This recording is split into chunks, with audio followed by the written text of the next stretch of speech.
وزنی با افغانیت نگرمانی دو نوکر میشود. আমাদের জমهুরিয়ে উজবেকিস্তান টিভিশন কোরিয়া আমাদের জমহুরিয়ে আফগানিস্তান আফগানিস্তান আছে বাংলাদেশ ইন্ডিয়া বাংলাদেশ ওয়াসি প্রশাসন পঞ্চলাগ্রাম বাংলাদেশ আমাদের জমহুরিয়ে উজবেকিস্তান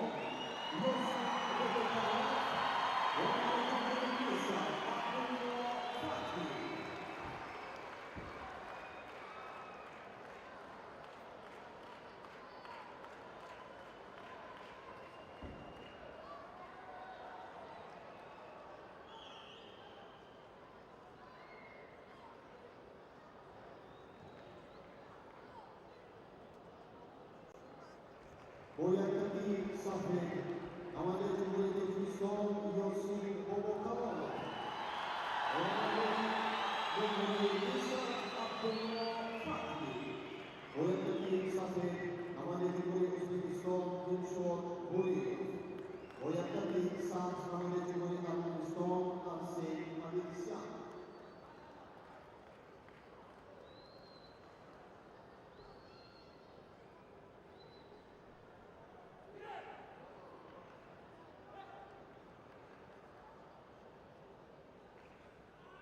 салом арз менамоем ба шумо дӯстдорон ва дилбохтагони гӯштин. гузориши мустақими мо аз ҷараёни дуюмин қаҳрамонии ҷаҳон ба гӯштингирӣ аз қалби тоҷикистон шаҳри дилораи душанбе маъмул шумо мегардад. ҷое ки сабқатон дар вақти то 71 килограмми мардон дар ҷараён дорад ва мутаъин мешавем ки дар ин рақобат намояндаи кишвари узбекистон барандаи нишони нуқраи аввалин қаҳрамони ҷаҳон ба гӯштингирӣ дилшод гӯев бо намояндаи кишвари арманистон арсен аведисян талошҳои ҳарду паҳлавон барои ба даст овардани имтиёз аст ва ҳарду ҳаракат доранд ки дар лаҳзаҳои аввал муваффақ шаванду касби имтиёз дошта бошанд. рақобати ин ҷуфтро довари дараҷаи байналмилалӣ аз тоҷикистон баҳодур ҳалимов ҳакамӣ мекунад ва чун мушоҳида мекунем буриёв бештар талош дорад барои ҳарчи зудтар амалӣ кардани ҳаракатҳо ва ба даст овардани имтиёз. то ҳол ҳарду муваффақ нашуданд барои имтиёз гирифтан, вале кӯшишҳо ва ҳаракатҳои дилшод буриев хело ҳам дидани сурат мегирад. мавқеият бисёр хуб аст. буриев аз гиребони яктаки рақиб дошта фишорвариро бештар мекунад ва инҷо як ҳаракат ҳам тариқи ҳалуки беруна аз ҷониби буриев буд ки паҳлӯ баҳо гузорӣ мешавад ва пештафиро варзишгари ӯзбекистонӣ дар дақиқаи дуюми сабқат дар ихтиёр мегирад. то анҷоми вақт ҳоло фурсат ҳаст. арсен аведисян имконият дорад ки аз имтиёзи аз даст рафта ҷуброн кунад, вале буриев ҳам новобаста аз пештафӣ ҳамоно барои имтиёзи дигарро соҳиб шудан дар ҳаракат аст.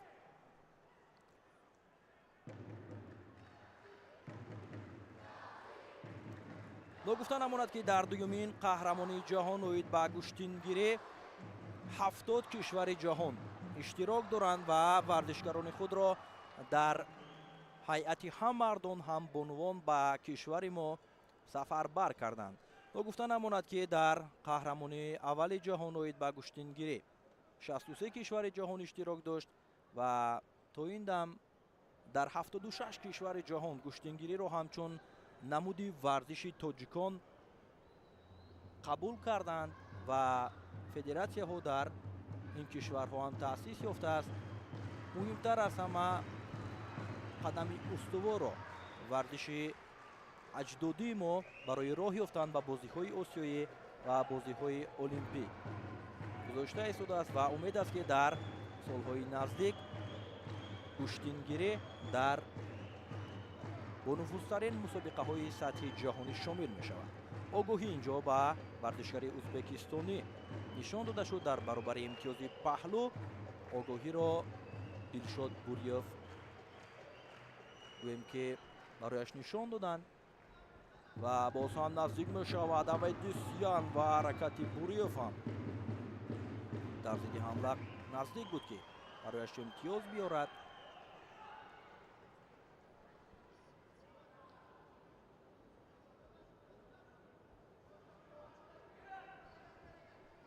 арсен аз пасгиребони яктаки дилшод буриев бисёр ҳам ба маврид дошта буд, вале имкониятро аз даст дод ва боз ҳам ҳарду пасгиребони якдигар дошта ҳаракат мекунад. соли 2024 дилшод буриев дар марҳилаи ниҳоӣ вазни то 71 килограмм дар қаҳрамонии ҷаҳони гӯштингирӣ аз масъуди аҳмадзод паҳлавони номошнои тоҷикистон мувоҷиҳи шикаст гардида буд ва нишони нуқраро ба даст овард. боз ҳам ҳаракат аз ҷониби дилшод буриев сари зону нишаста пайи анҷом додани усул як ҳаракат кард, вале рақиб ҳам аллакай пайхас карда буд ки дилшод чӣ гуна ҳаракат мекунад ва чӣ корро анҷом додан мехоҳад. кӯшишҳои навбатӣ боз ҳам арсен мехоҳад ки дар вақти боқӣ монда ҳадди ақал то анҷоми вақти асосӣ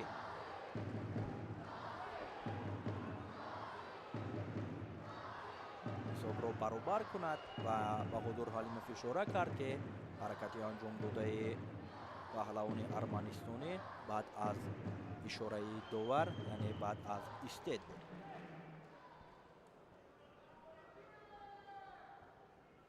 боз ҳам кӯшиш мекунанд.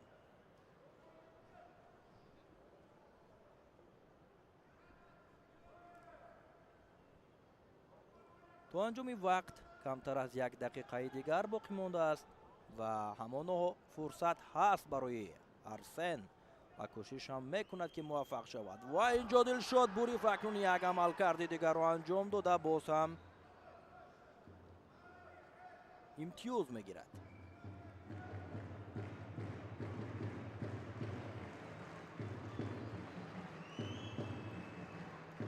ин ҳам мураббии кишвари ӯзбекистон Оид Багушти ки барои Дилшод маслиҳат дода истодааст ки чӣ гуна бояд ҳаракат кунад ва чӣ корҳоро дар вақти боқимонда анҷом бидиҳад. ва бубинед ки чӣ гуна ҳаракатҳои хуберо дар лаҳзаҳои поёнии вақт арсен анҷом медиҳаду имтиёзи баданро соҳиб мешавад. дар боло ишора карда будем он ҳаракате ки Дилшод Буриев анҷом дода буд, онҷо имтиёзе ба қайд гирифта нашуд. ба ҳар сурат як имтиёзи паҳлу Дилшод Буриевро ба пеш мебарад ва ҳарчанд ки рақиб ҳам фаъол аст, имтиёзи баданро ба даст овард, вале ҳоло ҳам бартарӣ бар ҷониби варзишгари ӯзбекистонӣ ба ҳисоб меравад.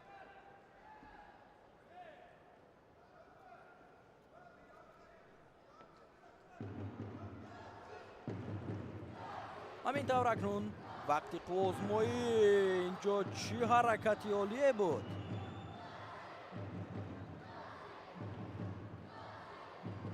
ишора мешавад ки вақт хотима ёфт ва Дилшод Буриев бо як имтиёзи паҳлӯ ки дар лаҳзаҳои аввали қозмоӣ ба даст оварда буд, дар ин нерӯсанҷӣ пирӯз шуд ва роҳ ёфт ба марҳилаи баъдӣ.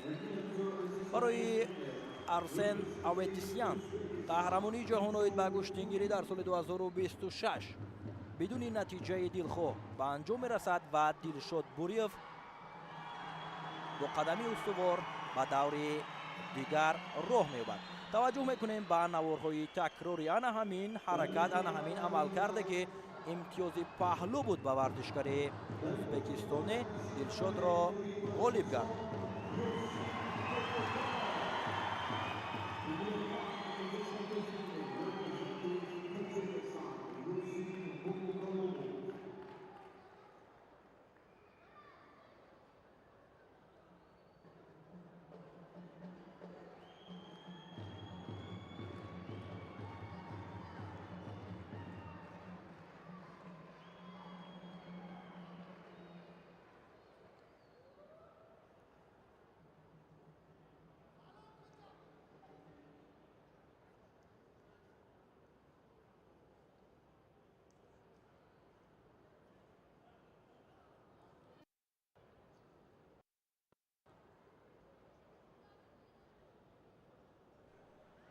як нуқтаро бояд қайд намоем ки аз хурд то бузурги миллати тоҷик ба ин риштаи варзиши аҷдодӣ, яъне гӯштингирӣ таваҷҷӯҳи хос доранд ва аз оғози сабқатҳо шурӯъ аз субҳи содиқ то намози шом пайваста дар майдонҳои гӯштингирӣ дар мусобиқаҳое ки дар кишвари мо баргузор мешавад ба толор ҷамъ омада паҳлавононро дастгирӣ мекунад ва дар баробари мардон ҳатто бонувон ҳам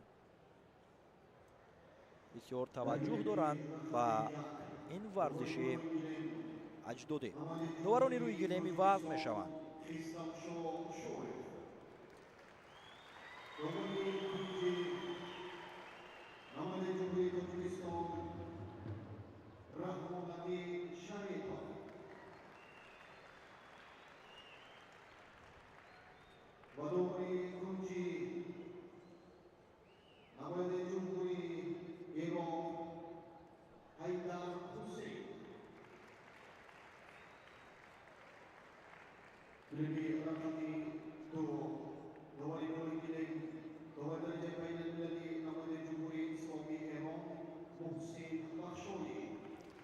довари дараҷаи байналмилалӣ аз кишвари Эрон Муҳсин Бахшоӣ рақобати дуюми қаҳрамони ҷаҳонро дар вазни то 71 килограмм ҳакамӣ мекунад.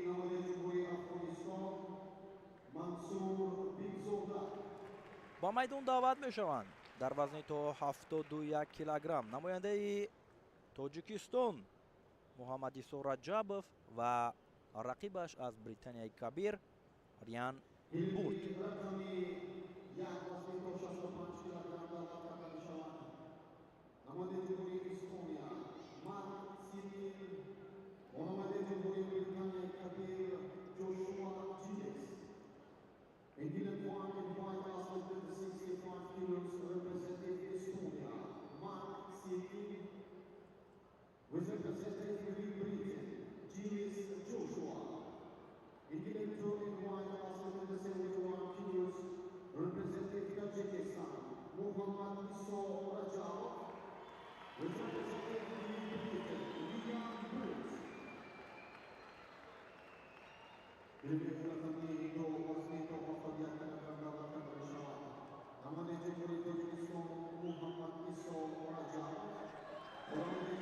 Муҳаммадисо Раҷабов дар ин рақобат бо як таки сафед қозмоӣ мекунад. ин чеҳрае ки дар марҳилаи интихобии дуюмин қаҳрамонии ҷаҳон дар шаҳри Хуҷанд тавонист ки мақоми аввалро соҳиб шавад ва роҳ ёбад ба қаҳрамонии ҷаҳон оид ба гӯштингирӣ. рақиби ӯ бошад намояндаи Британияи Кабир Риян Бурд ки як таки сабз дорад ва қозмоиро ҳам оғоз мекунад. Муҳаммадисо Раҷабов чеҳрае ки дар куштини самбо натиҷаҳои арзандаро дар мусобиқаҳои ҳам дохили кишвар ҳам берун аз Тоҷикистон нишон додааст. ҳунарнамоии ин чеҳраро мо бештар дар мусобиқаҳои анъанавӣ ки дар айёми ҷашни Наврӯз баргузор мешавад бисёртар мушоҳида кардаем ва инҷо як ҳаракатро Бурд мехост ки анҷом бидиҳад, вале Муҳаммадисо аллакай медонад ки дар муқобили рақибон чӣ гуна ҳунарнамоӣ кунад ва маҳорати худро нишон бидиҳад. ба истеъдоди ин чеҳра мо боварии комил дорем ки метавонад бо ҳунарнамоии ҷолиб ин давро пушти сар карда марҳила ба марҳила барои ба даст овардани мақомҳои ифтихорӣ мубориза барад. бисёр ҳаракати олӣ буд аз ҷониби Муҳаммадисо, ҳарчанд ки имтиёзовар нагардид, вале кӯшиш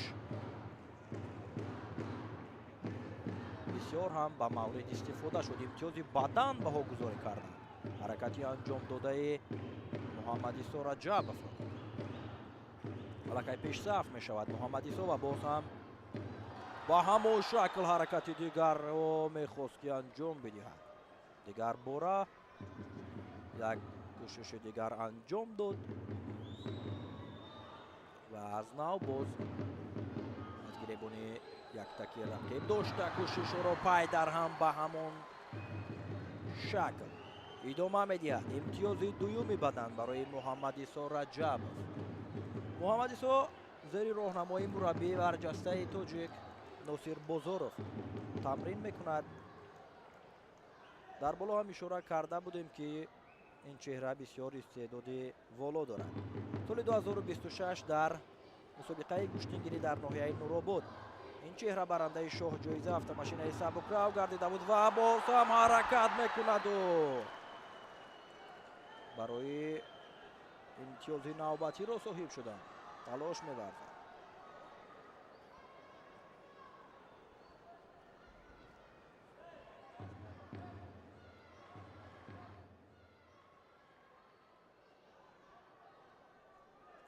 ریان بورت алакай пай бурд ки дар баробари бисёр ҳам як рақиби тавоно қарор дорад ва алакай барояш ҳам ба даст овардани имтиёз хело мушкил шуда истодааст. пай дар ҳам ҳаракатҳо аз ҷониби муҳаммад исо раҷабов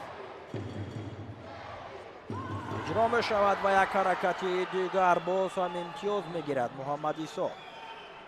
این سیومین امتیازی بدن برای رجبوف است و ببینید که نوابسته از پیش صفی می خواهد که هنری والا نشان بدهد و طوری ارزنده مبارزه برد. باز هم یک حرکتی دیگر چون اگر مشاهده کنیم پیوسته طریق سری زانو نشسته پرداخت کردن کوشش میکند محمد ایسا. 4 امتیازی بدن را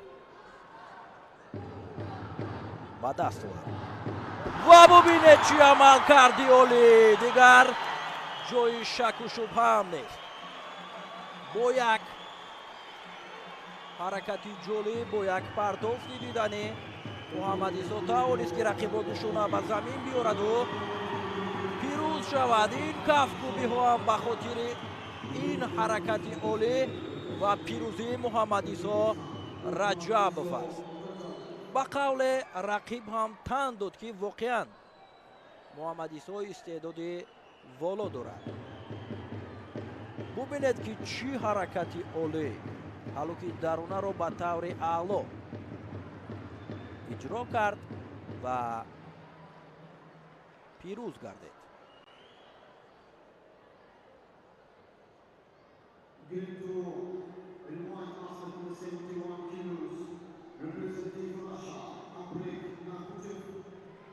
نورسان هم پرچم ها در دست ورزشکاران را دستگیری میکنند و همه با یک امید در تالار برگزار شوی مسابقه قصر تنیس و مجمع آبی ورزشی شهر دوشنبه جمع آمدند که تنها ورزشکاران تاجیک مقام های افتخاری را در دومین قهرمانی جهان به دست بیارند. البته ما برای ورزشکاران تاجیک موفقیت، بردباری، اقبال بلند ورزشی را آرزومندیم و این تنتنه‌ای که به قول در تاجیکستان توی است، توی گشتنگیری در عرفه تجلیل 35مین سالگرد استقلال دولتی جمهوری تاجیکستان این مسابقه به راه مانده شده است و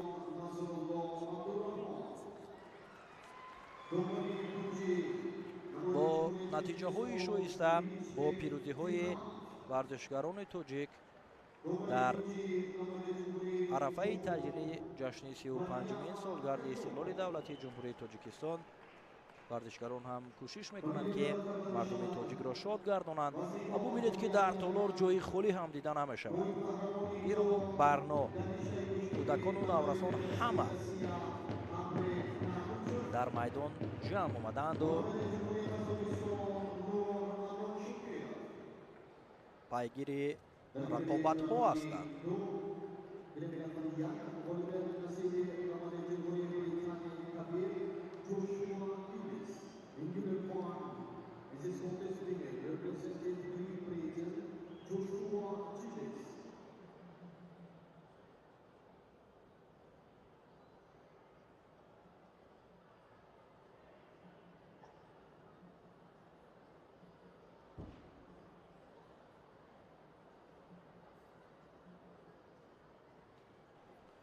و میدان دعوت می شوند абрек нагучев, варзишгари федератсияи русия, бо як таки сафед ва рақибаш нур аманшукиров аз қазоқистон.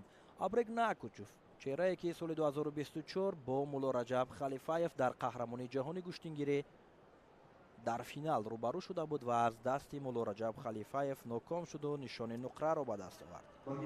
ин навбат вазнро тағйир додааст, аз 65 ба 71 килограмм гузариш кард ва мехоҳад ки ин навбат дар вазни то 71 килограмм ҳам ба мисли қаҳрамонии ҷаҳони гӯштингирӣ дар соли 2024 натиҷаи арзандаеро ба қайд бигирад. ҳунари ин чеҳраро мо бештар дар гран-прию грансламҳо аз намуди ҷудо бештар мушоҳида карда будем. дастовардҳои беҳтаринро ҳам дар корномаи варзишиаш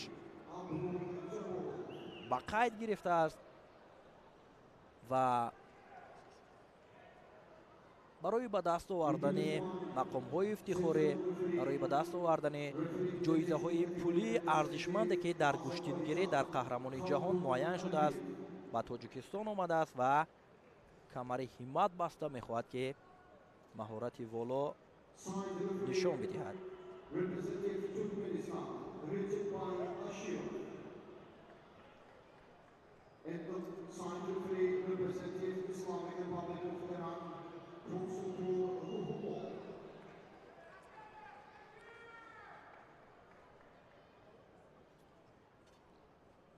нарзулло абдураҳмонов довари дараҷаи байналмилалӣ аз тоҷикистон.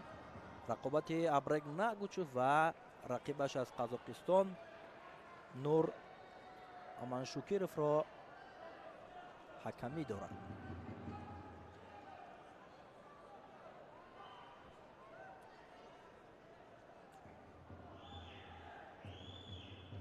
гӯштингирӣ ҳамчун варзиши маъруфи тоҷикон соли 2022 ба таври расмӣ ҳамчун намуди варзиши байналмилалӣ ба расмият шинохта шуд ва дар давоми 4 сол аллакай 2 маротиба қаҳрамонии ҷаҳонро баргузор карда истодааст. яке соли 2024 ва ин навбат ки айни ҳол пайгири рақобатҳо ҳастем. 7 маротиба ҷоми раиси шаҳри душанбе оид ба гӯштингирӣ баргузор гардид ки ин ҳам барои рушд ёфтани ин варзиши ниёгон бисёр ҳам як заминаи хуберо фароҳам меорад ва соли 2023 ҳам мо аз гӯштингирӣ қаҳрамонии осиёро доир карда будем ки марҳила ба марҳила, қадам ба қадам барои роҳ ёфтан ба бозиҳои олимпӣ масъулин кӯшиш карда истоданд ки гӯштингирӣ ҳамчун намуди варзиши миллии тоҷикон ба бонуфузтарин мусобиқаҳои ҷаҳонӣ роҳ ёбад. кӯшишҳои абрек нагучев бо рақибаш то ҳол бенатиҷа аз танҳо огоҳӣ ба варзишгари қазоқистонӣ нур аманшукиров нишон дода шудааст ва ҳаракатҳоро идома дода истоданд.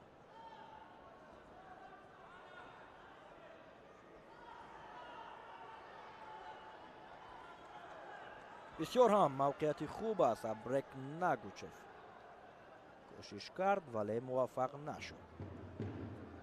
ҳайати мунтахаби гӯштингирии тоҷикистонро дар дуюмин қаҳрамонии ҷаҳон 18 варзишгар ташкил медиҳад.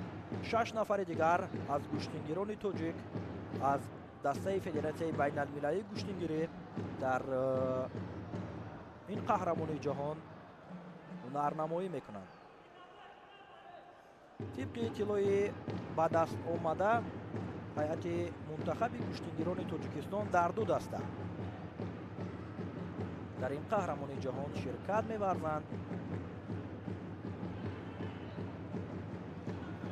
ёсин бобукалонов дар вазни то 65 килограмм, муҳаммадшариф наҷмиддинов дар вазни то 78 килограмм аз ҳафтумин ҷоми раиси шаҳри душанбе оид ба гӯштингирӣ имконияти иштирок кардан дар қаҳрамонии ҷаҳонро пайдо карданд ва дигар нафарон дар ҷоми усто устопиров ки дар моҳи июл дар шаҳри хуҷанд мусобиқаи ҷумҳуриявӣ баргузор шуд дар он ҷо барои роҳ ёфтан ба қаҳрамонии ҷаҳон дар вазнҳои 71 65 71 78 86 95 ва ҷамъи 95 килограмм. чӣ ҳаракати олие аз ҷониби Нур Аманшукиров бадан баҳогузорӣ мешавад барои Абрег Нагучев. бубинед ки чӣ гуна мушкилӣ эҷод мекунад. воқеан ҳам ҳаракат олӣ буд, ҳарчанд ки имтиёзи дилхоҳ ҳам барояш набуд, паҳлӯ ё ин ки ҳалол, вале ба ҳар сурат бартарӣ нишон доду пешсафиро варзишгари қазоқ дар ихтиёр гирифт.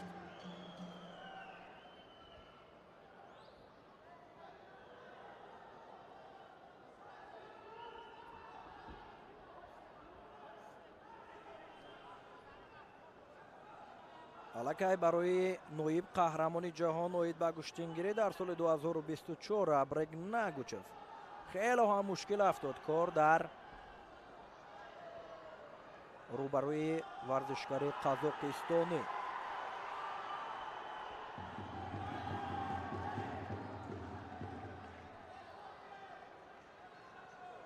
зебогии куштингирӣ дар он аст ки ҳолати кор дар замин иҷоза дода намешавад. дар ин намуди аҷдодии мо танҳо дар ҳолати росто варзишгарон озмоӣ мекунанд ва ҳар нафаре ки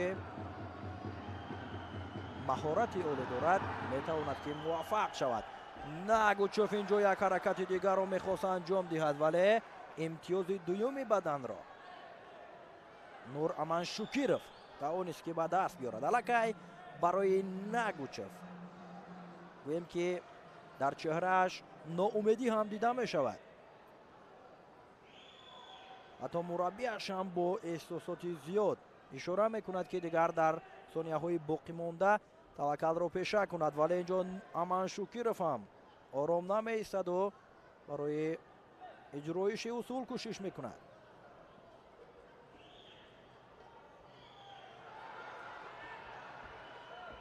ҳамин тавр яке аз чеҳраҳое ки ба қавле фаворит ҳам дониста мешуд барои ба даст овардани мақомҳои ифтихорӣ дар рақобати аввалинаш ноком мешавад ва Аманшукиров ба даври дигар мераваду Нагучевро ба хона гусел мекунад. ҳарчанд кӯшиш кард, аз лаҳзаҳои аввал талош варзид, ҳаракат кард ки муваффақ шавад ба мисли қаҳрамони аввали ҷаҳони куштингирӣ, вале Аманшукиров баръакси кор бо маҳорати олӣ, бо ҳунарнамоии ҷолиб ин давро ба пирӯзӣ анҷом дод ва ғолибият бар нафъи ӯ хотима ёфт. таваҷҷӯҳ мекунем ба наворҳои такрорӣ аз ҷараёни рақобати ин ду чеҳрае ки ҳунарнамояшонро пайгирӣ кардем.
идомаи рақобатҳоро пайгирӣ мекунем. боз ҳам паҳлавони тоҷикистон умар шеров бо яктаки сафед ва рақибаш бошад аз кишвари афғонистон зоҳир садруддин муқобили якдигар қарор гирифтанд. нерӯсанҷи ин ҷуфтро довари дараҷаи байналмилалӣ аз туркменистон ҳакамӣ мекунад ва рақобатам оғоз шуд. кӯшишҳо аз лаҳзаҳои аввал барои мавқеият пайдо кардану иҷро кардани усулҳо ва ба даст овардани имтиёз аст.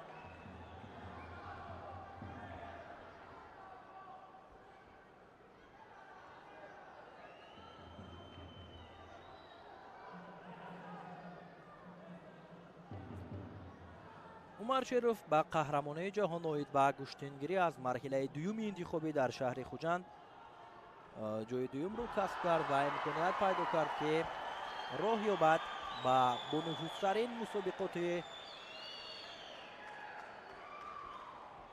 намуди куштингирӣ дуюмин қаҳрамонии ҷаҳон.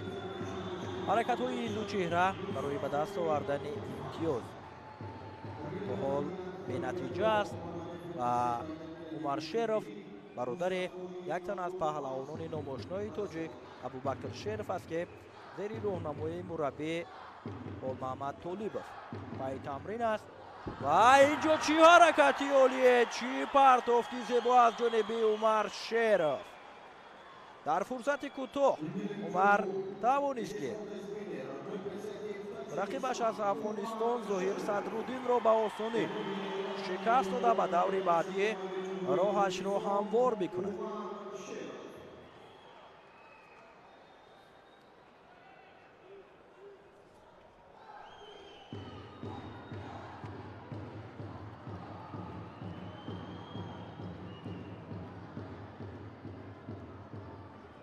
таваҷҷӯҳ мекунем ки чӣ гуна ҳаракати хуберо анҷом дод ва муваффақ шуд ки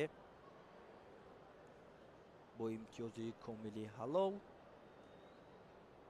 пирӯзиро ба даст биёрад.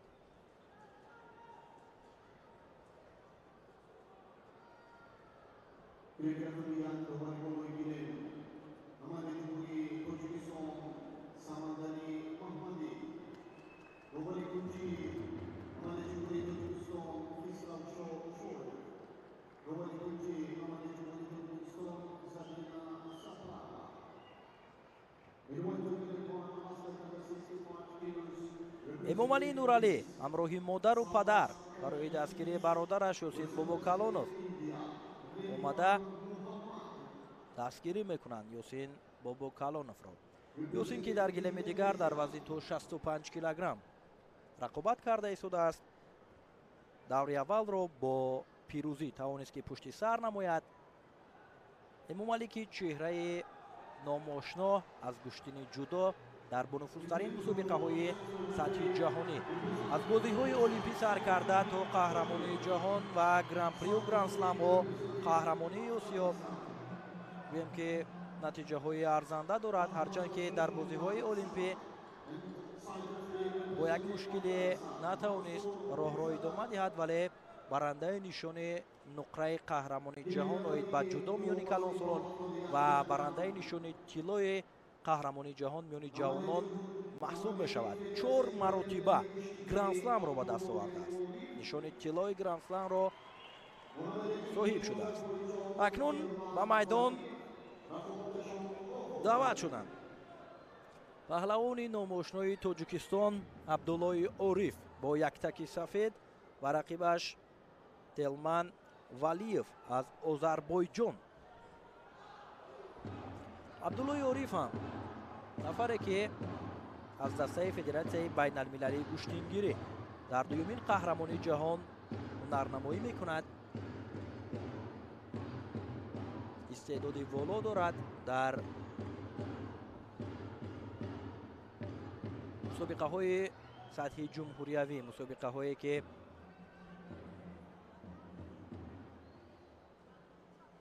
ҷоми раиси шаҳри душанбе унвон гирифтааст. борҳо ин чеҳра ҳунарнамоии арзанда нишон дода мақомҳои ифтихориро соҳиб шудааст. акнун барои натиҷаи арзандаро ба қайд гирифтанд дар қаҳрамонии ҷаҳони куштингирӣ озмоиро оғоз кард.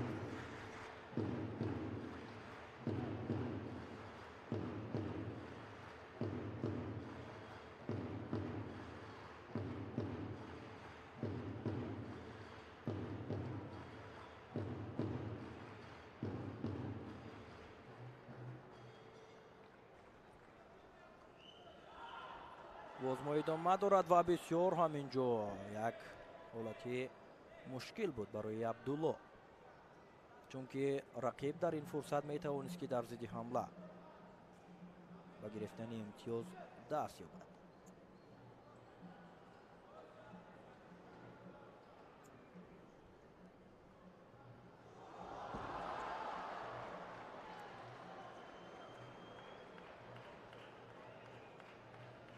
кӯшишҳои ҳарду то ҳол натиҷаовар нест ва инҷо абдулло барои усул иҷро кардан кӯшиш кард ва имтиёзи баданро ҳам ба даст овард.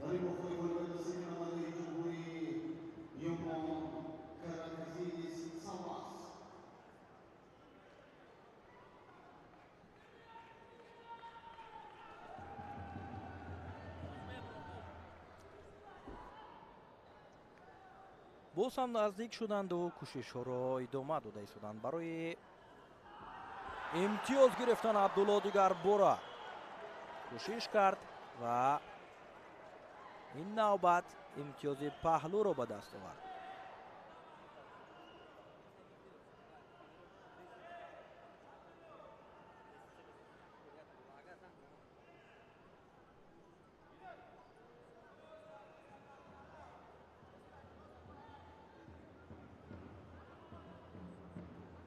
давре ки дар наврҳои такрорӣ дидем бисёр ҳам ҳалоки дарунаро абдулло хуб анҷом дод ва тавонист ки имтиёзи паҳлӯро соҳиб шавад. қабл аз ин мусобиқот абдулло ёрев дар клуби варзишии Парвиз Собиров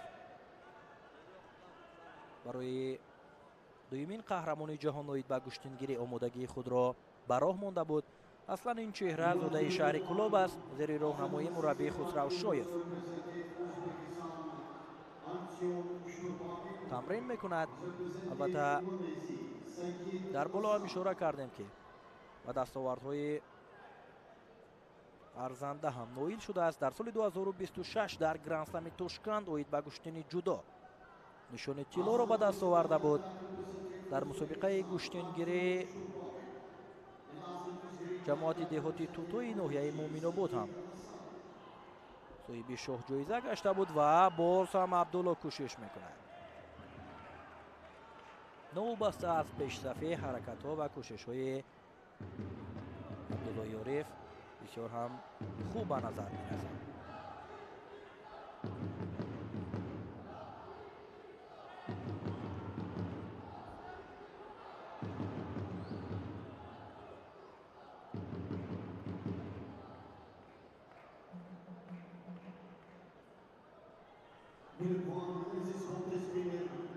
Телман Валиев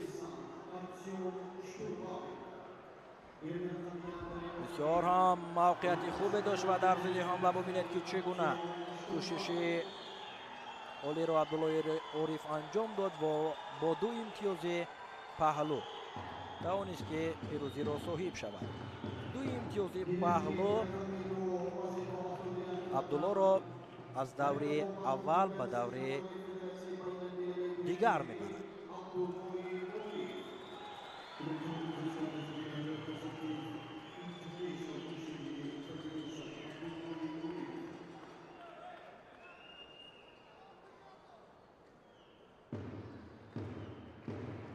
توجه میکنیم به نوارهای تکراری. سراول با این حرکت امتیازی پهلو گرفت عبدالله و بعداً باز هم یک کوشش خوبی رو در ضد حمله انجام داد و امتیازی دوم پهلو رو صاحب شد و پیروزی نصیبش کرد.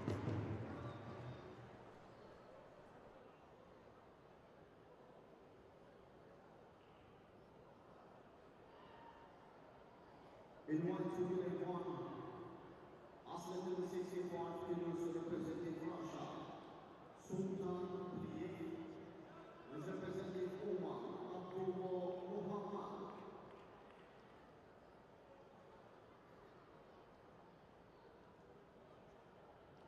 वज़नी कोशिश का 5 किलोग्राम के लिए याद रखना पड़ेगा। हमारे फिटनेस से सियार सुल्तान ये और हमारे जो अब्दुल्ला मुहम्मद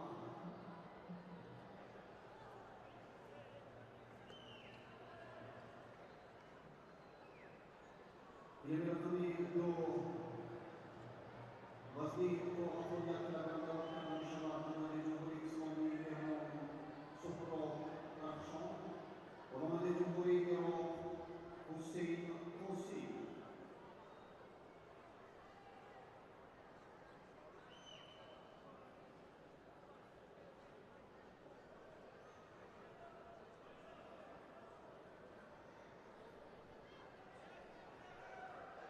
البته در فضای پهلوانی با اوی رسیدن نورسان خود یک راهی درستی است برای در آینده این راه را پیشه کردن آنها، چون در نشست جای ها ما مشاهده میکنیم پهلوانان نورسی که علاکه 8 سال 9 سال دارند در میدان جمع آمدند. نفرانی که از تالار ورزشی آنها در قهرمانی جهان اشتراک میکنند با دست و دل گرم آنها را دستگیری میکنند و کوشش موفق شدن آنها را دارند. البته که آنها هم خوب میدونند که یک روز آنها نیز در چنین مسابقه های با نفوذ سطحی جهانی هنرنمایی میکنند و برای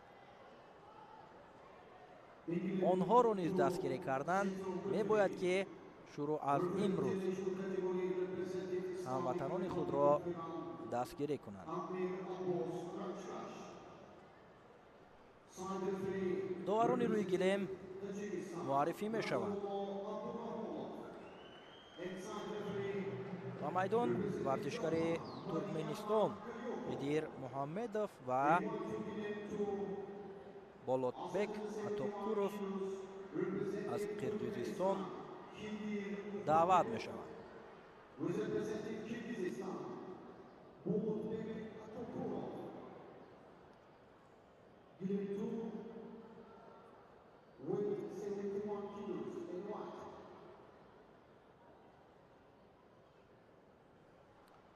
با سمی تماشابینان بار دیگر می رسانیم که در روز اول قهرمانی جهان یعنی امروز نیروسنجی ها در وزن های 65 71 و 78 کیلوگرم میان مردان و در وزن تا 57 کیلوگرم یعنی بانوان صورت میگیرد. فردا باشد در روز دوم قهرمانی جهان نیروسنجی ها در وزن های 86 95 و به اضافه 95 کیلوگرم یعنی مردان و در وزن های 70 و به اضافه 70 کیلوگرم یعنی بانوان دایر میگردد.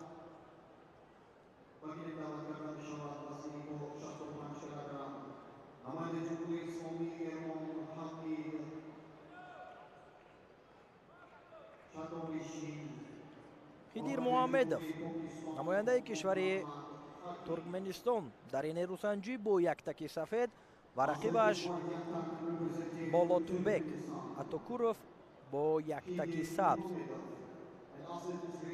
میدانداری میکنند.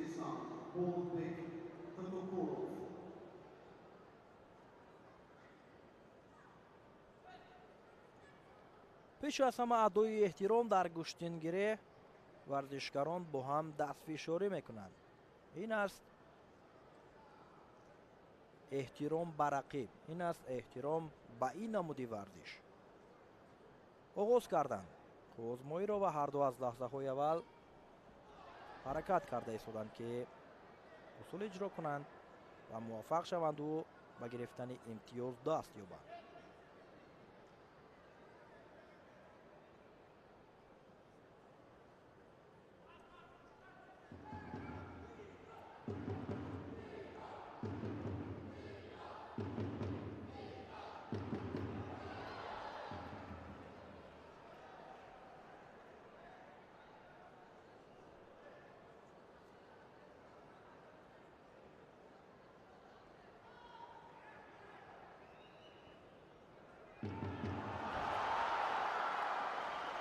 албатта барои муаррифӣ гардидани гӯштингирӣ дар сатҳи ҷаҳонӣ баъд аз соли 2022 яъне унвони байналмилалиро соҳиб шудани ин варзиши аҷдодӣ 15 семинарҳои сатҳи байналмилалӣ дар кишварҳои гуногуни ҷаҳон аз ҷумла олмон, эрон, италия, камерун ва чандин кишварҳои дигар барои такмил ёфтани кори доварӣ ва мураббиён гузаронида шуд ва аз ҷониби шаҳрдори шаҳри Душанбе раиси маҷлиси миллии маҷлиси олии ҷумҳурии Тоҷикистон муҳтарам Рустами Эмомалӣ 3000 ҷуфт яктак ба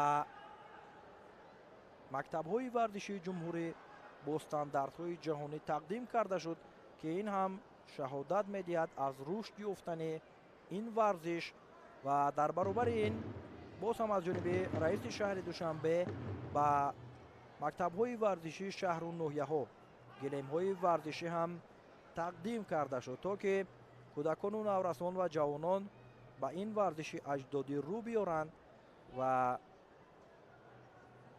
барои муаррифӣ кардани Тоҷикистон камари ҳиммат банданд. талошҳои ин ду чеҳра то ҳол бенатиҷа аст. то ҳол муваффақ нашуданд ки усул иҷро карда касби имтиёз дошта бошанд.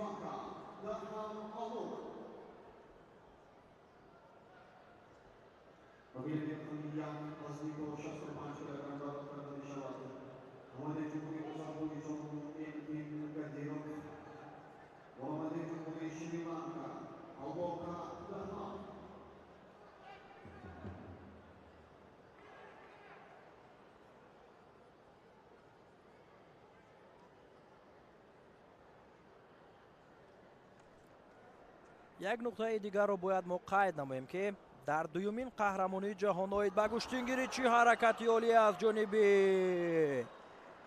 Болотбек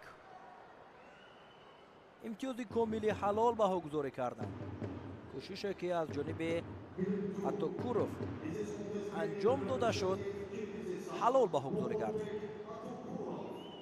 ҳамин тавр Атокуров Болотбек тавонист ки қабл аз анҷоми вақти асосӣ бо имтиёзи комили ҳалол рақибашро шикаст бидиҳад ва ба давраи баъдӣ роҳ ёбад.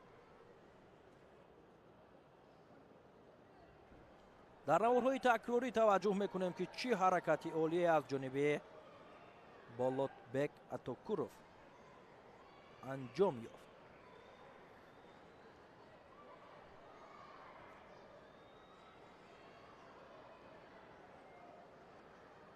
ишора кардани будем ки дар дуюмин қаҳрамонии ҷаҳон оид ба гӯштингирӣ 12 чеҳраи муваффақе ки дар бозиҳои олимпии қаҳрамонии ҷаҳон ва бо нуфузтарин мусобиқаҳои сайри ҷаҳонии ҷудо қаҳрамон гаштанд ва ҷоизадор гардиданд дар ин қаҳрамонии ҷаҳон иштирок мекунанд. махсусан Ҳасан Халмурзаев қаҳрамони бозиҳои олимпии Рио де Жанейрои ки соли 2016 баргузор шуда буд дар Бразилия, ҳамчунин бародараш Ҳусейн Халмурзаев ва чандин нафарони дигар.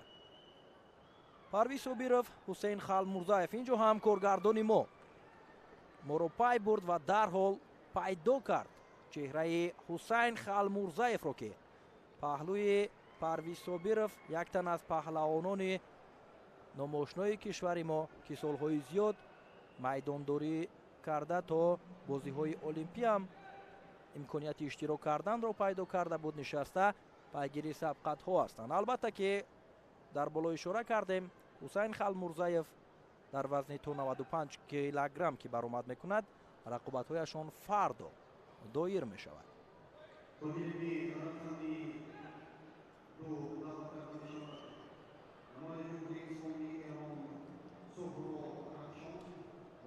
рақобати охирин дар даври аввали вазни то 71 килограмм доварон муаррифӣ мешаванд.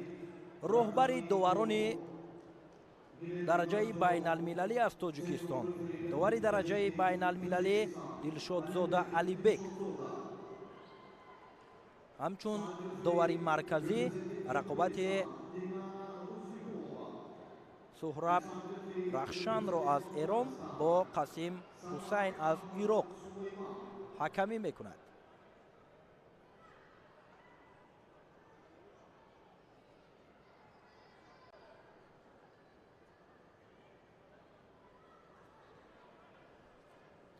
дар аввалин қаҳрамонии ҷаҳон оид ба гӯштингирӣ аз ҳайати мунтахаби гӯштингирони Тоҷикистон 5 нафар ба гирифтани нишони тилло даст ёфта буданд. аз он ҷумла дар вазни то 65 килограмм Мулло Раҷаб Халифаев, дар вазни то 71 килограмм Масъуди Аҳмадзод, дар вазни то 86 килограмм Ҳақназар Назаров ки дар ин қаҳрамонии ҷаҳон ҳам иштирок мекунад, дар вазни то 95 килограмм Кароматулло Ҳакимов, дар вазни то ба изофаи 95 килограмм Шакар Маҳмад Мирмаҳмадов. аз 5 қаҳрамони ҷаҳони гӯштингирӣ аз ҳайати мунтахаби гӯштингирони Тоҷикистон дар дуюмин қаҳрамонии ҷаҳон 2 нафарашон майдондорӣ хоҳанд кард ки ҳарду фардо рақобат мекунанд. Мулло Раҷаб Халифаев бинобар осеб бардоштан ҳамроҳи Кароматулло Ҳакимов дар ин қаҳрамонии ҷаҳон иштирок намекунанд ва Масъуди Аҳмадзод бошад бинобар ба ҳайати мунтахаби ҷудои Тоҷикистон шомил буданаш наметавонад ки дар ин мусобиқот ширкат варзад. кӯшишҳо идома дорад ва ҳарду барои муваффақ шудан фишоровариро бештар мекунанд. инҷо як ҳаракати хубе ҳам аз ҷониби Суҳраб Рахшан, варзишгари кишвари Эрон, дар ҳоли анҷомёбӣ буд. кӯшишҳоро пайҳам амалӣ кардан мехоҳад, вале муваффақ нашудааст то ҳол.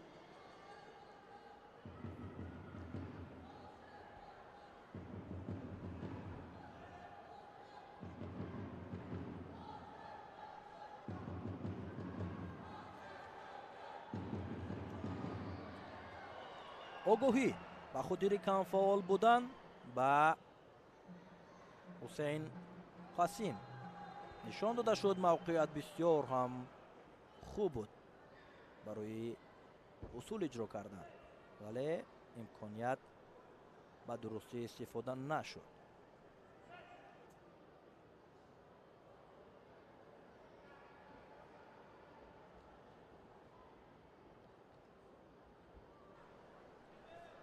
кӯшишҳо идома дорад. дирӯз зимни баргузоршавии дуюмин конфронси байналмилалӣ оид ба гӯштингирӣ доир ба тағйир ёфтани вақт, доир ба рушд ёфтани гӯштингирӣ аз ҷониби намояндагони 70 кишвари ҷаҳон. гӯем ки қадномаҳое ҳам ба имзо расид ва баъд аз ин қаҳрамонии ҷаҳон шуруъ аз мусобиқаҳои соли 2027 вақти баргузоршавии рақобатҳо аз 5 ба 4 дақиқа тағйир меёбад ва сипас варзишгарон дар муддати 4 дақиқа дар вақти асосӣ овозҳоӣ мекунанд.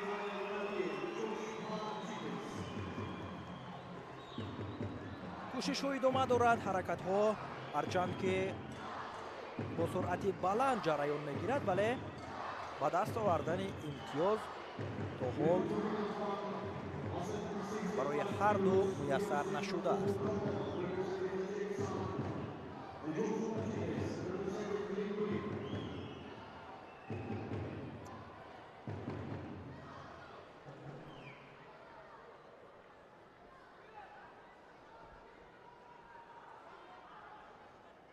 сабқатҳо дар қаҳрамонии ҷаҳон дар ду гилем баргузор шуда истодааст. дар гилеми аввал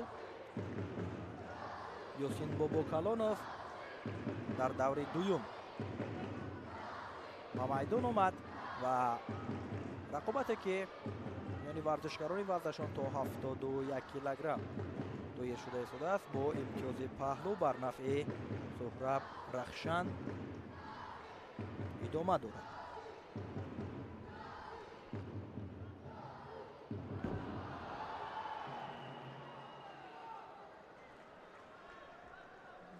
ҳамин тавр варзишгари ҷумҳурии исломии Эрон дар ин қувозмоӣ тавонист ки қабл аз анҷоми вақт пирӯзиро ба даст биёрад ва ба даври баъдӣ роҳ ёбад. рақобатҳои даври аввал дар вазни то 71 килограмм хотима ёфт.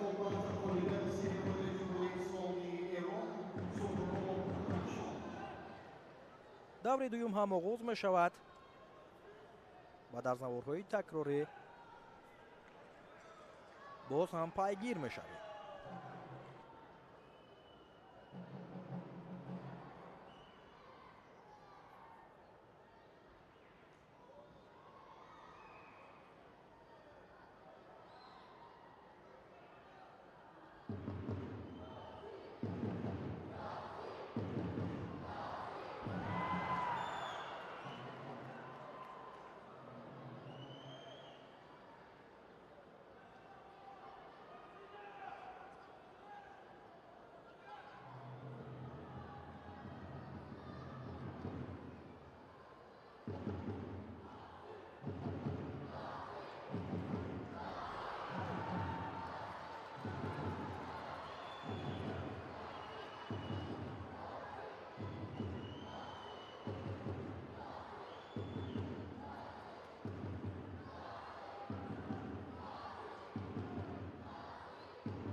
ҳамакнун давр ба давр, марҳила ба марҳила рақобатҳо боз ҳам ҷолибтар хоҳад гардид.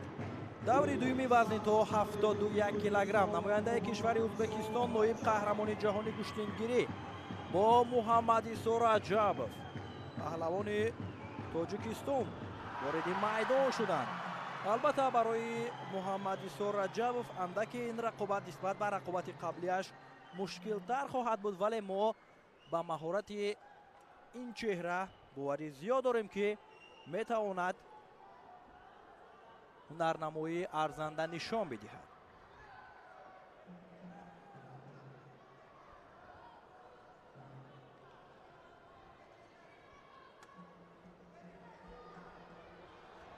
муҳаммадисо даври аввал намояндаи кишвари Британияи Кабир ва Дилшод Буриев бошад, Аведисян Арсенро аз Арманистон шикаст дода буд.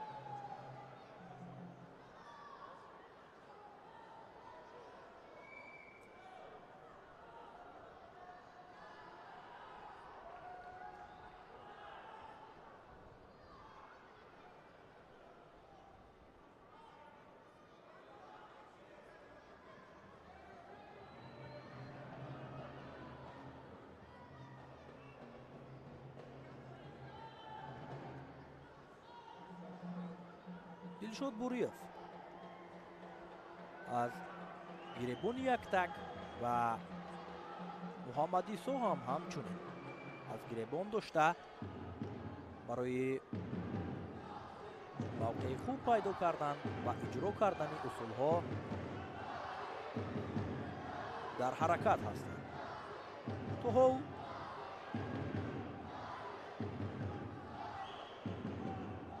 امتیازی را صاحب نشدند هر دو.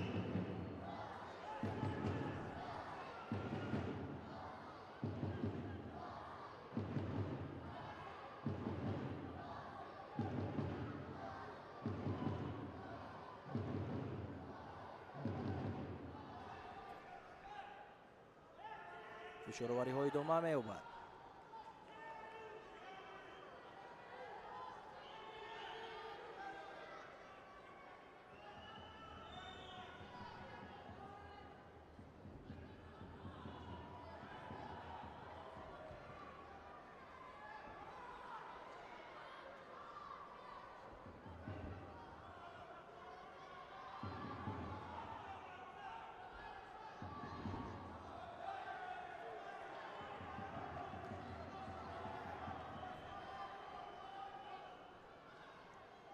گیرید داور اشاره میکند و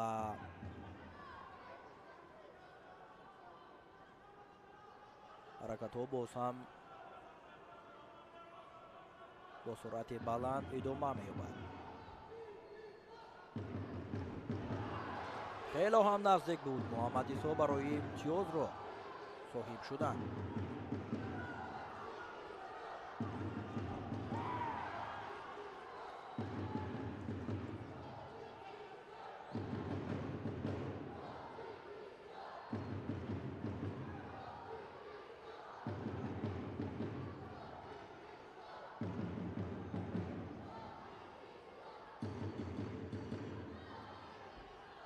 کوشش رو ادامه دارد. هرچند که از رقابت این جفت 3 دقیقه پشت سر شده است ولی تا حال هر دو به گرفتن امتیاز دست نیافتند.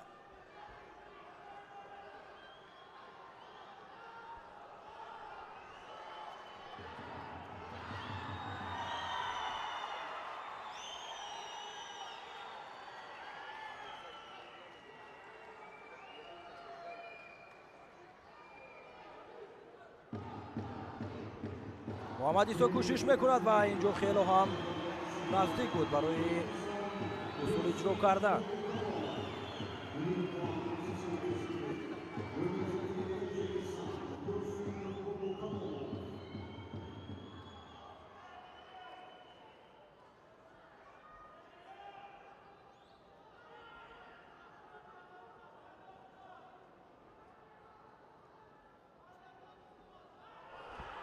باز هم حرکت از جانب محمد عیسی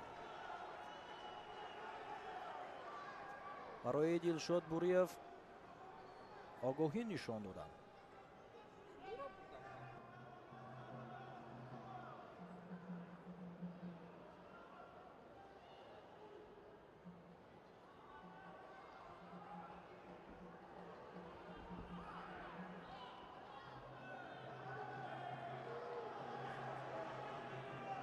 کمتر از 1 دقیقه دیگر تا انجام وقتی اساسی باقی مانده است و در صورت بدون امتیاز به انجام رسیدن وقت 3 دقیقه دیگر وقتی اضافه معین می شود و برای امتیاز گرفتن هر دو تلاش می کنند. امتیاز طلایی خواهد بود و هر امتیازی که در وقت ایلوگی از جانب ورزشکاران که به دست می آید تقدیر قوازمایی را حل خواهد کرد.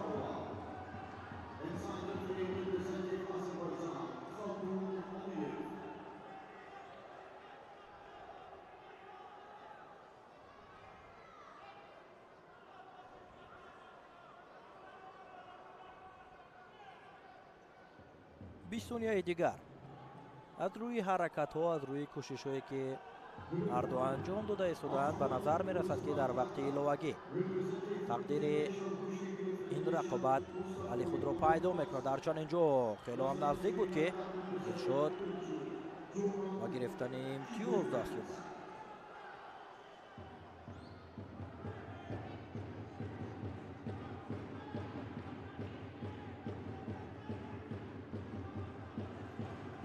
اکنون تقدیر رقابت در وقت ایلوگی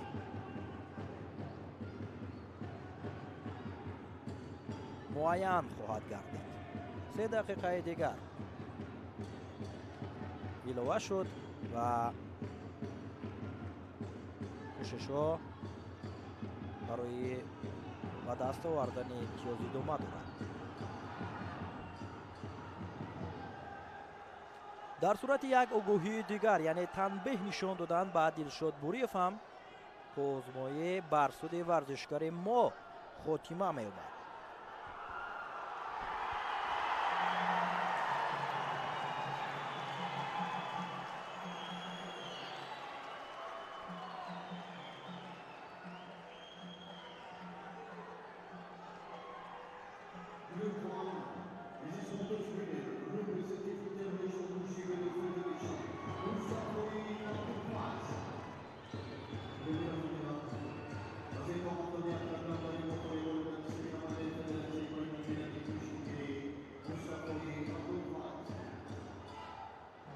идома меёбад рақобат.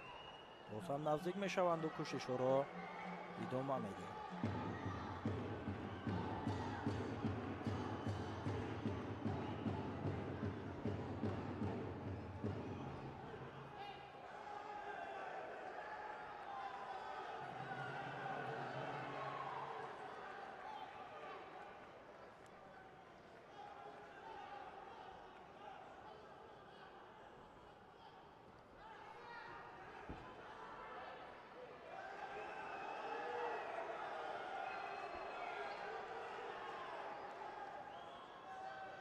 кӯшишҳои ҳарду барои роҳ ёфтан ба марҳилаи нимниҳоӣ аст ва дар сурати ба марҳилаи нимниҳоӣ рафтани Муҳаммад Исо аллакай ӯ ҷоизадори қаҳрамонии ҷаҳон ҳам маҳсуб меёбад.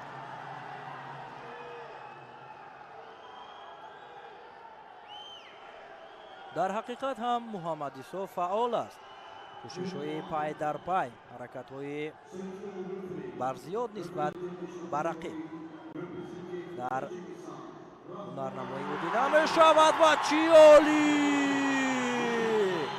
Муҳаммад Исо акнун бо қадами устувор ба марҳилаи дигар роҳ мегирад. бисёр ҳам олӣ, бисёр ҳам партофти ҷолӣ. акнун ноиб қаҳрамони ҷаҳон дар соли 2024 Дилшод Буриёви ӯзбекистонӣ аз дасти Муҳаммад Исо Раҷабов шикаст мехӯрад. Муҳаммад Исо бошад ба марҳилаи нимниҳоӣ меравад. бисёр олӣ, бисёр ҳам ҳунари барҷаста. тариқи ҳалуки беруна чӣ партофти ҷолибе дошт Муҳаммад Исо Раҷабов. воқеан ҳам партофти тиллоӣ, чун дар вақти тиллоӣ ба даст омад, воқеан ҳам арзандаи ана ҳамин дастгирию кафкӯбиҳои мухлисон буд. акнун Муҳаммад Исо ба нимфинал меравад ва ҷуфти навбатӣ ба майдон меояд.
ба майдон ҳозир шуданд намояндаи кишвари Қазоқистон нур аманшукиров бо умар шеров аз тоҷикистон.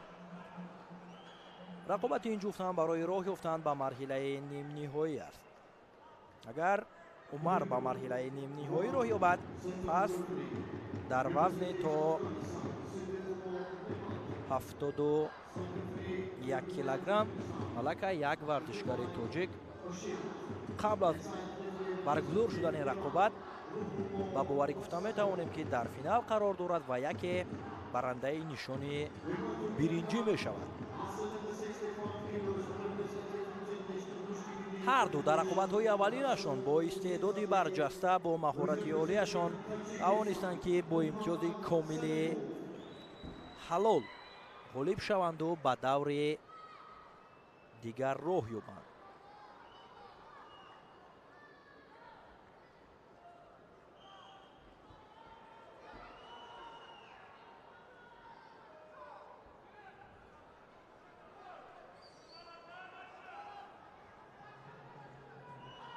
шеров барои аз камарбанд доштан кӯшиш кард ва рақиб ҳам маълум аст ки бо як омодагии ҷиддӣ ба қаҳрамонии ҷаҳони гӯштангирӣ сафарбар шудааст. ин қаҳрамонии ҷаҳон аст, ҷое ки барои қаҳрамонӣ мубориза мебарад.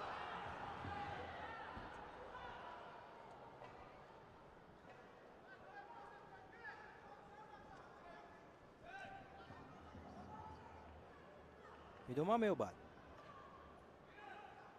рақобати ҳарду ва кӯшишҳо барои ба даст овардани имтиёз боз ҳам бештар мегардад. камфаъоли варзишгари қазоқистон нур аманшукировро довар ба қайд гирифт, барояш огоҳӣ нишон дод.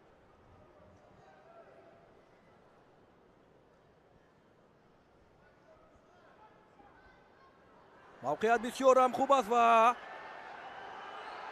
кӯшиши варзишгари қазоқистонӣ инҷо умар имтиёзи баданро аз даст медиҳад.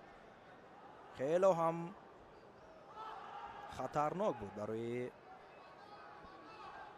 умар шеров. акнун умарро мебояд ки корро самти дигар гирад, кӯшишҳоро бештар намояд, ҳаракатҳоро барои ба даст овардани имтиёз зиёдтар кунад, зеро ки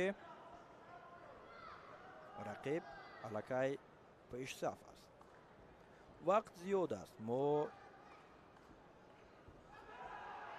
боварӣ зиёд дорем аз умар ки метавонад дар вақти боқимонда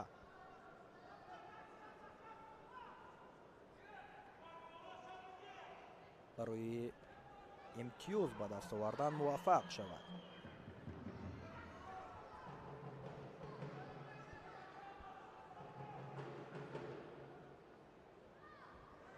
ва боз ҳам ҳаракат аз ҷониби нур аманшукиров.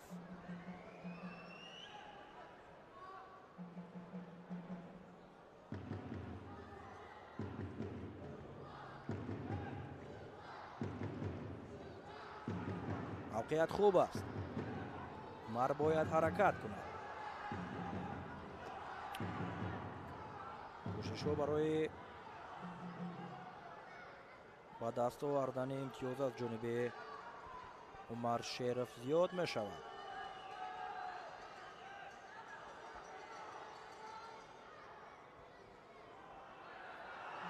мавқеият бисёр ҳам хуб аст. умар аз камарбанди рақиб бисёр хуб доштааст ва кӯшиши иҷро кардани усулро инҷо амалӣ мекунад. ҳарчанд имтиёзовар нашуд барояш, вале ҳамин гуна агар ҳаракатҳо идома ёбад, кор басод ҷолиб хоҳад шуд.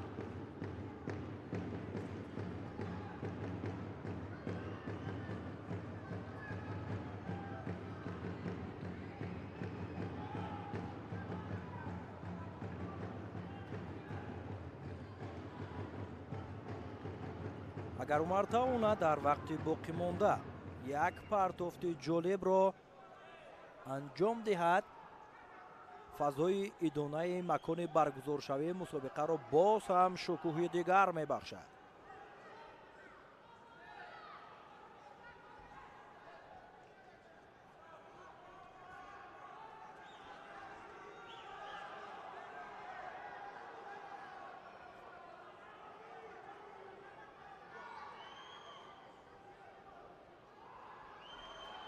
ин навбат камфаъолии Умар Шеровро довар ба инобат гирифт.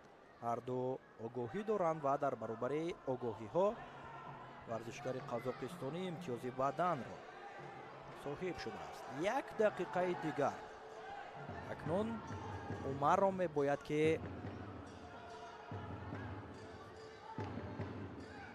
ҳар сонияи боқимондаро самаранок истифода барад, фурсатро аз даст надода барои амалӣ кардани усулҳо ва муҳимтар аз ҳама ба даст овардани имтиёз талош варзад.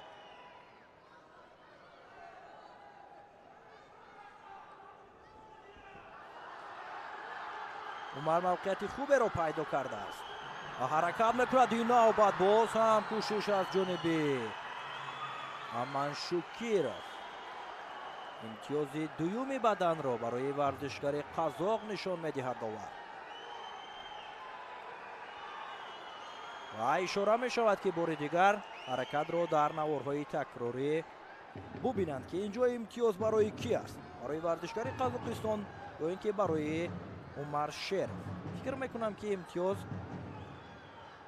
барои касе нест. бале, боз пас мегиранд имтиёзи дуюми баданро ва ҳаракатҳо боз ҳам идома меёбанд.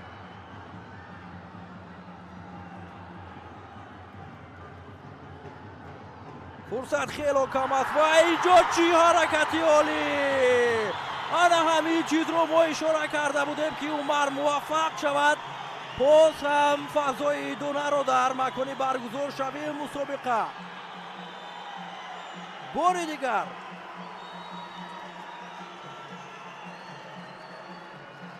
ташкил хоҳад кард. бубинед ки кӯшиш аз ҷониби Аманшукиров буд, вале дар зидди ҳамла Умар Шеров муваффақ шуд.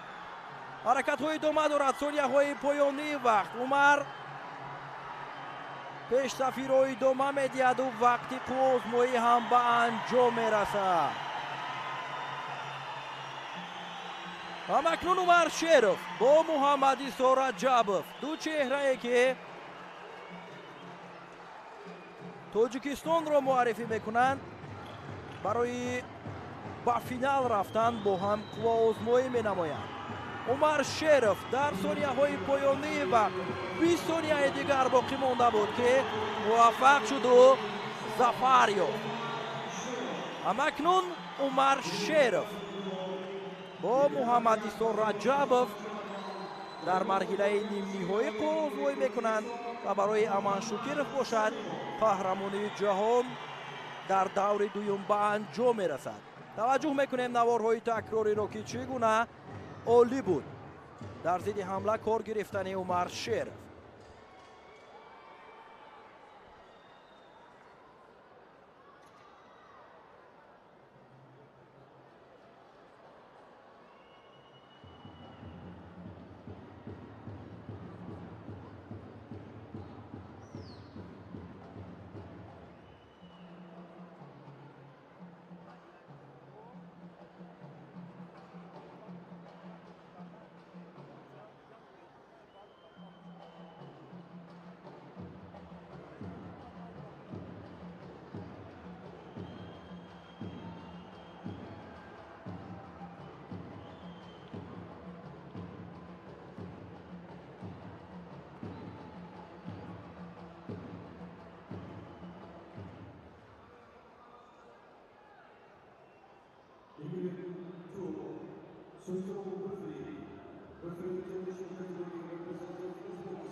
توجه میکنیم به رقابتی مرحله دویمی چهار یک نهایی نماینده کشور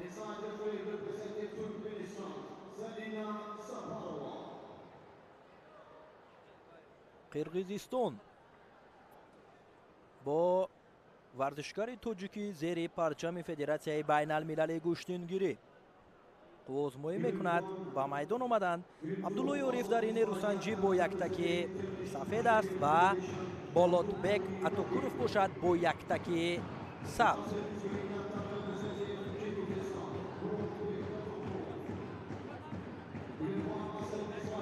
تلاش های این دو چهره هم برای راه یافتن به مرحله نیم نهایی است.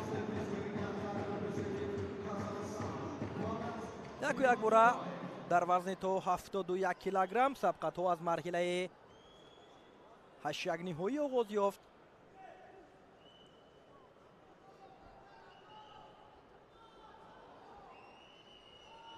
در بالا هم وابسته به دستاوردها و آن همه نتیجه هایی که عبدالله یوریف از جودو و گشتنگیری در کارنامه‌اش نشان داده است. ما اشاره کرده بودیم این چهره دستپرور مربی خسرو شایف از شهر کلاب است. آمادگی ها را برای مسابقه ها عبدالله یوریف در کلوب ورزشی پرویز صابرов زیر راهنمایی فاروق صابرов براه مانده و مسابقه ها سفر بر می شود. مخصوصا در آن همین قهرمانی جهان هم عبدالله یوریف در مرحله های آخر و چی عالی پرتافتی جالب، حرکت دیدنی و مهمتر از همه پیروزی عبدالله یوریف در کوتاه‌ترین فرصت حلال بها گذاری شد. پرتافتی انجام داده عبدالله یوریف و اکنون عبدالله هم به مرحله نیم نهایی می رود. سه پهلوانی توجیکستان، ولی اینجا اشاره می شود که بار دیگر حرکتی انجام داده عبدالله را در نوارهای تکراری هم تفتیش کنند، ولی من فکر می کنم که امتیاز کاملا حلال بود. به هر صورت این را داوران بهتر می دونند، زیرا که این کاری داوری است و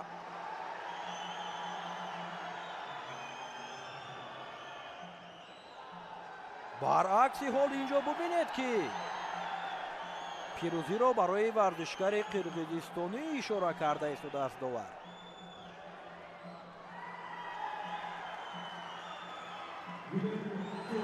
اینجا البته که با قول دیگر کمی شوخی هم کرد داور. پیروزی را به ورزشکار قرقیزستان اشاره نمود و بعدا برایش در نوارهای تکراری ویدیو داوران اشاره نمودند که پیروزی نصیب عبدالله است. بار دیگر هم میبینیم که در حقیقت کوشش انجام داده عبدالله یوریف یک جالبیت خاص خود را داشت.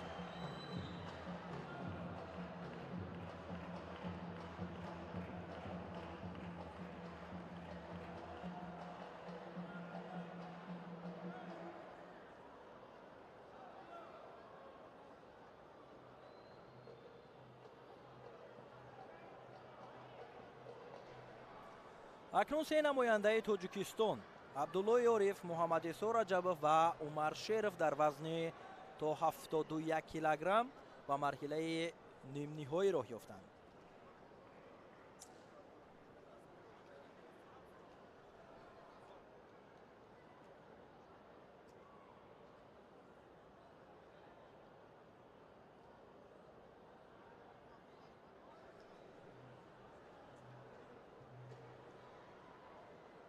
رقابت آخرین در مرحله چهار یک نهایی نماینده کشور ایران رخشان سهراب با نماینده کره جنوبی یان سیوهوی وارد میدان می شوند.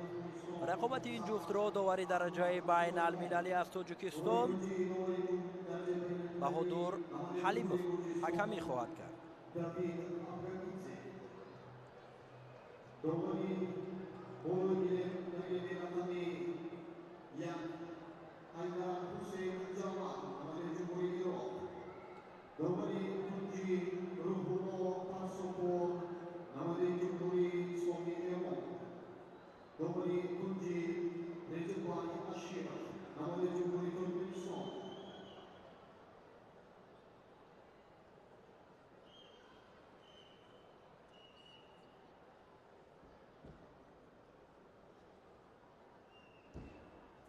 غالب این جفت رو در مرحله نیم نهایی عبدالله عارف انتظار است و برای به فینال رفتن عبدالله با غالب جفت نماینده کشور ایران رخشان سهراب و یان تیوهوی در مرحله نیم نهایی با عبدالله رقابت خواهند کرد.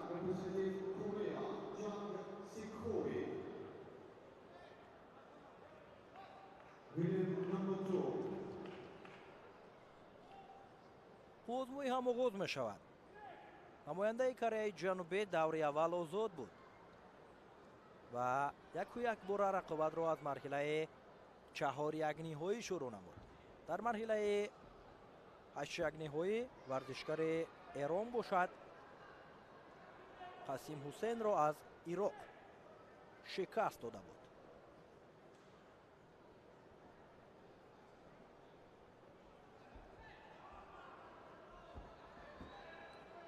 کوشش از جانب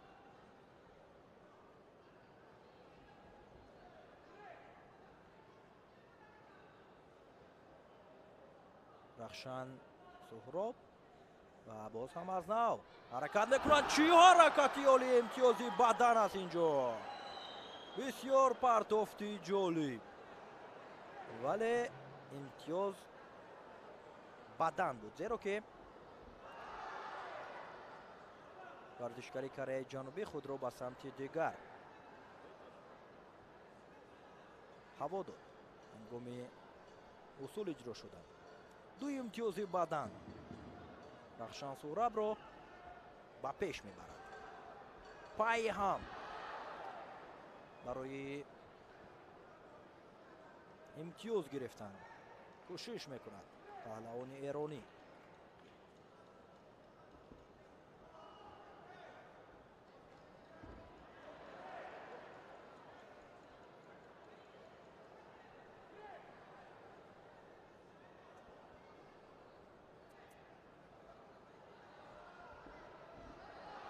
این نوبت امتیاز حلال است. بهادر حلیمов داور تاجیکستانی اشاره کرد که این امتیاز حلال است. همینطور سهراب رخشان پهلوان ایرانی به مرحله نیم نهایی راه یافت، جایی که با عبدالله عارف پهلوان تاجیکستانی که از دسته فدراسیون بین المللی گشتنگیری هنرنمایی میکند آزمایی خواهد کرد. توجه میکنیم نوارهای تکراری را که چگونه ایستادگری کرد ورزشکار ایرانی و توانست که با مهارت عالی پیروزی را صاحب شود.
Гулмаҳмад Толибов яке аз мураббиёни барҷастае ки шогирдони зиёдро дар роҳи паҳлавонӣ тарбия кардааст, махсусан шогирдашон Умар Шеров дар вазни то 71 килограмм ки аллакай ба марҳилаи нимниҳоӣ роҳ ёфт ва устод пайгири рақобатҳои шогирд аст ки имрӯз метавонад ба як дастоварди арзанда дар корномаи варзишиаш ноил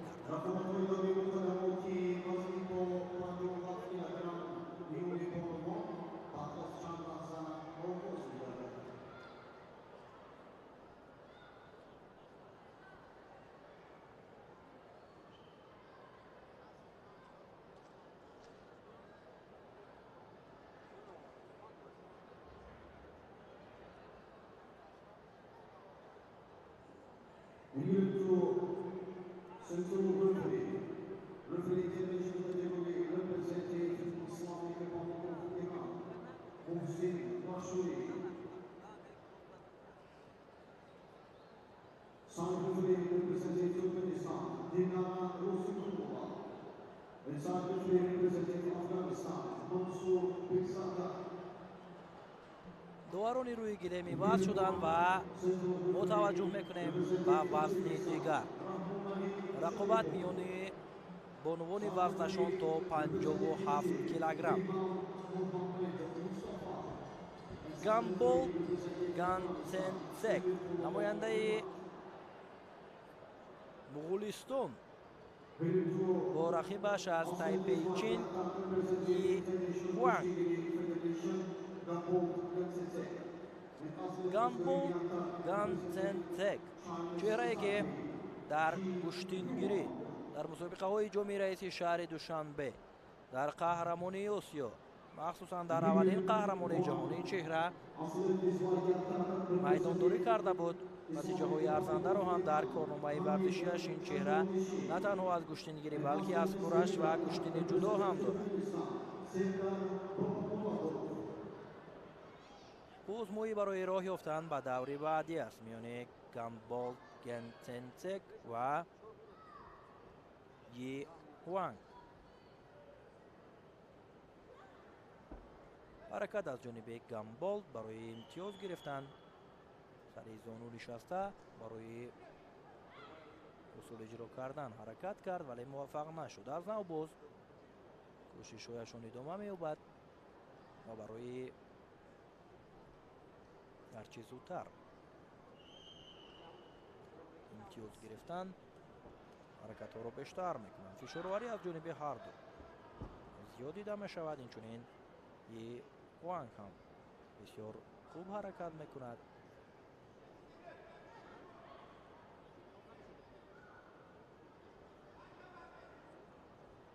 аз нав боз аз маркази майдон кӯшишҳоро идома дода истоданд ва барои имтиёз гирифтан то ҳол муваффақ нашуданд.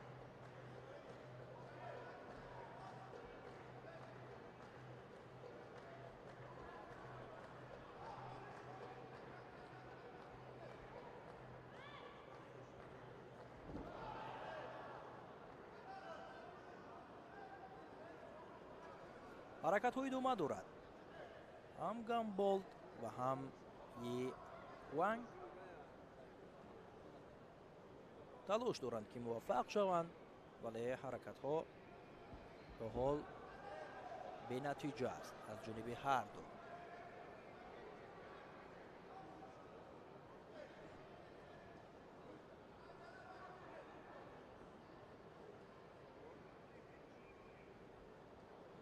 ва намояндаи Тайпейчин Йихуан огоҳиро ба хотири камфаъолӣ нишон доданд ва дар вақти боқимонда ӯро мебояд ки фаъол бошад, зеро ки дар сурати як огоҳии дигар гирифтан و بدون نتیجه هم به انجام رسیدن وقت کارش خاتمه می‌یابد.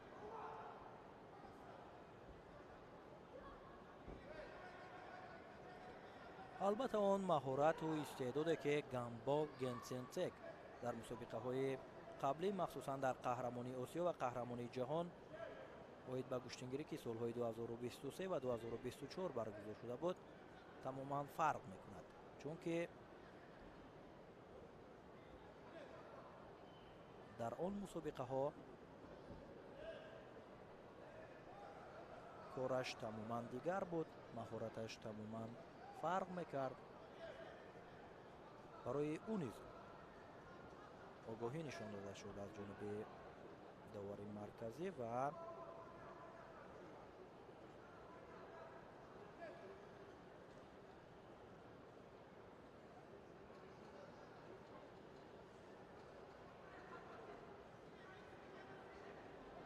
یک دقیقه دیگر امتیازی بدن برای ورزشکاری تایپه چین نشان داده می شود.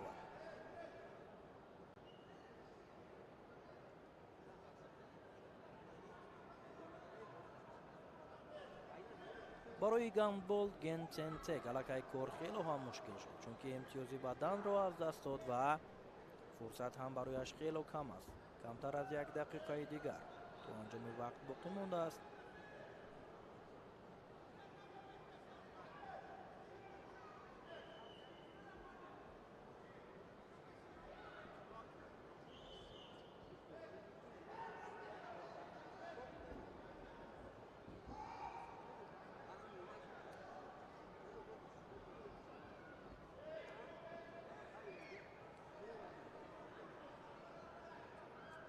گامبول ناراضگی میکند که باید چنین هنرنمایی نکند رقیب، ولی این مبارزه است، کار داوری است، قضاوت از جانب او خواهد بود و هرچند که اینجا باز هم کوشش میکند موفق نمیشود ورزشکار مغولستانی.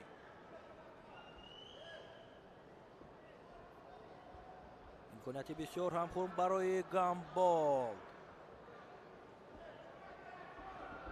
ولی باز هم به نتیجه همینطور وقت به انجام میرسد و گامبول گنسنسک نفری که در این وزن یکی از مدعیان به حساب میرفت از رقیبش از تایپه چین ناکام می شود و قهرمانی جهان برایش بدون نتیجه خاتمه می‌یابد.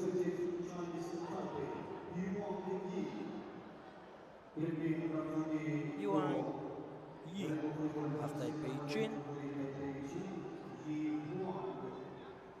غالب گردید و به دوره دیگر راه یافت، جایی که لیلی بهادی رو از ترکمنستان او را در دوره بعدی انتظار است.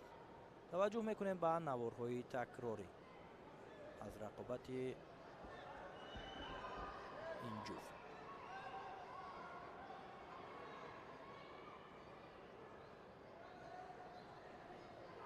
ولادیمیر یلچنین یکی از مربیان شناخته سطح جهانی، نفری که رسول باقیف را برای بازی‌های المپیک پکین آماده کرده بود. کامیلا بادوروا، ابرک ناگوچف، هیئت ورزشکاران فدراسیون روسیه. برای ما نشان داده می شود ابرک ناگوچف دوره اول ناکام شد، کامیلا بادوروا باشد حالا با میدان نآمده است.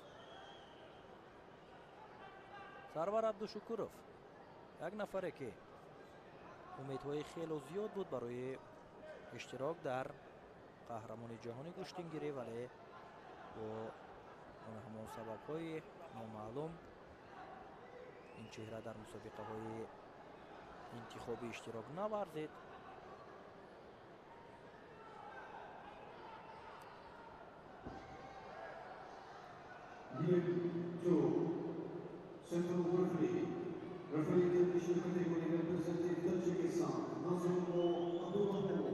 داور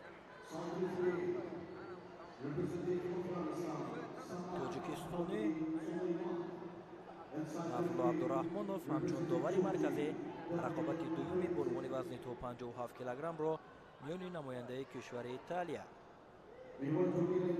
درانوتا و نماینده بریتانیای کبیر نیون هانه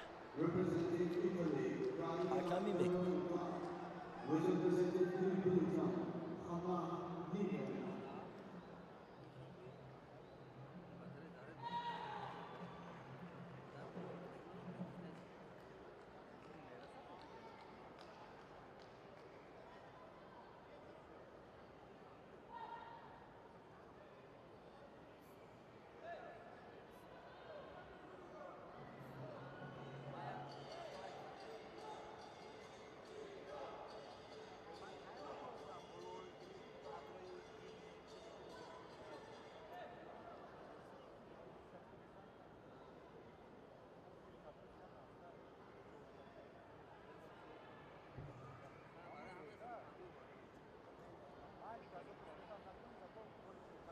رقابت میونی این بانوان که در بالا اشاره کردیم آغاز یافت و هر دو کوشش دارند برای به دست آوردن امتیاز درانوتا گاجا با نیوی.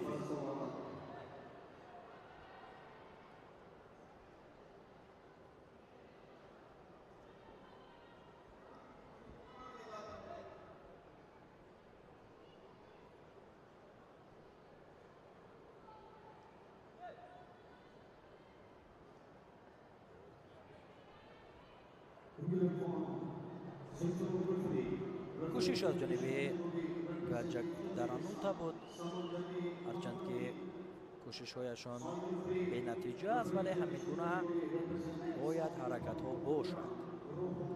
کمفاولی گاجا رو به نوبت گرفت و برایش آگاهی نشد.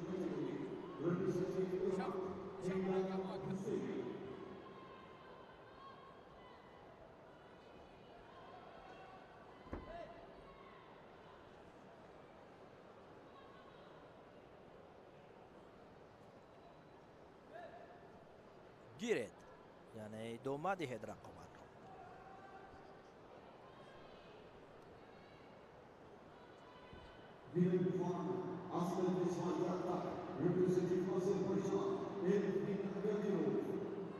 هرچند کوشش هست، هرچند هر دو برای به دست آوردن امتیاز کوشش میکنند ولی موفق نشدند.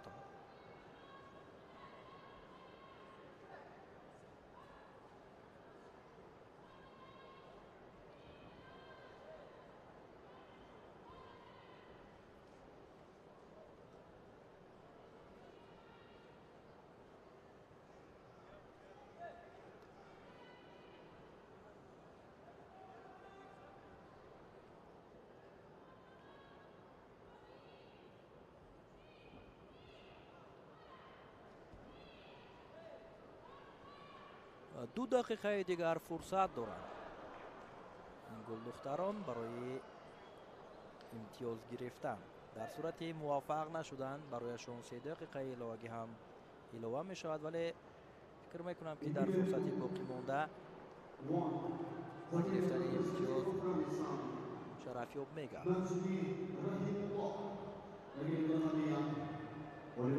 خیلی هم نزدیک است ورزشکار ایتالیا، بدن بهاگذاری شد و پیش صف می شود.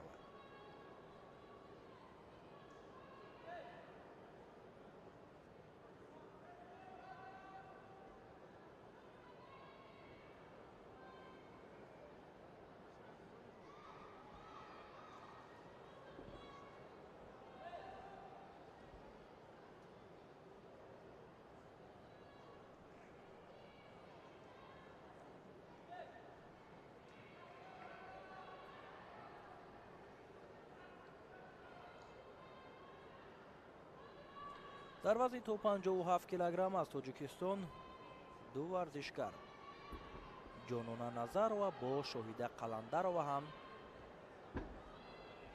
نرنمایی میکنند. اینجا یک حرکت خوبی را ورزشکار ایتالیا انجام دادنی بود و در زیر حمله نیوین برایش امکانیت نگذاشت و کوشش کرد و باز هم حرکت از جانب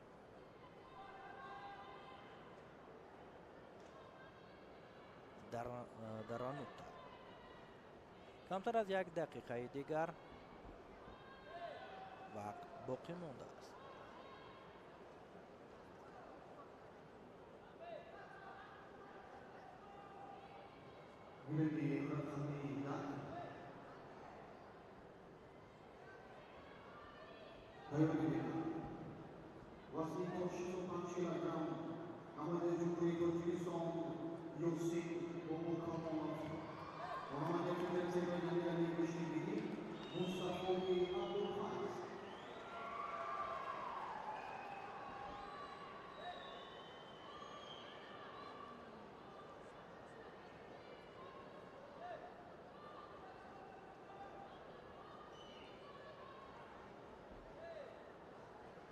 کوشش های پای در پای از جانب نیوین برای جبران از امتیازی از دست رفته، زیرا که در صورت به انجام رسیدن وقت با امتیازی بدن ورزشکار ایتالیایی غالب می شود. از این رو حرکت کرده است که حداقل امتیازی بدن را صاحب شود تا انجام وقت. تنبیه رو هم برای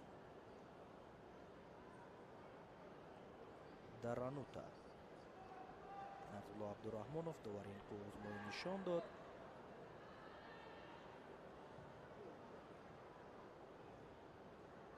Implement 1, Central Referee, Representative of Kyrgyzstan, Sukolo Nemat. Side Referee, Representative South Republic of Iran, Ruhulo Persapo.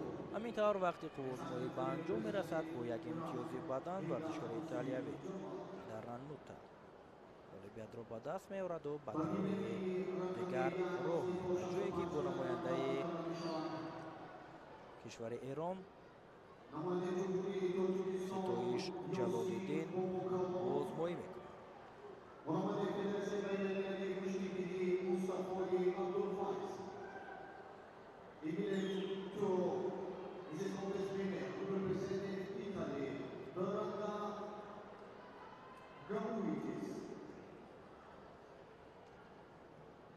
توجه میکنیم به نوارهای تکراری از جریان قوزمایی این جفت که چگونه مبارزه بردند و ورزشکار ایتالیایی با آن همین حرکتی که امتیازی بدن برایش نشانده شد امتیازی را به دست آورد.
توجه میکنیم به رقابت نوبتی در وزن تا 57 کیلوگرمی بانوان نماینده کشور مولداوا ویرا زوریا با رقیبش از ویتنام تی Nguyen. آزمایی آغاز شد. هر دو کوشش میکنند برای راه یافتن به دور بعدی.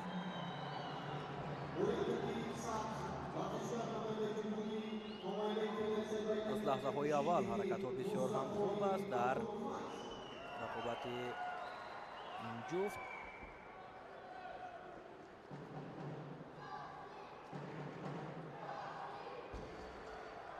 البته همه نفرانی که در قهرمانی جهان و به کشتیگیری اشتراک میکنند تجربه اشتراک در مسابقه های سطحی با نفوذ جهانی را از جودو و دیگر نمادهای کشتی دارند.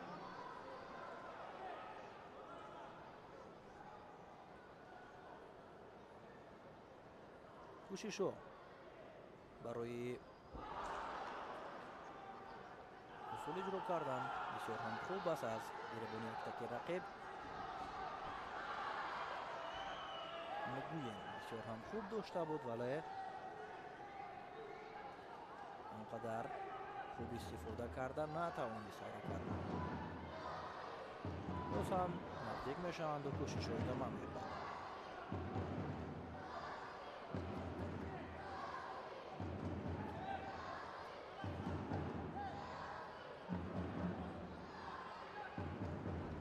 اینجا یک حرکت دیگر ورزشگر ویتنام گوین خواست که انجام دهد و حرکت های پای در پای، کوشش هایی که پیوسته از جانب او انجام داده می شود.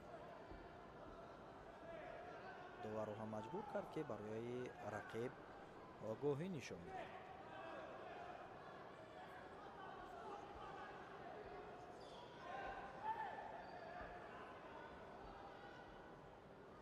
حرکت های ادامه می یابد. طریق حلوکی بیرونه باز هم نگوین برای اصول اجرا کردن حرکت نمود.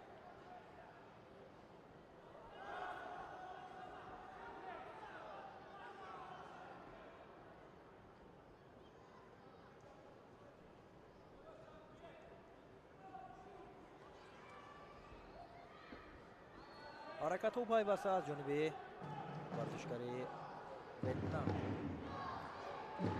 اجرا می شود و مشاهده میکنیم پیوسته کوشش میکند که هرچه زودتر موفق شود و امتیاز بگیرد. حلال بها گذاری کرد داور حرکتی انجام داده نگوین را.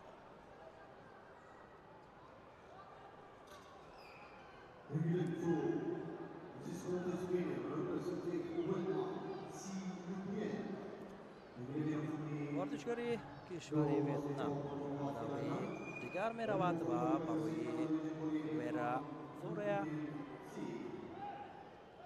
سبقت ها در دوره اول به انجام می رسد. توجه میکنین نوارهای تکراری را و گزارش ما هم اینجا نکرش. در اینجا من با شما خیر خوش میکنم تا این لحظه ها با شما بودم. من ساربان امان الله زاده ادامه رقابت ها رو همکارم میکرو ساتوروف با شما شرح میدهد.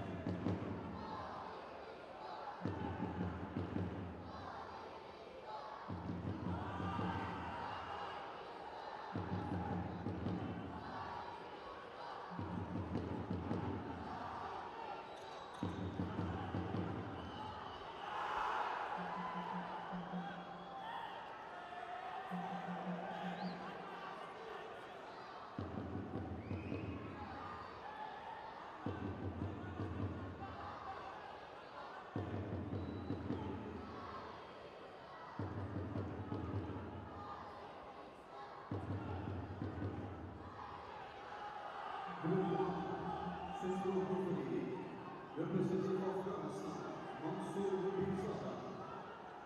Silently representing Islamic Republic of Yemen, Amir Abdus Ranchka. And silently representing Japan, Mariana Koyoko. Wilimi Ratani do Wazito Panok of Yemen.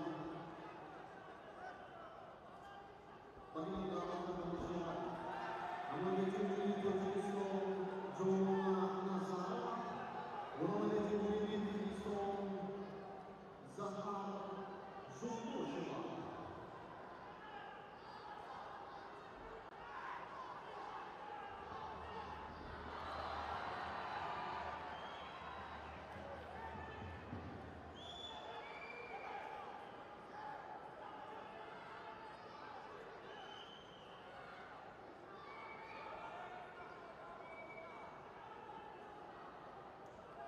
Bugatti Safed, Namada Jumhuri Kyrgyzstan, Jomoman Nazarova.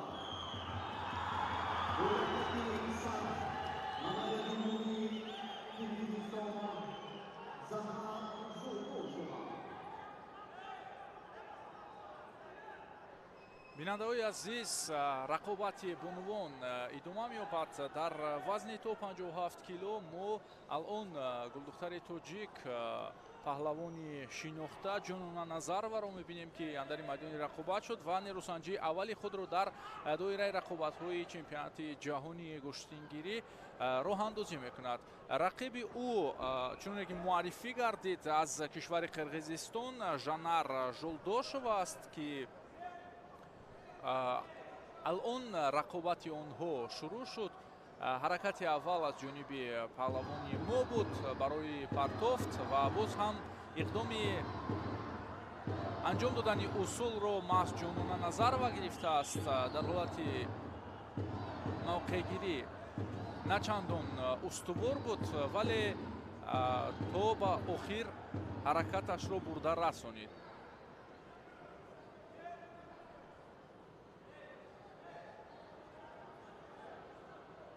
рақобатҳо албатта дар доираи мусобиқаи имрӯза хеле ҷозибу диданиянд ва ҳар нафаре ки ташриф овард ба макони баргузории дуюмин чемпионати ҷаҳони гӯштингирӣ албатта илҳому рӯҳу равони болида дорад ва аз ҳар рақобати диданӣ албатта як ҷаҳон лаззату илҳом мегирад. ва ҳамин аст ки имрӯз тантанаи иди гӯштингирӣ дар толори қасри теннис ва маҷмӯаи обии варзишии пойтахт тараннум мекунад.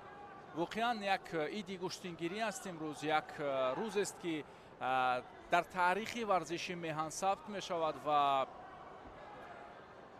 дар ёдҳои тамоми мардум нақш мебандад. боз ҳам кор аз ҷониби варзишгари мо буд. ин дафъа хост аз усули камарӣ кор бигирад ва як корбарии дигар ҳам аз ҳалоки берона онҷо албатта вонамуд шуд. вале оло чуноне ба назар мерасад рақиб ҳам бо ана ҳамон дифоъкории хеш муваффақ гардида истодааст. дигарбора Ҷонона аз мавқеияте ки дошт пештар аз ҳамон кор мегирад. ҳоло бибинем ки сеюмин бор аст ки ҳамин ҳолати кориро равона месозад варзишгар бонуи мо, вале боз ҳам муваффақ намешавад. вале медонед ин барои фаъолнокии ӯ, барои гӯем ки муваффақияти ӯ заминагузор ҳаст. албатта чуноне шоҳид шудем довар аз Афғонистон нав огоҳиро барои варзишгари қирғизистониам равона сохт. ин ҳам бо ҷурми камфаъолӣ албатта. ва акнун боз ҳам аз ҳамон самте ки мегирифт Ҷонона Назарова, яъне аз дасти чап ва бо ҳамон каноре ки мавқеиятро дарёфта буд ҳамон гуна идома медиҳад.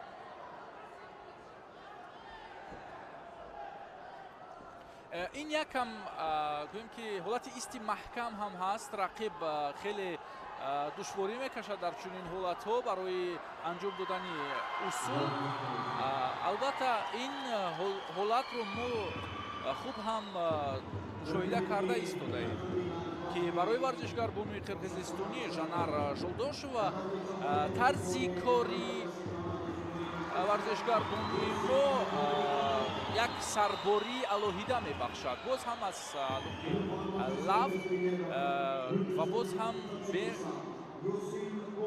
ба даст яъне бидуни имтиёз аниқтараш, чунин гӯем дуруст аст. он ҳолат интиҳо ёфт ва акнун бибинед ки огоҳӣ барои варзишгари мо ҳам дода мешавад.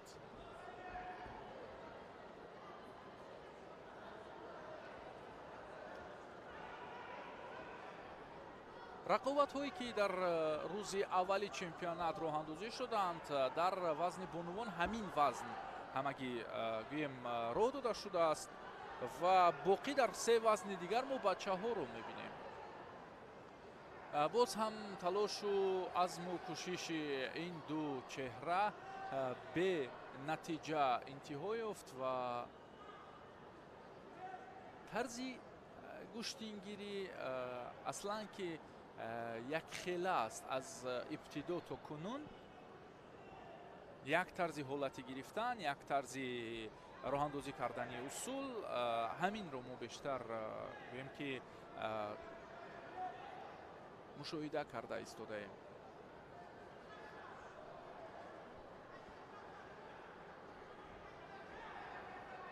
акнун кам-кам рақиб ҳам имконият ба даст оварда истодааст ки имтиёз ҳоло нишон дода мешавад, вале довари кунҷӣ мегӯяд ки на, аз зовияе ки мушаххас дида мешуд барои он довар, аниқтараш доваре ки аз қисмати агар мо ростро тамошо кунем, бону нишастааст, ҳамон нафар гуфтанд ки на, онҷо ҳолати имтиёзовар набуд.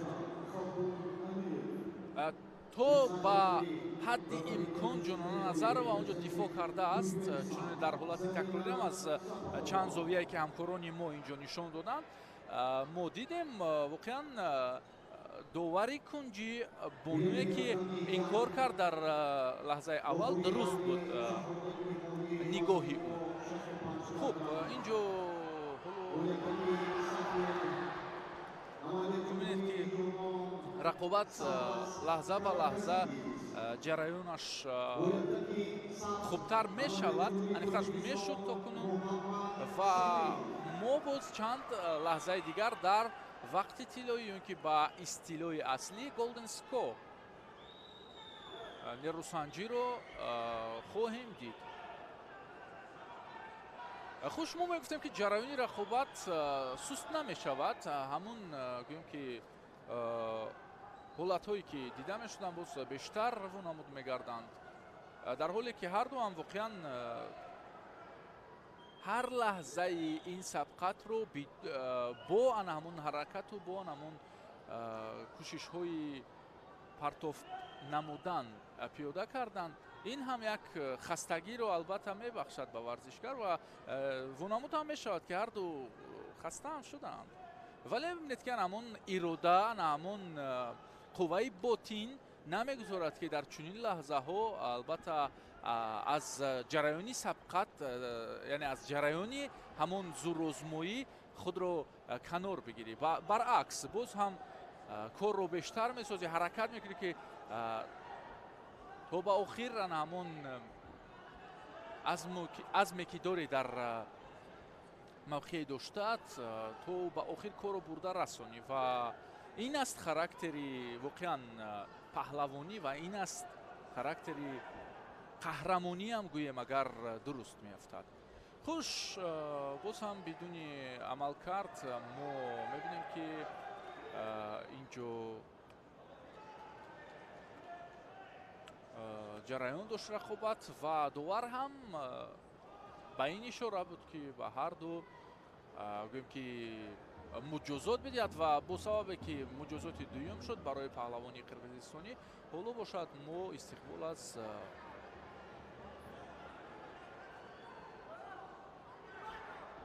хуб, инҷо ҳоло то ҷои маълум нест натиҷа. на, ҳарду дар қисмати асосии вақт гӯем ки муҷозот доштанд, ҳарду доштанд ва боз муҷозотҳои дигар дар Golden Score инҷо ба ҳарду нишон дода шуда буд. хуб, хулоса идома меёбад рақобат ва як лаҳзае буд ки тапиши дили ин ду бонуро бештар кард ва онҳо якам ҳолати ногувор ҳам доштанд, вале бибинед ки ин ҳам боз як ҳамон энержие ки адреналине ки мегӯем ба онҳо бахшид ва бибинед ки чӣ гуна ба ҳам омаданд ин навбат. ҳаракатҳо боз қавитар шуданд, боварӣ бештар шуд ва ҳушдор шуданд ки бояд то ба ана ҳамон охир рақобат кард ва то лаҳзае ки муваффақ нашавӣ бояд ки кӯшишу ғайрат намуд. албатта ҳар муҷозот ва ҳар ишораи гӯем ки огоҳӣ ё ки танбеҳ бошад ба варзишгар як такони дигар мебахшад, то ин ки ӯ боз ҳам ба тарзи дигар ҳушёрона ва далерона кор бигирад.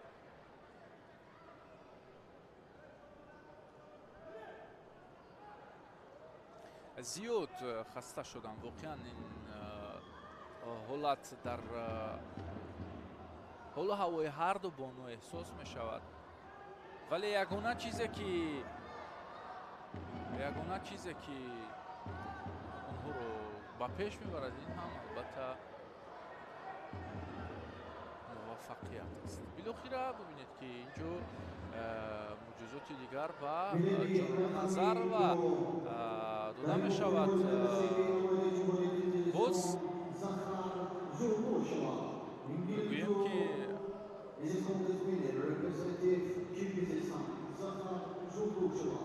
мо шоҳиди инҷо як рақобати хуб будем, вале мутаассифона ин набард ба нафъи варзишгари мо анҷом наёфт.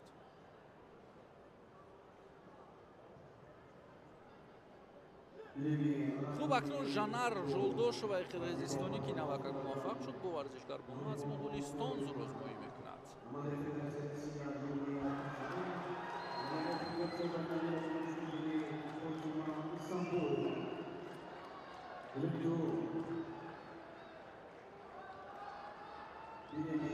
воқеан чунине ки ба назар мерасад, бубинед варзишгоҳ пурра моломоли иштиёқмандон ва ҳаводорони гӯштини миллӣ аст. омаданд, ташриф оварданд то ин ки аз пеш бубинанд лаҳзаҳои таърихиро ва шоҳиди нерӯсанҷиҳои муҳими имрӯза бишаванд.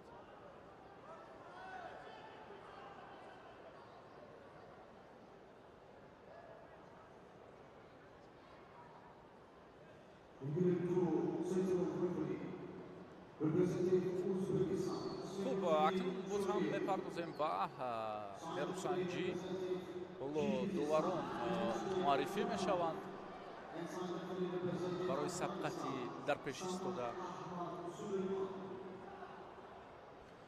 ва мо бошем истиқбол аз варзишгарбонувон мегирем дар марҳилаи аввалии рақобатҳо ки паҳлавон бону аз кишвари Россия дар майдони рақобат мешавад. муқобили ӯ бону аз дастаи Федератсияи байналмилалии гӯштингирӣ.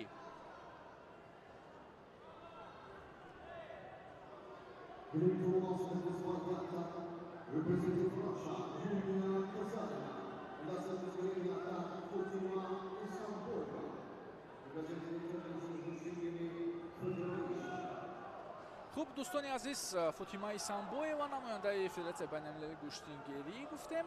ӯ албатта паҳлавони мо аст, варзишгарбону аз кишвари мост ки албатта чуноне дар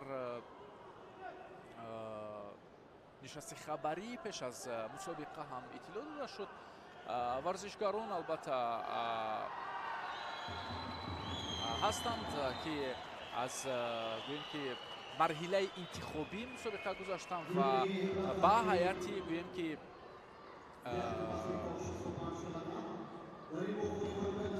IGGF ворид шуданд то ин ки дар мусобиқа иштирок кунанд.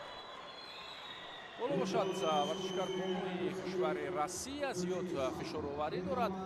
паҳлавони мо чанде аз лаҳзаҳои мураккабро тай мекунад дар ин сабқат. барояш душворам ҳаст дар лаҳзаҳои аввали рақобат муҳориба кардан бо паҳлавон аз Россия Юлия Газарина. хеле ҷараёни кораш хуб аст, фишуровариҳояш ба маврид ба назар мерасанд ва ҳамин буд ки ҳоло бону паҳлавони мо муҷозот ҳам гирифт бино ба камфаъолияш. албатта баъд аз ин гӯем огоҳӣ акнун каме боз дигаргуна корнамоӣ мекунад ва ҳаракати аввали ӯ дар сабқати мазкур барои партофт намудан, аниқтараш барои усул анҷом додан ки як иқдоми хуб ҳам буд аз ҷониби ӯ. ва инҷо ҳуҷуми ҷавобӣ акнун бибинед ки чӣ гуна ҷозиб буд ин партофт ва довар ҳам албатта ин усули ба корбурдаи Юлияро бо имтиёзи ҳалол арзёбӣ кард ва акнун ӯ ба даври дигари рақобат рӯи худро кушода кард.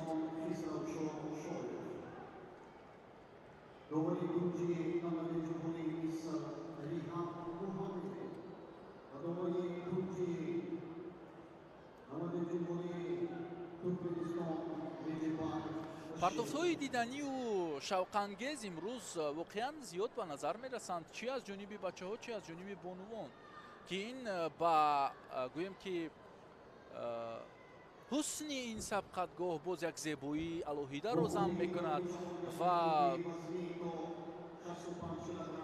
хеле диданӣ аст вақте ки рақобатҳо бо гӯем ки партофтҳои ҷозиб таркиб меёбад ва ҳамагиам барои зебоию барои гӯем ки ана ҳамин гуна ҳолатҳои ба вуқӯъ омада, яъне партофтҳои ҷозиб ба ин ҷо омаданд, то ин ки якдаме албатта дидани гӯем ки гӯштин ҳам як фароғат аст ва барои нафароне ки дӯстдори варзиш ҳастанд, махсусан дӯстдори паҳлавонӣ ҳастанд, онҳо лаззат мебардоранд, фароғат мекунанд, истироҳат мекунанд дар ин рӯзҳои истироҳатӣ. хуб, бонувонро ҳам мебинем ки бо намои миллӣ як зебоии дигарро меофаранд ба макони баргузории чемпионат, ки ин албатта хеле зебо аст.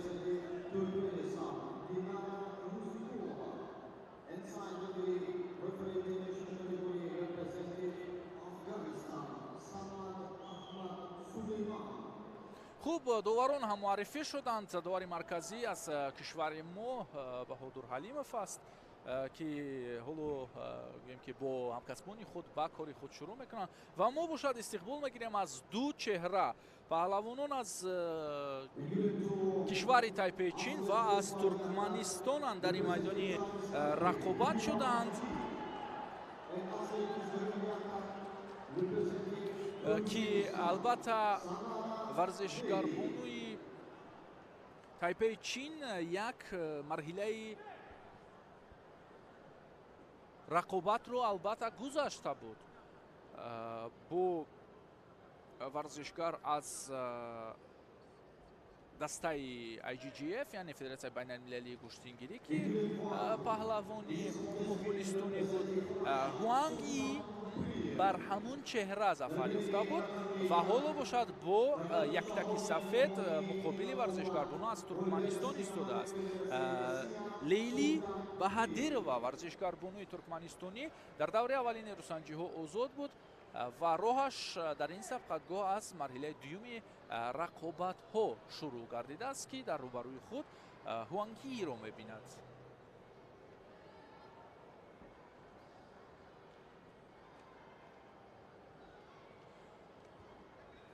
дар як ҳолати бисёр гӯем ки мураккаб, ки бештар фишороварӣ бону аз Тайпейчин ба назар мерасид, Лейли тавонист ки муқовимат нишон бидиҳад ва худ амалкардро ба кор бубарад. бори дигар акнун кӯшиши варзишгарбонуи туркманистонӣ ва чашм расид ки ҳоло гӯем дар ибтидои набард чунин همین فشاروری ها خیلی با مورد هم است.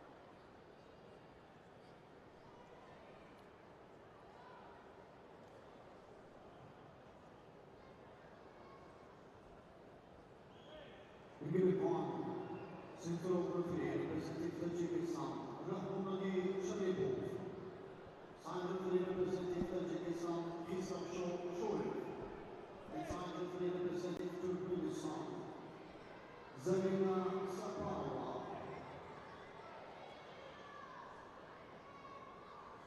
باز هم گویم که بونو از تایپه چین اقدامی پرداخت نمودن رو گرفته است. بیشتر ببینید که فعالی او به چشم میرسد در این رقابت و بعد از اونه که آگاهی گرفت خیلی گویم که جدی‌تر شد در نبرد. باز هم با طرز و اسلوب دیگر کار رو پیش برد. حالا باشد بازم ورزشگر بانوی ترکمنستانی نزدیک به امتیاز بود. از هر دو جانب واقعا اصول ها دیده می شوند، حرکت ها کم نیستند، ولی برای امتیاز نزدیکتر است ورزشگر از ترکمنستان. پرتافتایش را حداقل تا به نقطه نهایی برده می رساند. در قیاس البته با ورزشگر است تایپه چین. این سخن ها البته برای ورزشگر بانوی تایپه خوش نآمد و در حال پاسخ گفت به ما با همین امتیازش. خیلی عمل کردی با مورد بود از جانب او و باز اکنون ببینید که لیلی دیگر چاره ندارد، باید که یعنی گونه فشاروری کند و در پرتافت های خود استوار باشد. توکل آمیز دیگر راه اندازی می سازد همون اصول های خود رو. ولی ببینید وقت ولو خیلی هست، خیلی وقت زیاد از پیش است. بعضا وقت نباید گویم سراسیمگی کرد یا اینکه خود رو در حالت ناگوار احساس کرد. یک و دو امتیازی بدن حالا معنی رو ندارد که تو میتوانی با پرگی رقابت را از دست بدی، در حالی که اینقدر وقتی گویم که حل کننده در پیش داری. یک امتیازی ارزشش بالاتر، یعنی یک امتیازی پهلو میتواند که دو امتیازی بدنی رقیب رو گذشته کند، یعنی شکسته کند. و از سلسله اصول با کاربری ورزشگر ترکمنستانی باز یک کاربری او دیده شد که خوانگ خیلی خوب از عهده دفاع کردن میبرد.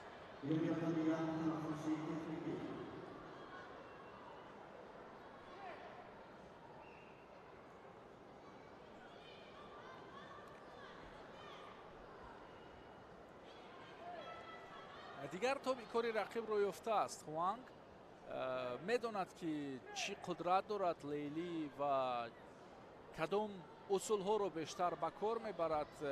مثل کتابی خوانده شده میبیند و درک میکند هر یک حرکت و اصول پیش برده رقیب رو. البته پهلوانی با یک زور و بازو ترکیب نمییابد. اونجا حالت هایی که هستند باید بیشتر با تفکر کار گرفت. طریقی فکر میتوان اینکه طریقی تفکری خوبی ورزشی میتوان در حالت های ناگوار خود رو از باخت نجات داد. توکل آمیز نه همه وقت کار پیش می رود. برای ورزشگر بانوی ترکمنستانی ما از همین گونه بود که بیشتر توکل کرد، ولی از حالتهای دیگری کاری استفاده نکرد. چند مرتبه که ورودی تو مستقیم بود از حالا که بیرونه بود میبایست دیگر عملکرد رو پیش برد، ولی متاسفانه با کار نبرد و موفقیت نصیب ورزشکار بونو از تایپه چین میگردد. اکنون او دومین ظفر خود را استقبال میگیرد در چمپیونات جهانی کشتیگیری. از پیش او رو حالا اکنون معین میشود که کدام رقیب خواهد بود. جفتی نوبتی غالبی جفتی نوبتی مس با همین چهره زور آزمایی خواهد کرد. ما باشیم از تکرار لحظات خوب این نبرد بار دیگر دیدن میکنیم.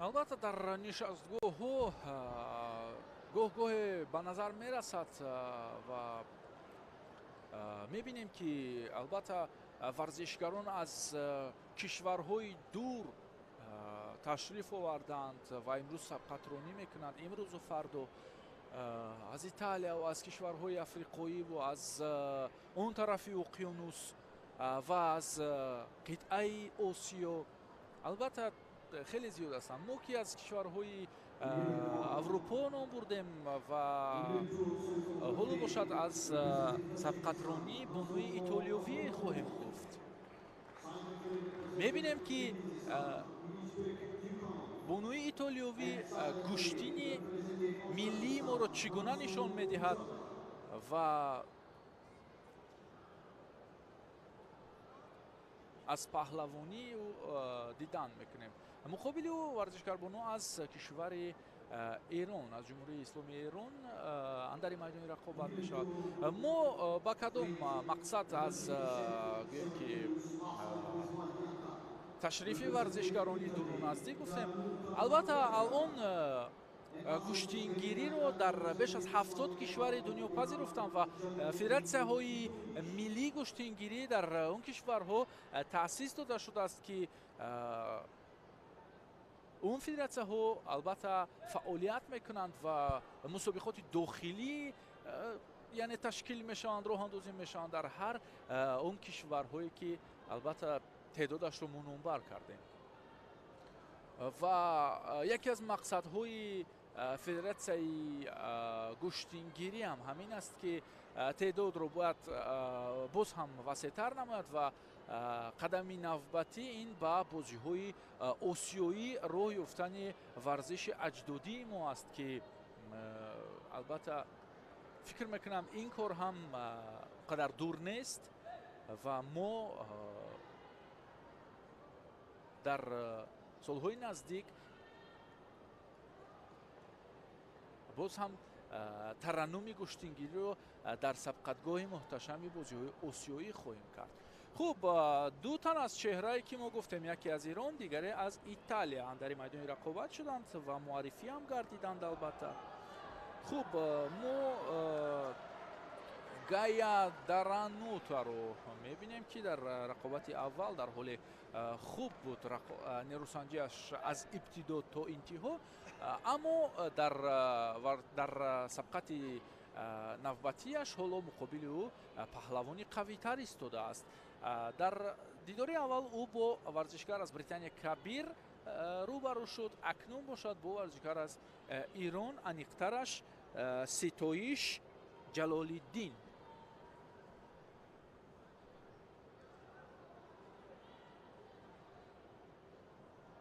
هر دو هم با یک شکل اسلوبی کاری موقع گرفتند، یعنی نشان میدهند موقعیت خود رو و حالا که فاصله دورتر بود هیچ کدام از آنها توکل نکرد برای پرتافت نمودن.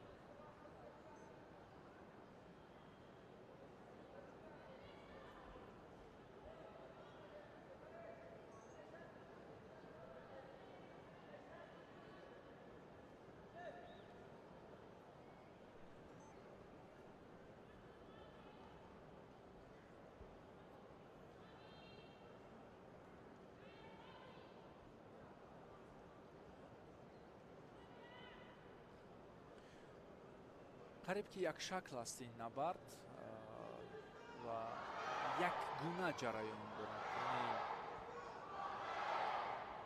мо дигар гуниҳоро то кунун надидем дар сафҳати мазкур аз лиҳози партофтҳо бошад ё ин ки аз лиҳози анҷом додани усулҳои гуногун. танҳо бештар мавқеиятро мушоҳида мекунем халос.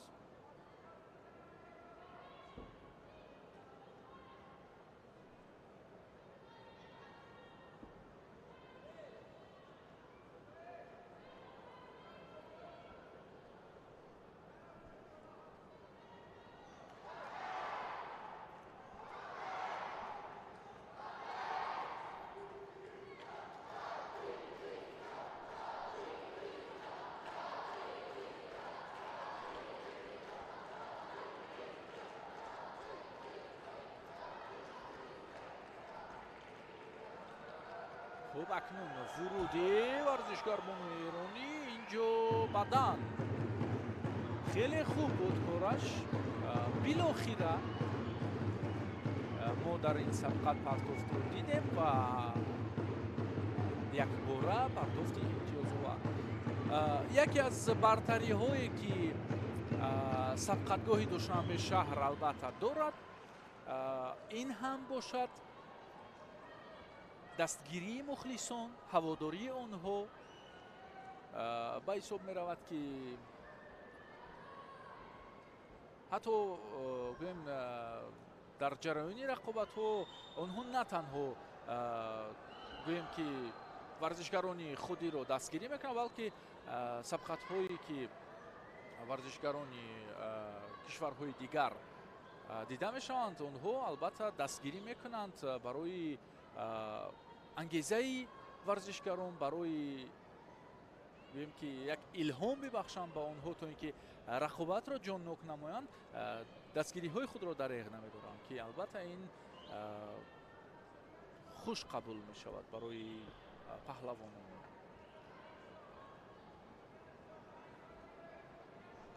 یکم نبرد جریانش سست است ولی به هر صورت بگیم که ما رسیدیم تا به انتهای وقت و در این سبقت اکنون ما نفر کامیاب ورزشگر از ایران را میبینیم.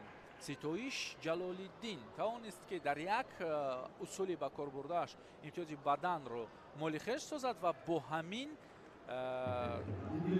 امتیاز به دست آورده‌اش در سبقت مذکور ظفر یافت.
ما ورزشگران استادان رو هم میبینیم. نصیر بزرگ در نشستگاه نشسته است، یکی از سابقه‌داران گشتینگیری که در تربیه چندی از نسل‌هایی که بعداً نام برآوردند سهمی بارز دارد.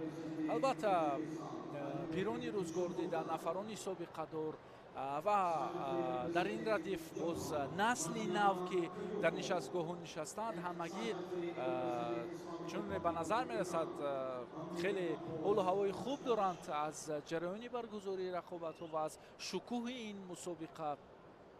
البته امروز ما می فخریم که نوع ورزش اجدادی ما رو در ده ها کشورها می دانند و البته پذیرفتند و امروز هم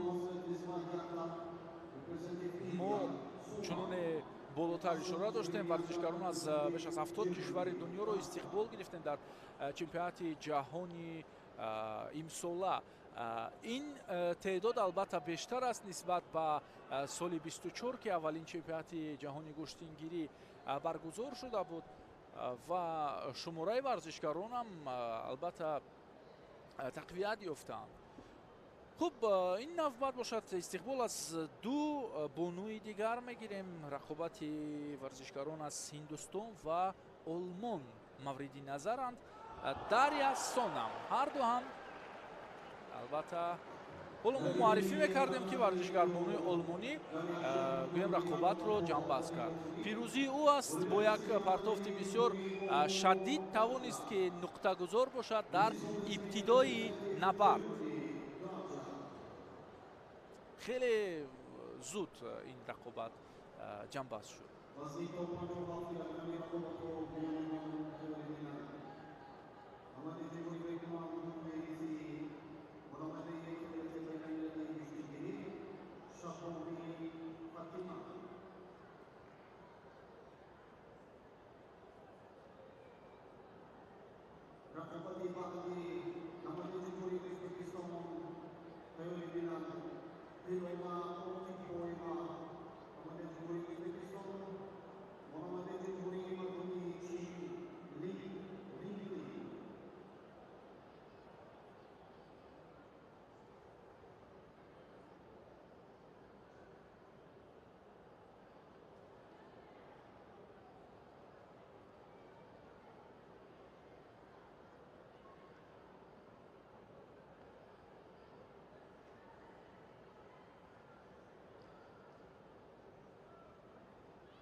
Central referee, representing Russia, Murad Kurbanov, and side referee representing Tajikistan, Babadur Nalimov, and side referee representing Georgia, David Abdelaziz. ҳайати доварон ҳам муаррифӣ гардид. довари марказ аз Федератсияи Россия ҳакамӣ мекунад ҷараёни рақобати мазкурро ва ҷуфте ки муаррифӣ мешавад ӯ андари майдони рақобат мегарданд аз Ӯзбекистон ва аз Чин.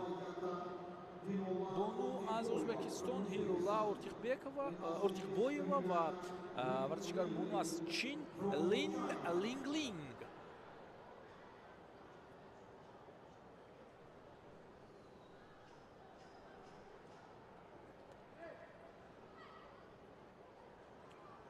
ҳамоно ҳаракат аз ҷониби варзишгарбону аз Чин.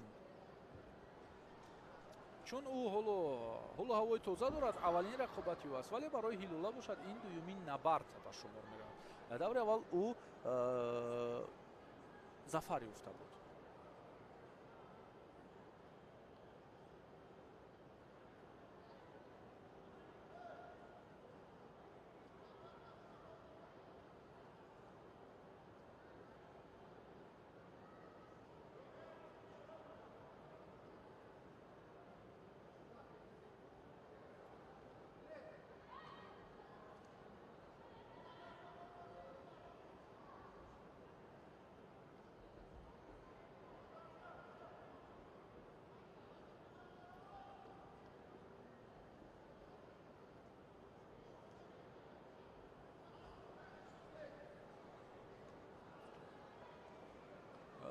хеле ҳоло ҳавои хуб дорад варзишгарбонуи ӯзбекистонӣ. як ангезаи махсусро мо дар набарди аввали ӯ ҳам мушоҳида карда будем ва дар сабқати дуюмаш ҳам бибинед ки ҳамон гӯем характере ки нишон медод боз ҳам ҷараёни дигар дорад, ё ин ки аниқтараш ҳамон характере ки нишон медод ҳамон гуна идома меёбад рақобаташ бо ҳамон характераш ва ҷараёни сабқаташ ҳам аз набарди аввалаш кам нест. ҳамон фишорҳое ки меовард, ҳамон корбариҳое ки анҷом медод дар рақобати дуюм ҳам ба назар мерасанд. вале дар ҷавоби он ҳама корнамоиҳое ки дошт варзишгарбони ӯзбекистонӣ, линг акнун худ амалан посух медиҳад ва чанд ҳолатҳои имтиёзовар ҳам дошт ки яке аз онҳо бо имтиёз анҷом ёфт. ин барояш хеле хуб буд. хуб, якам мавқеияти ноқулай ҳам ҳаст аз ҷониби варзишгарбони ӯзбекистон барои бонуи кишвари чин.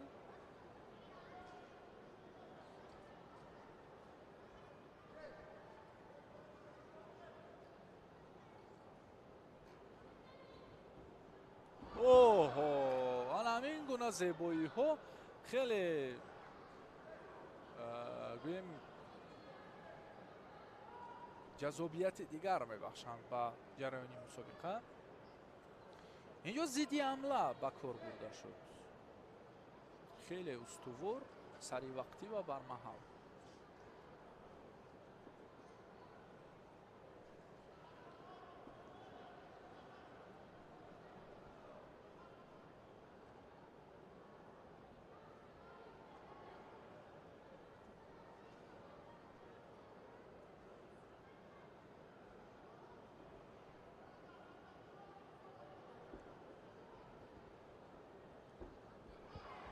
акнун ҳилола сирф пеш меравад, дар ҳоле ки ҳоло вақт хеле зиёд аст. дар ҳол мехоҳад ки барқарор созад таносубро ва ҳатто худро пеш бибарад аз рақиб дида. албатта барои пирӯзӣ ташна будан ин ҳам яке аз гӯем ки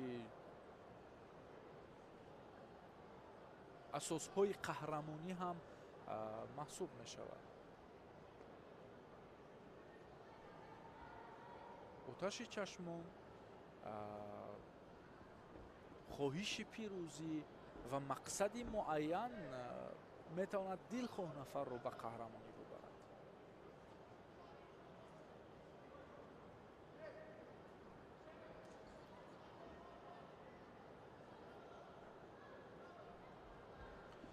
боз инҷо метавонад як зидди ҳамлаи хуб дида шавад, вале на, ҳамла устувор буд то ба охир нуқтагузор шуд.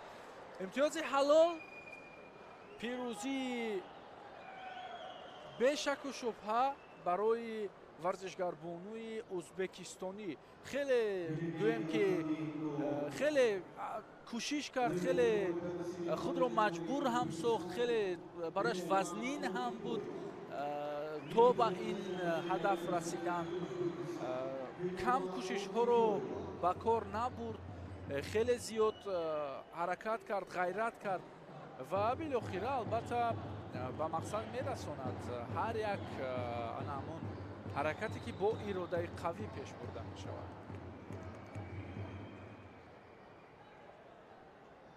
бохт ҳамон вақт ба вуқӯъ мепайвандад ки таслим мешавад. то лаҳзае ки шахс таслим намешавад, ӯ нафари бохт карда ё ин ки ноком шуда эътироф намегардад. фалсафаи қаҳрамонӣ, фалсафаи нафарони муваффақ ҳам ҳамин аст ки бояд то ба охирин фурсат ҳаракат кард, ҷӯё буд ва то ба расидани мақсад фишорро кам накард.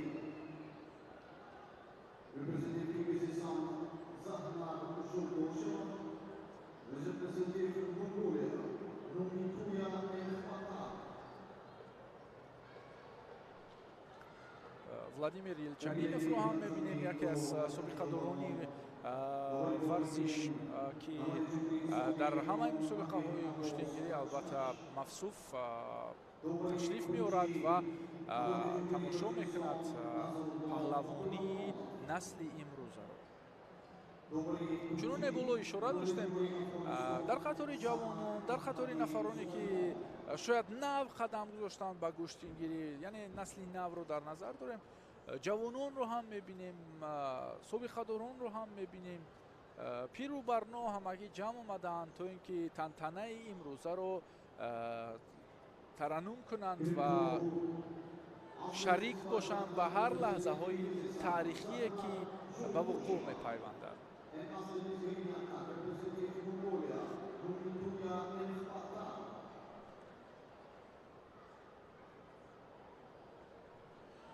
خوش، جفتی نوبتی اندر میدان رقابت شد. پهلوان از قرقیزستان ژانار ژولدوشوا مقابل پهلوان از مغولستان نومینتویا انخباتار.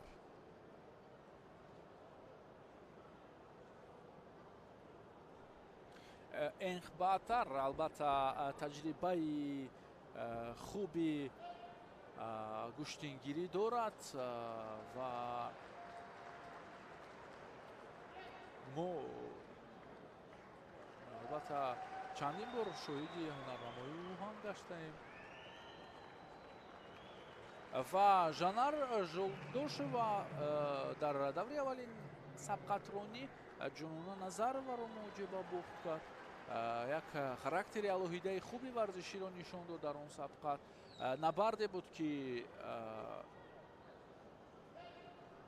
گویم برابر بود، گاه گاه فشاروری جنون نظر و به او سرباری میداد، ولی تو به آخر بردن رقابت و برای پیروزی مبارزه او توانست که او را به دور دوم راهگشایی کند.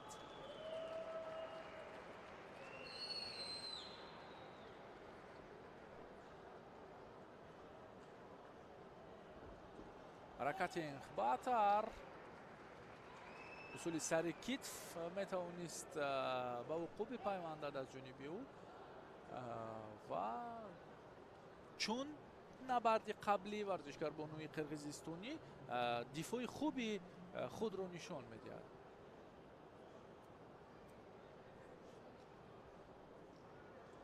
برای بانوی مغولستانی این رقابت نیروسنجی نخست محسوب می شود و گویم یکم دشوار است. نبرد اول برای دلخواه ورزشکار یک سرباری مخصوص دارد، یک گویم که در الوهیدگی فشار احساس میکند ورزشکاری که رقابت اولی خود را برپا میکند و ورزشکاری قرقیزستانی باشد البته کشوده است، یک نبرد رو طی کرد و در سبقت دوم هنرنمایی میکند. اکنون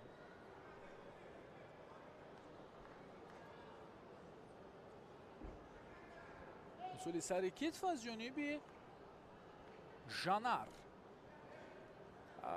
میدونید یک خاراکتری استوار دارد. مشاهده کردید در نبرد اول هم و در این نبرد هم اکنون تصدیق همین مشاهده شد.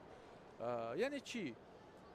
رقیب که یک اصول نشان میدهد از همان اصول خود کار میگیرد، بعد از چند لحظه تکراری اصول رقیب را میکند. یعنی این طریق عملی پاسخ گفتن است که من البته کم نیستم، ولی این کار برای انخباتار واقعا هم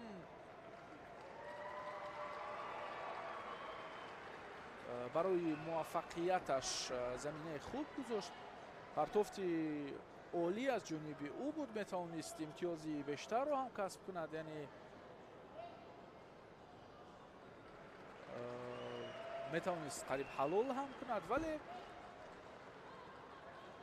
دفاعی ورزشکار بانوی قرقیزستانی خوب است. از این نقطه نظر البته کارنمایی او شایسته ارزیابی میگردد. اصولی کمری میتوانست که اینتریگ دیگر رو هم به وقوع بیارد، ولی دیر دوام نکرد.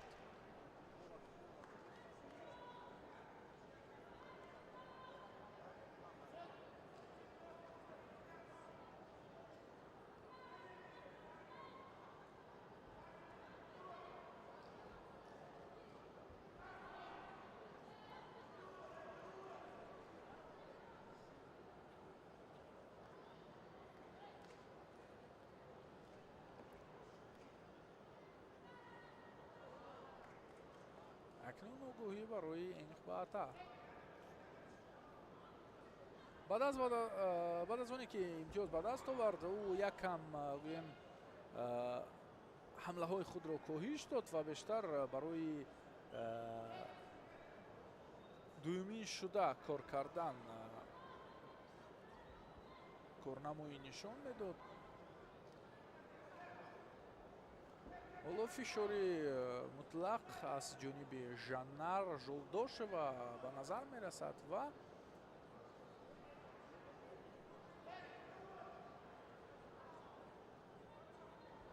ҷоҷои зидди ҳамлаҳои хатарнокро ҳам нишон медиҳад инқбаътар.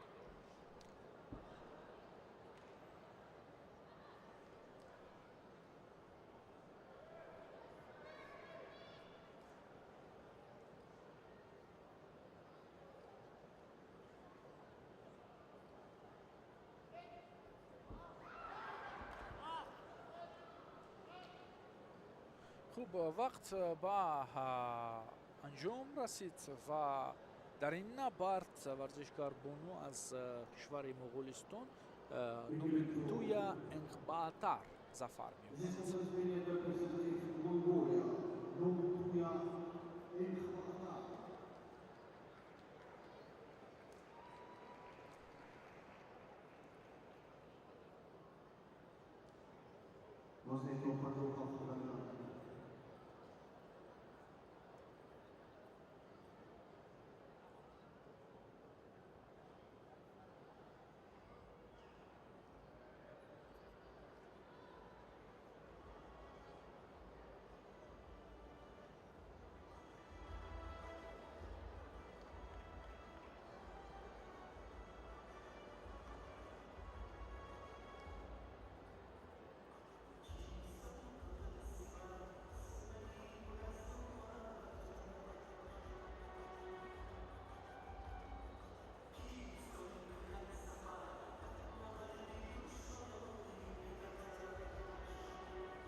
In to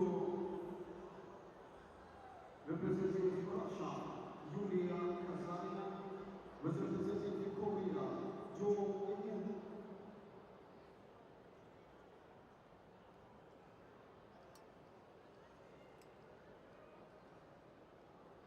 Was the input of the Grammy on the Congo? Kazarina Yulia.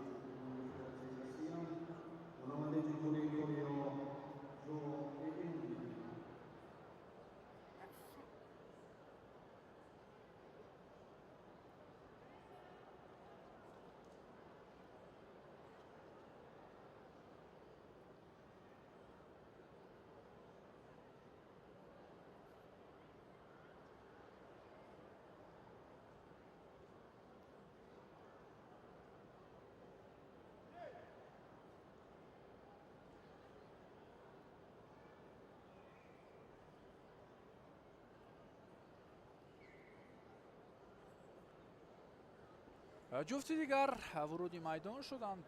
Юлия Казарина дар даври аввал дурахши хуби ҳунари ин чеҳра намоён буд ва акнун дар сабқати дуюм бо паҳлавон аз Кореяи Ҷанубӣ Ҷо Унми андари майдони рақобат шудааст.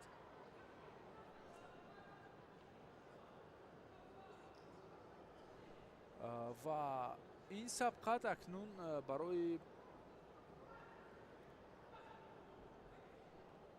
роҳ ёфтан ба марҳилаи чорякниҳоӣ хоҳад буд.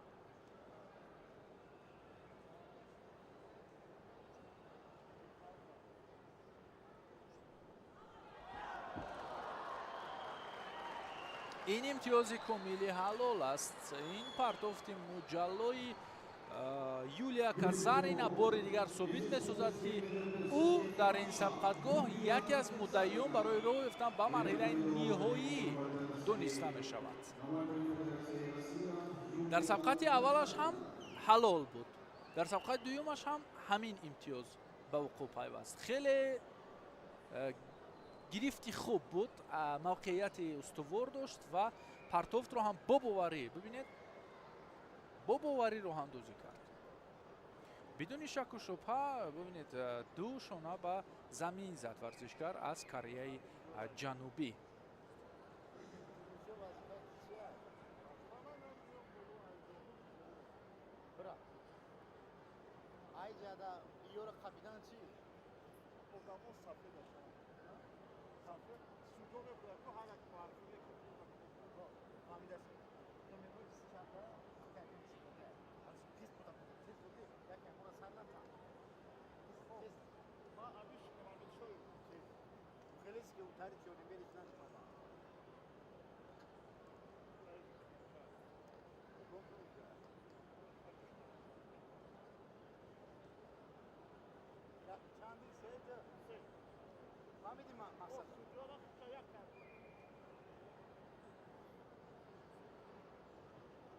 Ini akan itu dapat terlaksana. Partisipan akan menuju Uzbekistan. Noi kahraman jahon akan disajikan di atas zaman musuh. Shohida Khalama.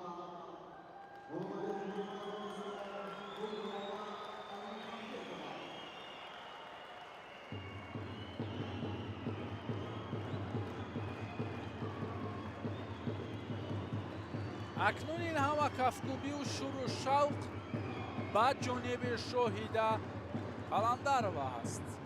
бонуе ки дар чемпионати ҷаҳони соли 24 дар аввалин қаҳрамонии ҷаҳони гӯштангирӣ сазовори нишони нуқра гардида буд. акнун ин навбат ӯ сирф барои тилло андари майдони рақобат мешавад. Гулдона Алмуханбетова рақиби паҳлавони мо дар марҳилаи аввали сабқатронӣ. ин марҳилаи дуюми сабқатронӣ аст, вале ин набарди аввали ҳарду маҳсуб мешавад. хуш, Шоҳида Қаландарова яке аз варзишгарбонуони шинохта дар махсусан навъи куштини миллӣ ки солиёни сол дар мусобиқоти дохиливу байналмилалӣ ба гирифтани ҷоизаҳо албатта даст меёбад ва мақомҳои ифтихориро мушарраф мегардад. ҳунари хуб дорад, паҳлавонӣ асил нишон медиҳад дар майдонҳои мухталиф ва дар чемпионати ҷаҳони соли 24 ҳам хеле дурахши хуби ҳунари ӯро мо ёд дорем. имрӯз ҳам мо интизор хоҳем буд аз ин чеҳра ҳунарнамоии шоиста ва рақобатҳои ҷозибро.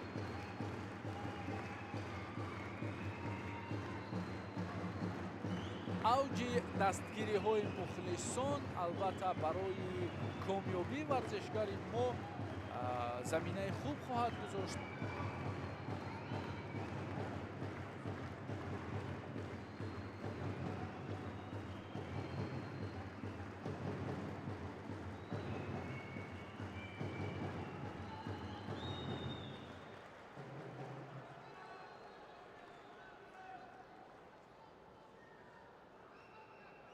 хеле ангезаи баланд вонамуд мешавад дар Шоҳида Қаландарова.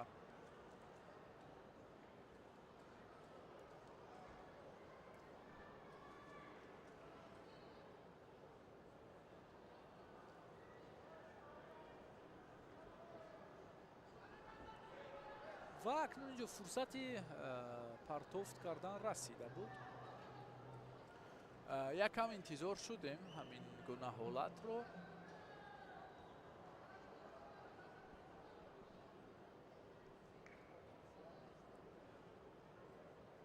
ва боз ҳам ҷараёни набард якам коҳиш ҳам меёбад.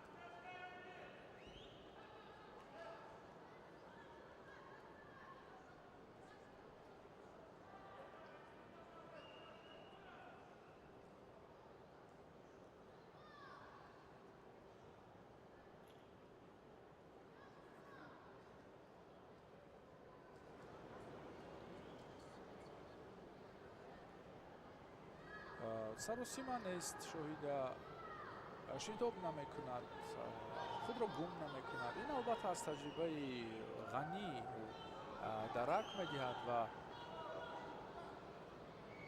собит месозад, ки ӯ як варзишгари варзида аст, як паҳлавоне аст, ки нигоҳи ӯ мусобиқоти зиёдеро дидааст.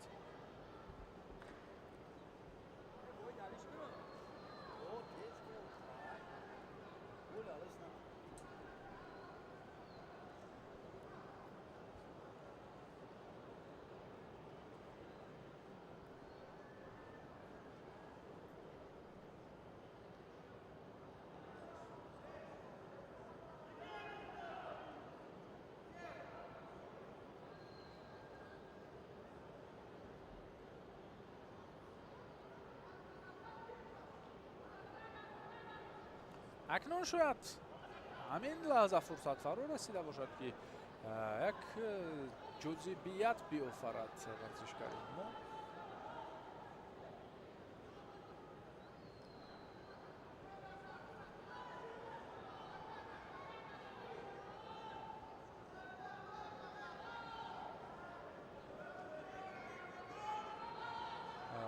акнун бештар наздик гӯштин мегирад ва албатта интизориҳо барои партофт буданд дар он ҳолати мавқеъгирӣ, лек ҳоло ҳамон Dargiyeki rakami 2 Sedat Ahmadi Ilowagi. гиреҳе ки ҳаст кушода нашудааст ва ҳоло тоби кори рақибро наёфтааст. با ایستگی ما با وقت اضافی هم رسیدیم.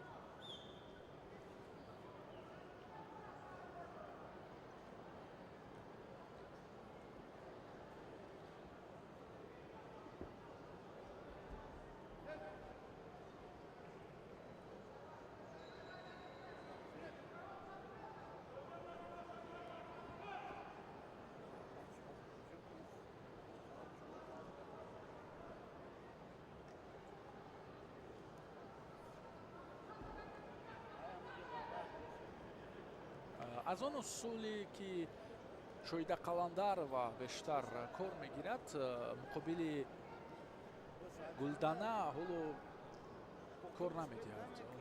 اسلوبی کاری میسازد از دیگر شکل عمل کرد کار میگیرد.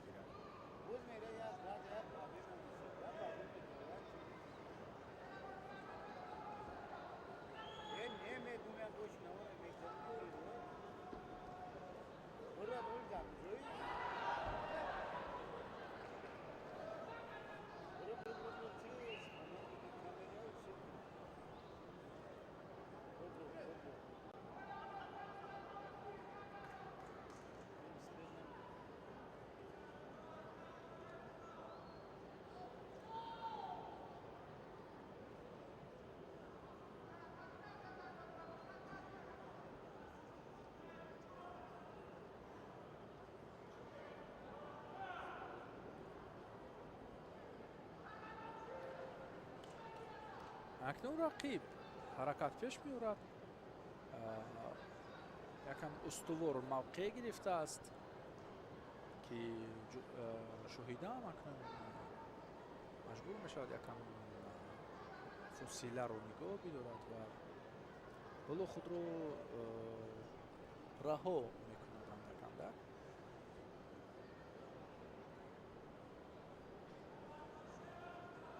دوست هم تناسب را برقرار کرد و اینجا دوران هم پای مشورت این شاید برای آگاهی باشد.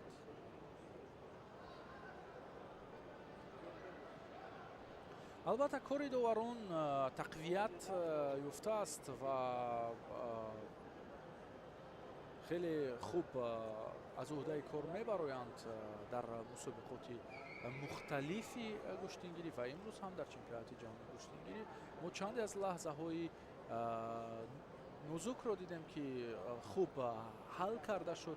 این هم ثمره همون بیش از 15 سمیناری که سمینارهای بین‌المللی که برگزار شدن برای تقویت کار داوران زمینه استوار بود.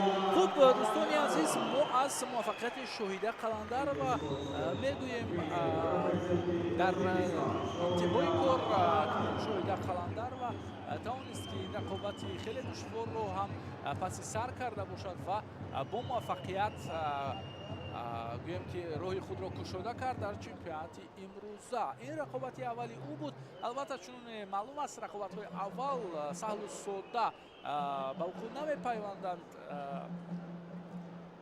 برای دلخواه ورزشکار، خواه ورزشکاری کسبی باشد، خواه ورزشکاری که حالا قدم های کمتر دارد در مسابقات محتشم، فرقی ندارد.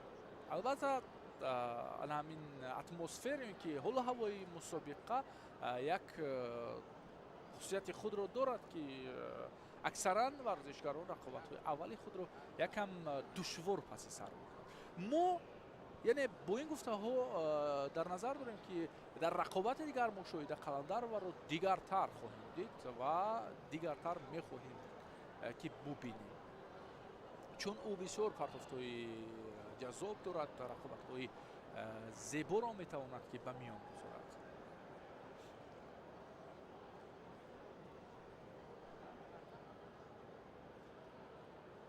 In game number 2, center referee.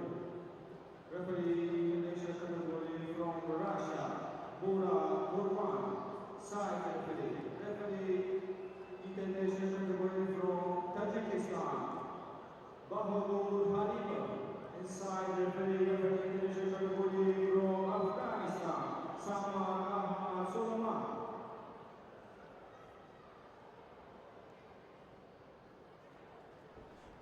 داوران از فدراسیون روسیه، تاجیکستان و افغانستان جریان رقابت را حکمی میکنند و ما باشیم استقبال میگیریم از دو چهره دیگر. خوب، در میدان رقابت شد ورزشکار بومو از تایپی چین مقابل ورزشکار بومو از جمهوری اسلامی ایران. هوانگی ورزشکاری تایپگی که دو دوره رقابت را خیلی خوب پس سر کرد، اکنون در نبرد سوم خود هنرنمایی میکند که این نلکه مرحله چهارک نهایی است.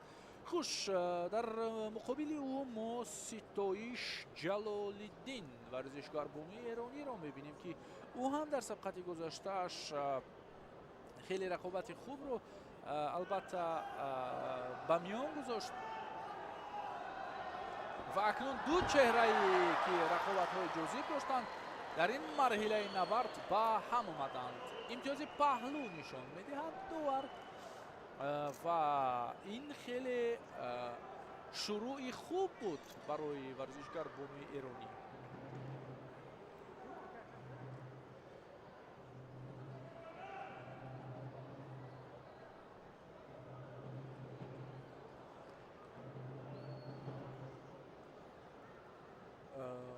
خوب، برای ورزشکار بومی ایرانی یکم کمک طبیبی لازم اومد و زود البته برمیگردد. بیاید بار دیگر از همون حالت قبلی دیدم. واقعا یک حالت خوب رو دریافت ورزشکار بومی ایرانی. ببینید همون گیره زدن پای بسیار قوی بود و فشار رو هم سری وقتی بکار برد و توانست که یک امتیازی ارزشی والا داشته رو کسب کند.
баргашт Ситоиш Ҷалолиддин ва акнун ҷараёни кор аз ҷониби Ҳуанг хеле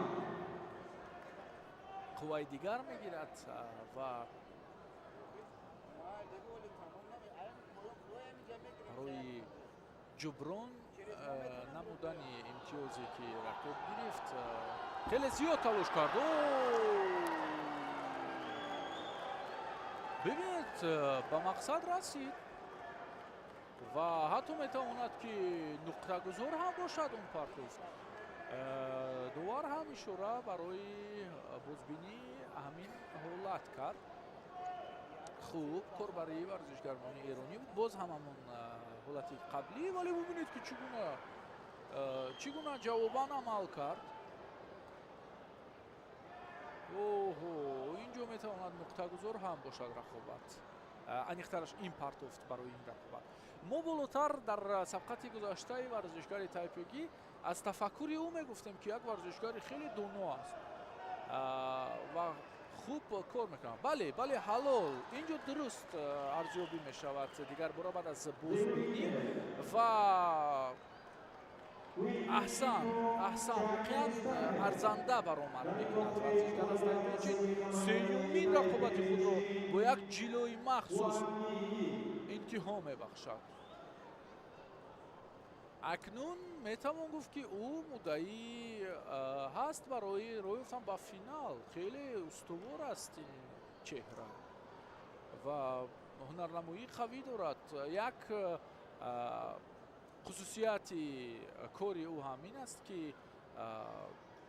зуд иқдом мегирад, зуд кор мекунад. баъд аз оне ки рақиб имтиёз мегирад мехоҳад зуд посух гуфта бошад ва аҷибияш ҳамин аст ки муваффақ ҳам мешавад. бибинед ки дар пеши чашмои мо чӣ ҳолат рух дод.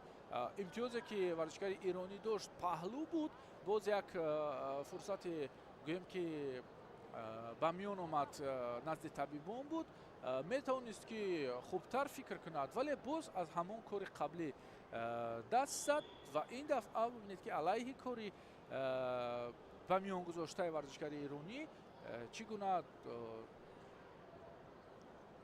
интиқом гирифт, яъне имтиёзе ки буд, имтиёзе ки аз даст дод дар навбати аввал. хуб интизор мешавем рақобати навбатиро.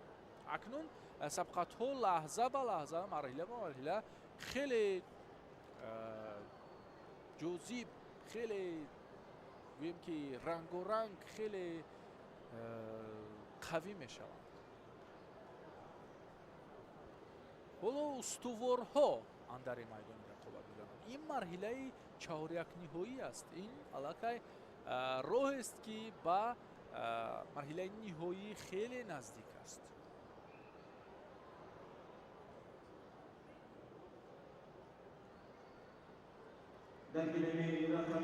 хуш варзишгарбону аз олмон ва аз ветнам андари майдони рақобат мешаванд.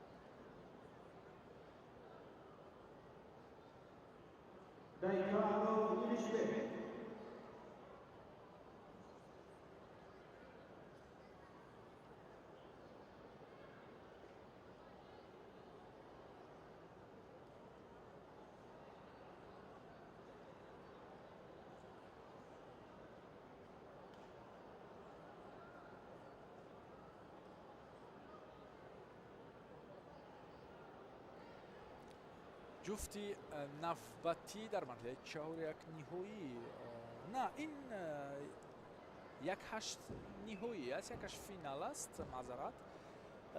хуб на ин чаҳорякниҳоӣ аст. мо каме хато кардем.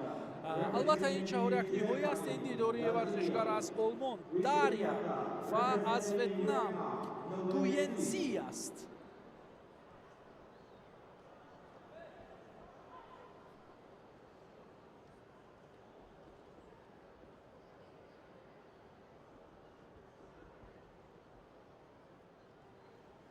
خوش ورزشکاری آلمانی در دیداری گذشته خش با پهلوانی هندوستانی به هم اومده بودن که تقریبا 10 ثانیه که 10-12 ثانیه وقت رو در ترکیب داشتن رقابت و یک پرتافتی خیلی عالی رو با کار برده بود. اکنون مقابل او یک پهلوانی کمی استوارتر، کمی قویتر ایستاده است. شاید این نبرد رو هم همون گونه با عجابت و جالبیت مخصوص پشت سر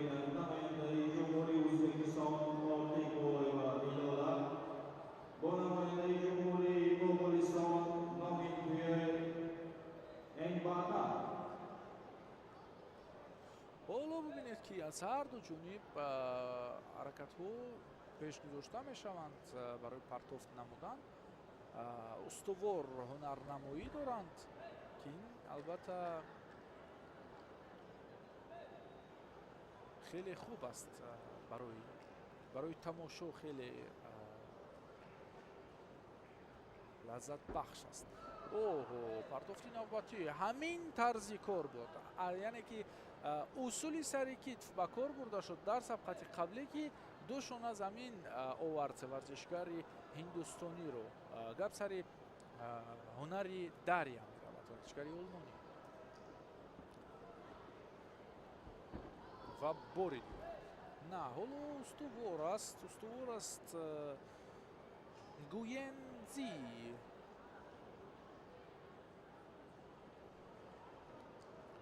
گوینزی در سبقت گذشته یعنی در دیداری اول ورزشکار بونو از رومینیا رو شکست داده بوده است. بعدا نماینده فدراسیون بین المللی کشتیگیری رو از صد راهش دور کرده است در یکش فینال و در یک چهارنهایی اکنون هنرنمایی دارد.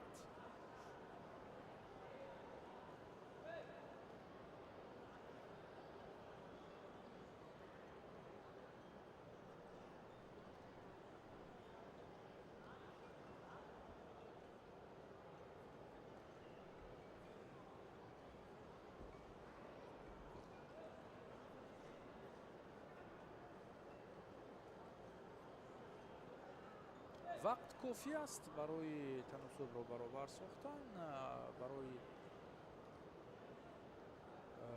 ورزشکار ویتنامی.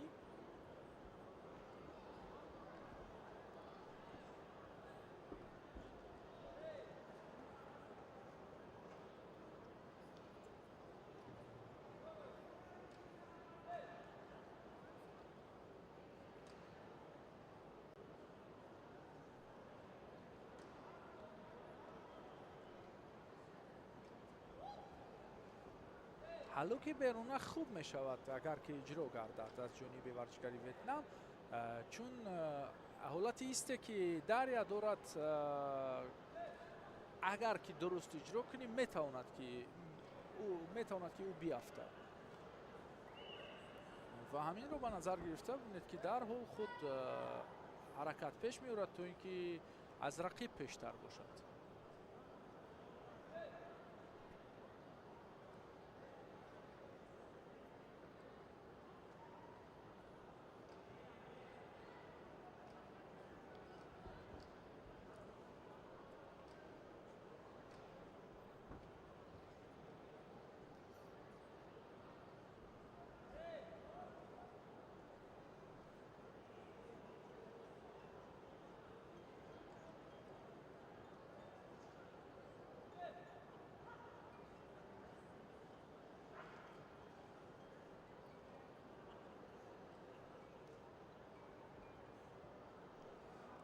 یکم جریانی رقابت هم کاهش یافت و بیشتر احتیاط کرونا هنرنمایی میکند ورزشکاری آلمانی.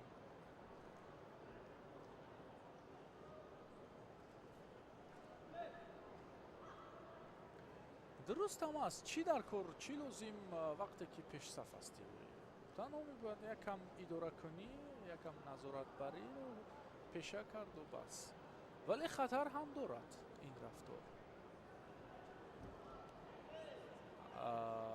باز دریا پیشگیری کرد و خود برای پرداخت کردن حرکت رو با کار برد.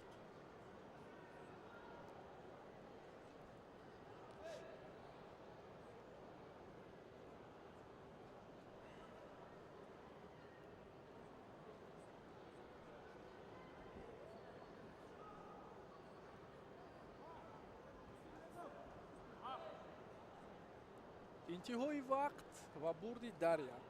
اکنون مقابل بانوی آلمانی در مرحله نیم نهایی ورزشکار بونو از طیفه چین ایستاد.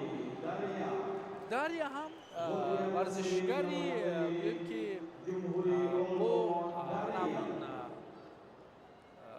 تفکر کار کننده هست، یعنی که دو شکل یک خیلی رقابت، یعنی پهلوان در یک رقابت در مرحله نیم نهایی میآیند که خیلی جالب می شود.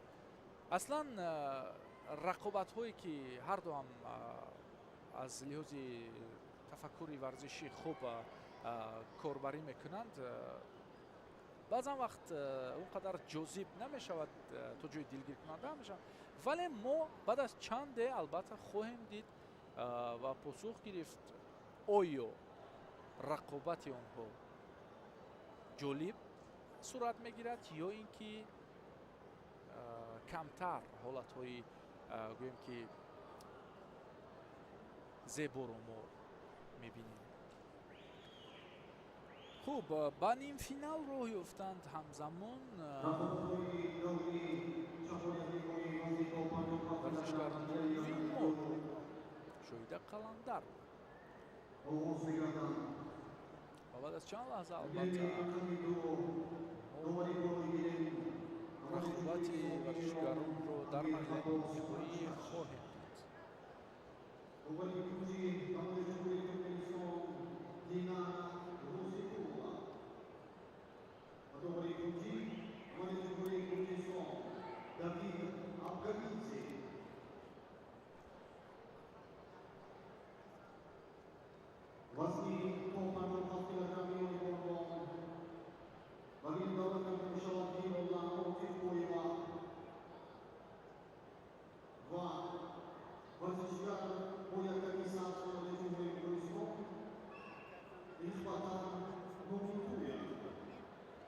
خوش، ورزشکار بانوان از ازبکستان و مغولستان چنین معرفی شدند در میدان رقابت میشوند. هیلولا اورتیق و مقابل انخباتار نومینتویا.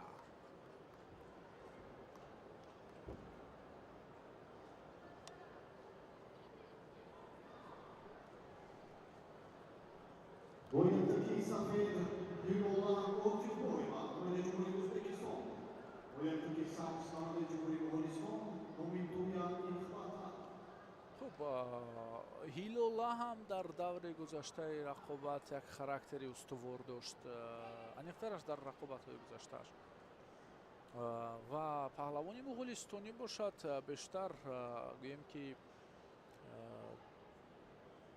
از همون اصطلاح تایمینگ که هست، یعنی در لحظه ها زود موقع یابی رو پیشه میکرد و این بود یکی از اساس های موفقیتی او. حالا اکنون برخورد دو قوه جالب در این مرحله رقابت یک سبقت رنگ و گوناگون پهلو رو به میان خواهد آورد. تا جای سراسیمه نیستند، این خوب است. باید هر حرکتی که پیش میاریم مقصدناک باشد.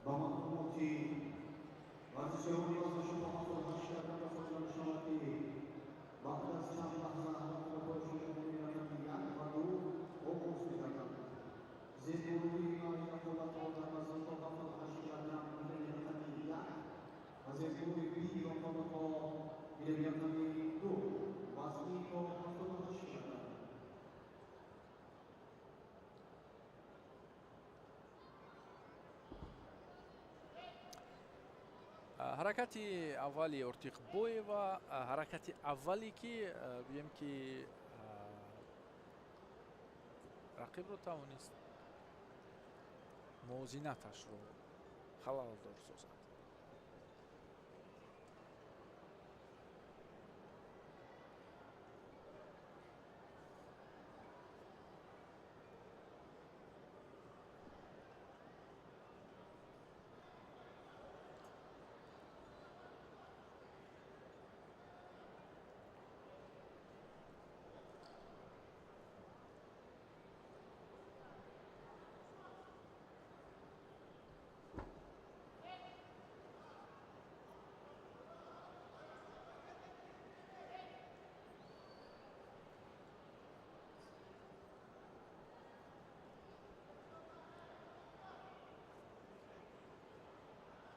навбат устувор пеш омад Ҳилола.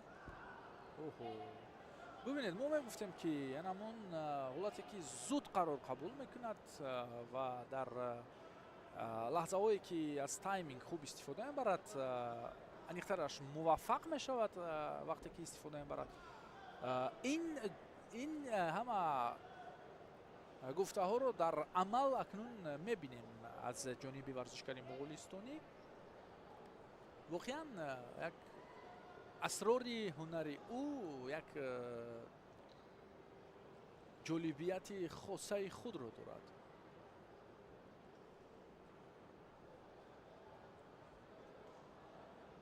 яъне дар набардҳо вариантҳои зиёд дорад барои дар амал татбиқ намудан.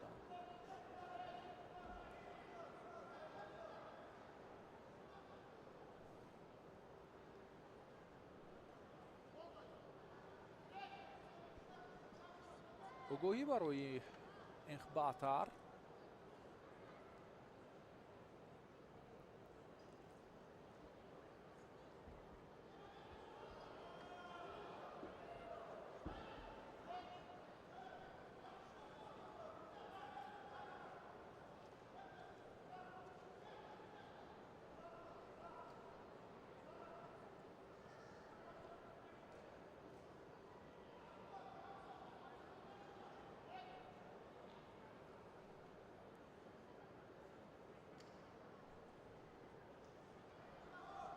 ҳамагӣ як қадами дигар аст, ду қадами дигар аст барои рӯ ёфтан ба набарди ниҳоӣ, ҳамину дигар.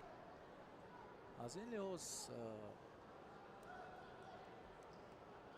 рақобатҳо ҳам саҳл нахоҳанд буд барои паҳлавонон ва танҳо қавиҳо акнун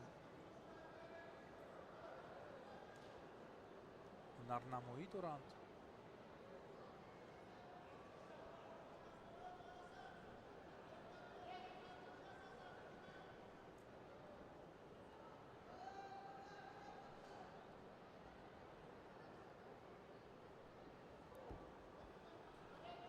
дохила инҷо коре буд ки варзишгари муғулистонӣ якум бор мешуд ки иҷро мекунад, агар албатта ки иҷро мекард. мо қаблан чунин тарзи кор аз ҷониби ӯ надида будем.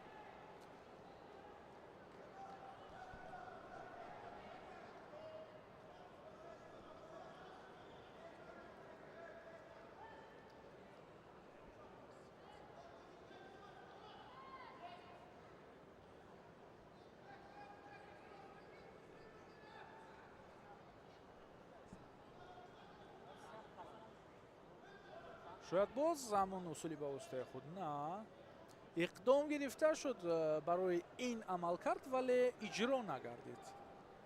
ҳоло устувории Ҳилола хилофи он гӯем ки қавӣ омаданҳои варзишгарбонуи муғулистонӣ мешавад. ба воситаи худ партофте дошт дар сабқати гузаштааш варзишгари муғулистонӣ, яъне Инхбаътар, ки имтиёз ҳам ба даст оварда буд, бадан имтиёз овард, имтиёзи яъне бадан. ва ин навбат акнун барои Ҳилола ин کارا نکرد. خیلی استوار است در دفاع ها.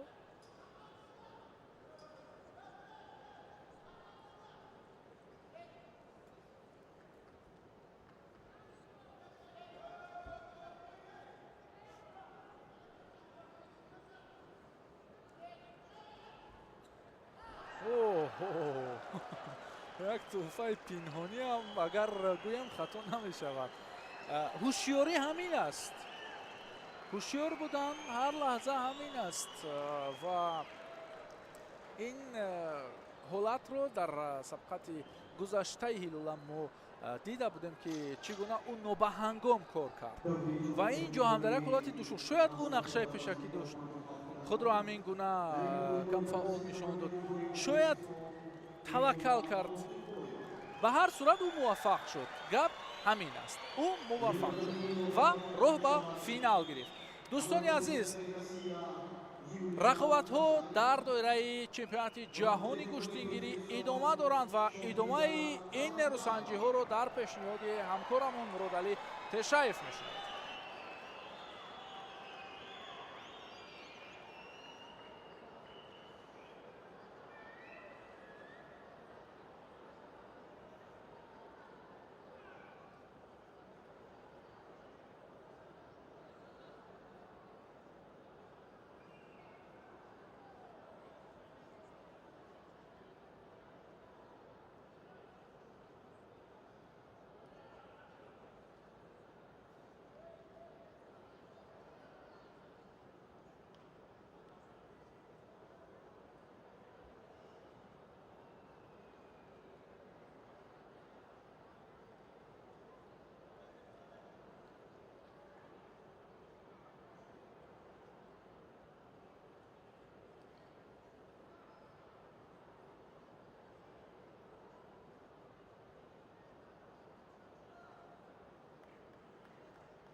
اکنون دوستان عزیز برگشت ما با رقابت های قهرمان جهانی گشتنگیری است و علاکه جفت نوبتی به میدان برآمدند و یولیا کازارینا پهلوانی روز بر مقابل شویده قلندر و رقابت را آغاز کردند.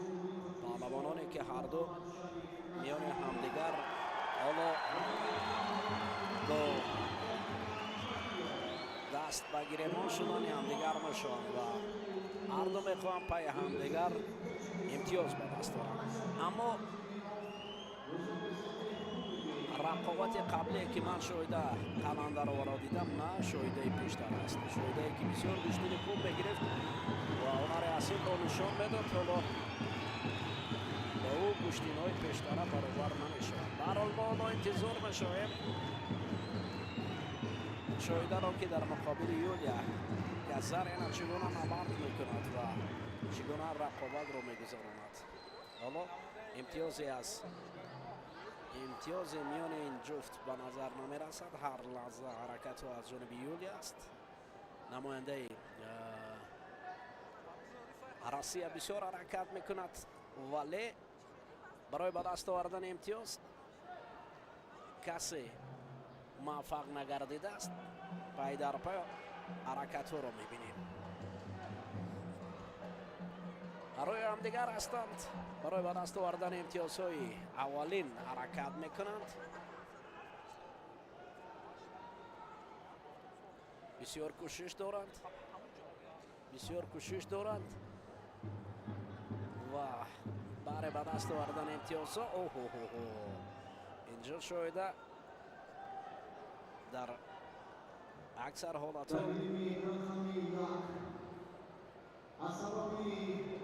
Lampa Goshani نماینده جمهوری رومانیا افا میکشد خود را. مانیو کلینا در رقابت اول الیویر کسی نماینده جمهوری تاجیکستان محمد شریف نظیری مطلوب شد.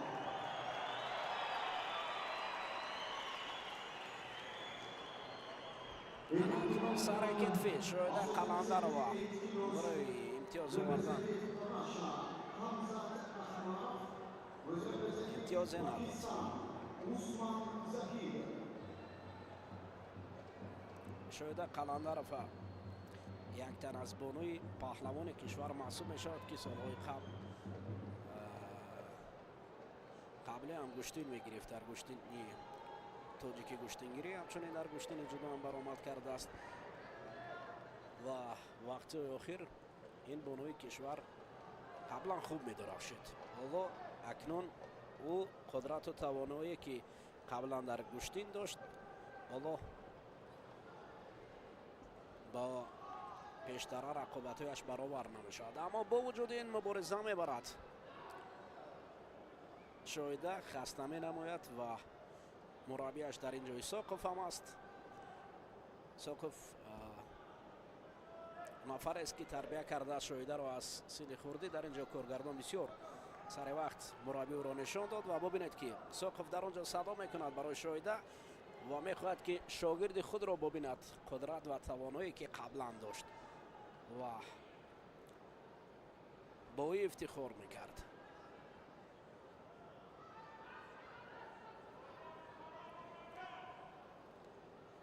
اولین آگاهی برای شایده قلندر و نشان دادند.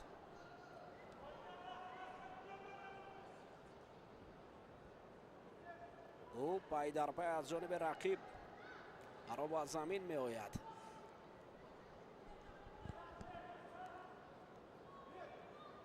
حالا امر داور برای گشتین گرفتن این جفت را با هم می پیوندد.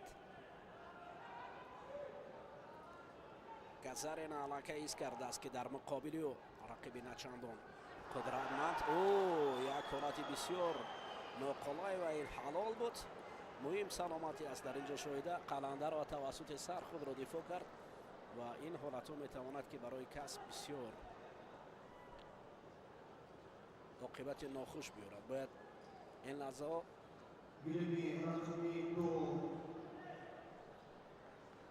پرداختی دانای روز در اینجا حلال بود. گرزر نتوانست که مقابل شایده خوب برآمد کند. حالت تکرار هم دیدن ممکن است که در حالت همین حالتی که قلندر و توسط سر خود را دفاع میکند همین حالت زمین فرود آمدن را ببینید. بسیار حالت ناقلای است. در اینجا باید احتیاط کردن باشید.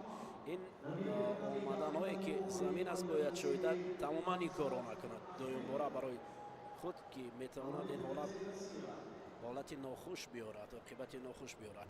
خب اکنون دوستان عزیز می رویم برای ادامه نبردها. اینجا استادان کار دیده که تربیت کردن شاگردان اصیل را طالب فا از سرالای طالب فا که چقدر شاگردان زیر رهبری آنها تربیت یافتند. اینجا اکثرا آن نفران جمع آمدند که از سرالای پهلوانی هستند. محبت گوشتین در دل آنها را نکرده است. عبیدالله‌اف کی نمیشناسد. پهلو ایساقوف نشسته است. دو تن است جوان مردانی که در گشتین ملی تاجیکی گشتینگیری شاگردان تربیت کردند.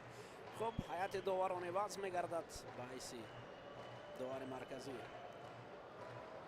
ازبکستان میاد و همچنین گشتینگیری با نوای دلنشین تاجیکی دفع چنگ زیبا و گوارا میگذرد در حالی که فضای صاحب استقلالی کشور است. و ببینید جو اکثرا این روز تاریخی را این قهرمانی جهان را با شکوه مخلصان استقبال میگیرند.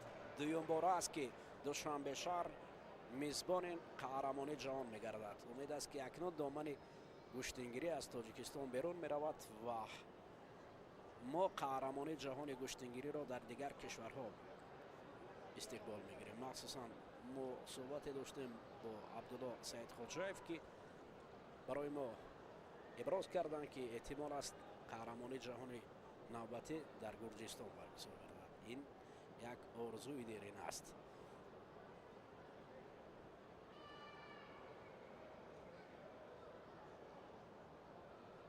جمعی یاران، دوستداران و دلباختگان گشتنگیری جا حضور دارند تا اون لحظه‌ای که هیئت جفت‌های جدید به میدان برآید.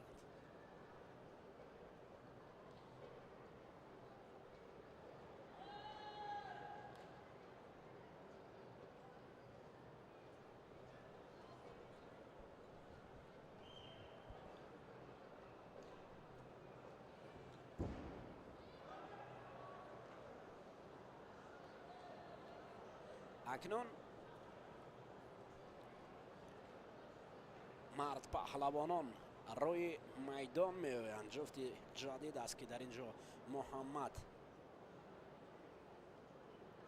از جمهوری اسلامی ایران است بر مقابل چپمن درسی استرالیا گشتید می گیرند.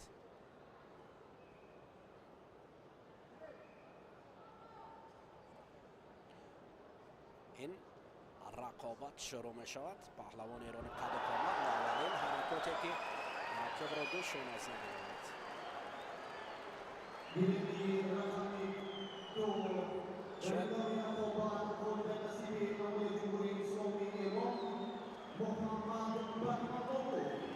شاید این بردافتی تیزترین محسوب شود در قهرمانی جهانی این ساله در نمود گشتگیری.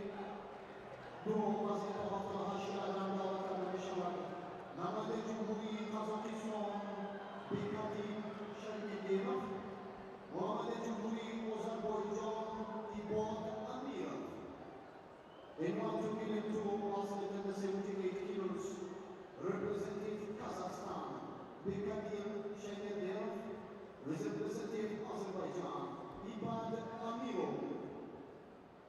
همگی چند ثانیه کافی بود که در اینجا پهلوان ایرانی درخشد.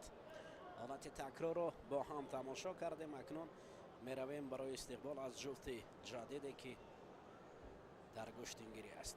استرالیا هیئت منتخب کشورش را در اینجا سفر بر کرده است و حالا بعد از افتشی که پهلوانانی آنها داشتند فکر میکنم یک بحث تیزتون می رود میان این هیئت گشتنگیری.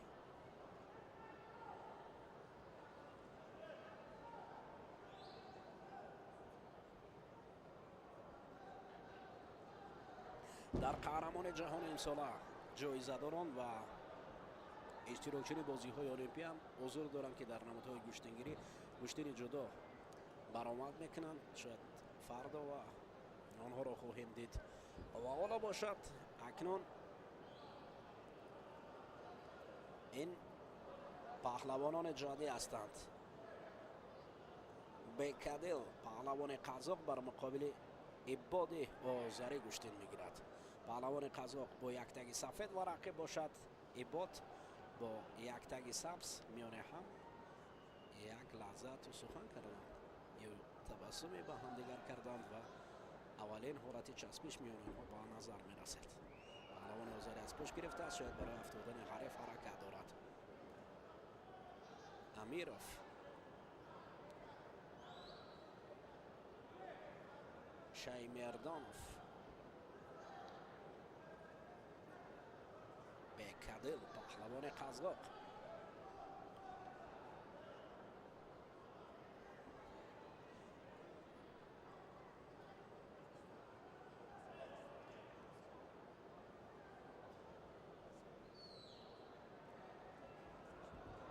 همان شکلی که پشت پای است.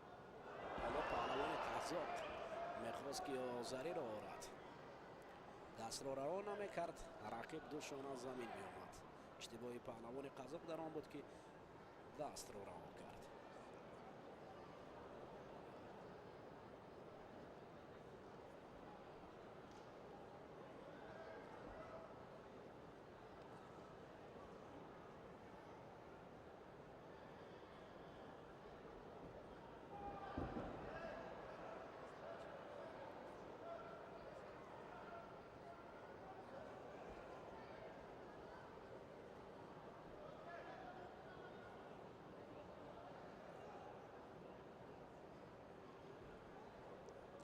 یک شکل گوشتین ادامه می‌یابد. پهلوان قزاق که فعالتر بود این لحظات کمی ضعیفتر گوشتین میگیرد از اولین نبرد. ولی با وجود این بیکدل تجربه غنی‌تر دارد در گوشتگیری است. ایبو دیده آنها نوبت دیگر با هم آمدند در وزن تا 78 کیلو رقابت. سریع اکنون قزاق را میخواهد که در اینجا پهلو بیارد.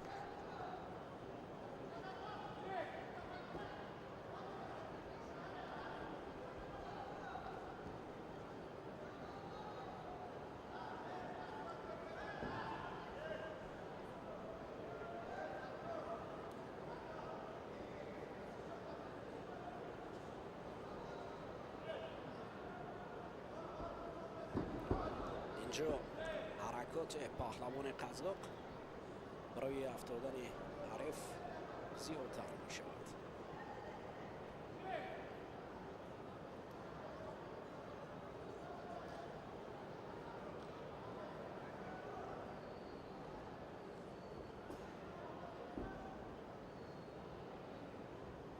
یک رنگ است گوشتین.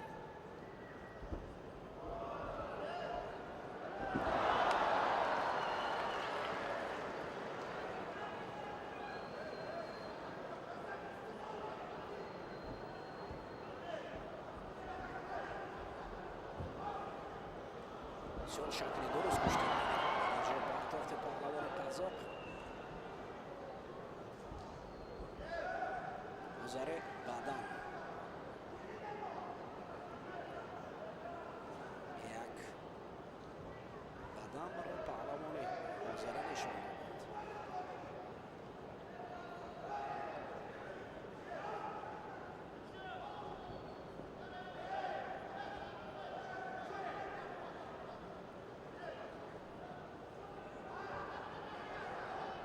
شماسکی گوشتین گرفت. گوشتین گرفتن ادامه می‌یابد.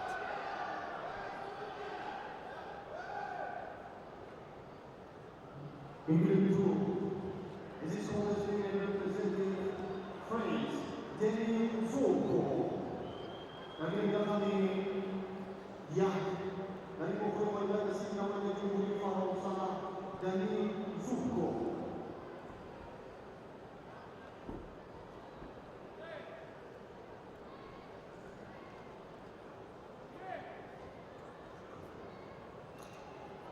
Gileni rakami yang wasi kohor masyarakat dalam ekonomi komentar bagi dalam masyarakat dalam jumlah institusi Muhammad Syarif Najmuddin orang yang bermata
دومین حالت است که طرق سر پهلوانان خود را دفاع میکنند. این بسیار خطر است.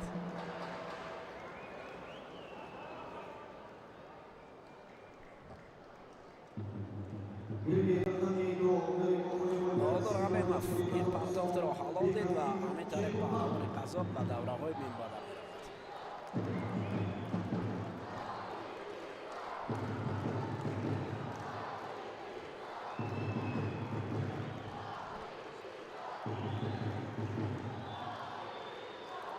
بحث‌های تکرار رو با هم تماشا میکنیم و علاوه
Bagilemi rakami yak davat rakami şamat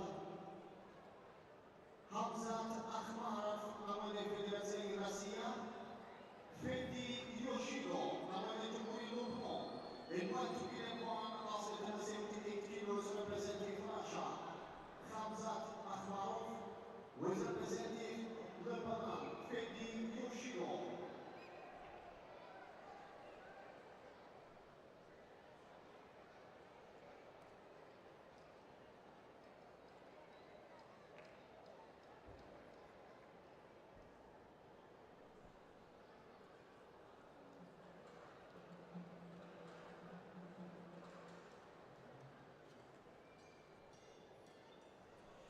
England to in white, also at the 78 kilos, representative Islamic Republic of Iran, Muhammadi Barimamoglu, representative Mongolia, Khatam Sold Talinguyev.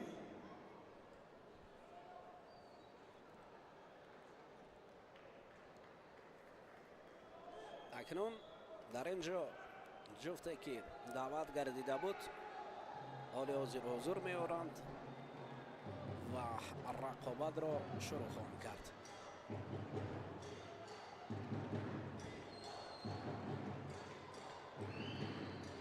جفتی نو را تشکیل می دهد با یک تگ سفید.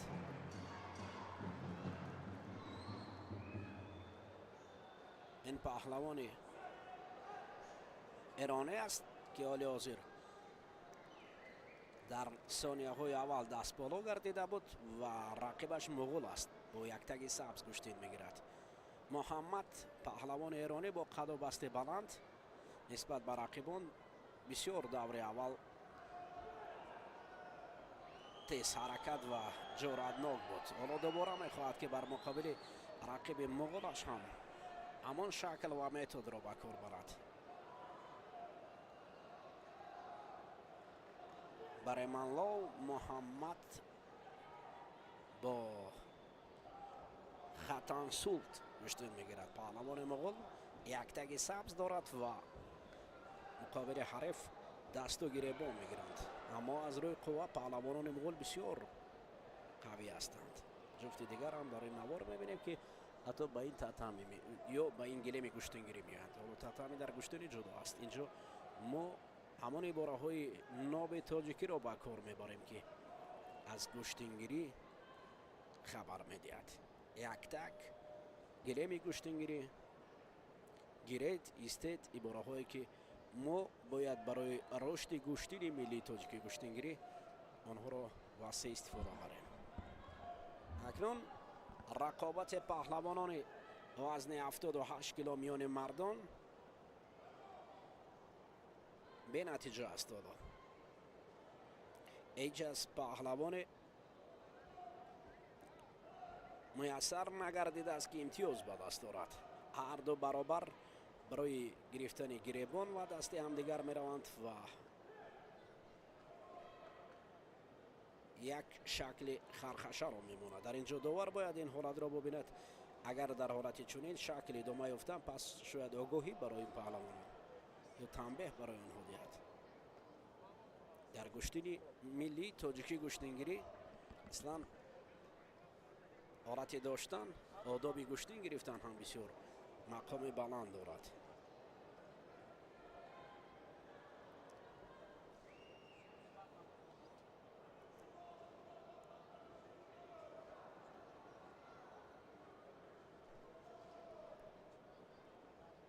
برای مانع آوردن بهر رقیب باید که در اینجا تنبیه داده شود. حالا داور مرکزی داور جمهوری ازبکستان است که این حالت ها را میبیند. با گذشت وقت هیچ حالتی داشتن یا حالت اجرایش اصول ها به چشم نمیرسد.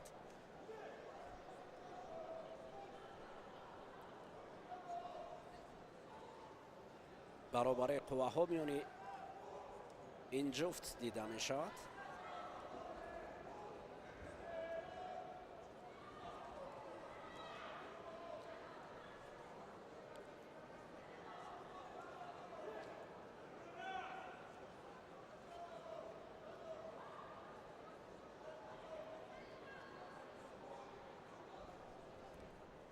هنوز هم برابر قوه ها است گوشتین میگیرند. باید این کار رو که ها باز داور میکرد. تنبیه آگاهی برای پهلوان مغول. ختن سلط اولین آگاهی را برای کمفعالی از جانب داور مرکز گرفت. حالا محمد ایرانی شاید بعد از این آگاهی رقیب فعالتر گردد و گریبان یا دست گیرد و بهر اجرای اصول ها رود.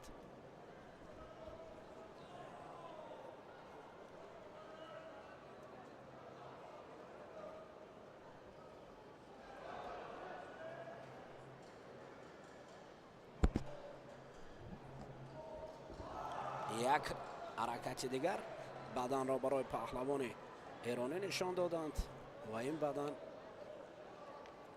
محمد برمنلو را پیش میبرد.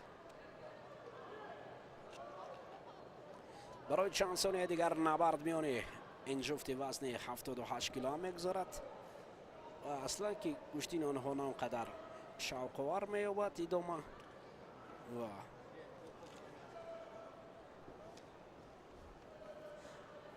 حالا میانی همدیگر دو دراز گوشتین میگیرند اما از همدیگر میگریزند. یکی گویا که میانی آنها نگوشتین بلکه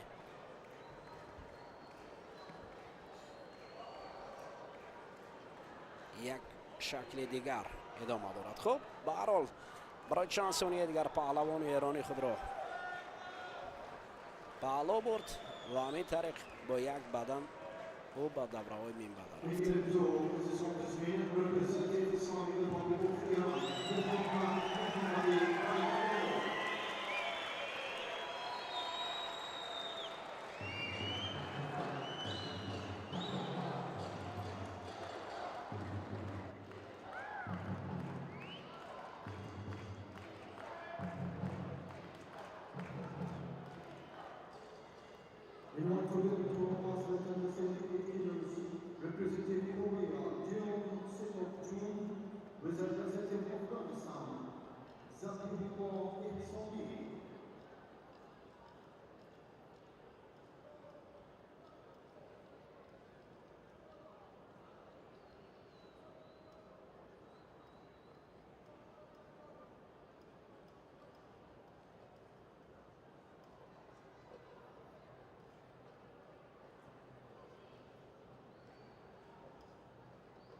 In Group 1, in this Bundesliga, represented Russia, Hamzat Akhmerov.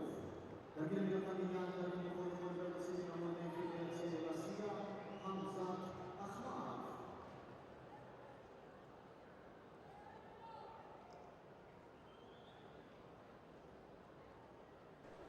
اکنون آیت نوی داوران برای کار آغاز کردن. علاکه لبی گلیمی کشتنگیری حضور دارن برای دعوت جفتی نو.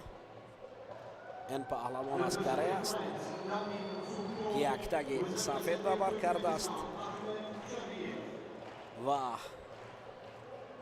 مقابلی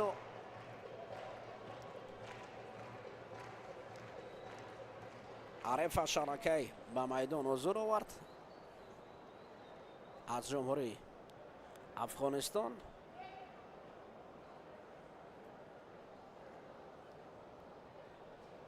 رقابت شروع گردید.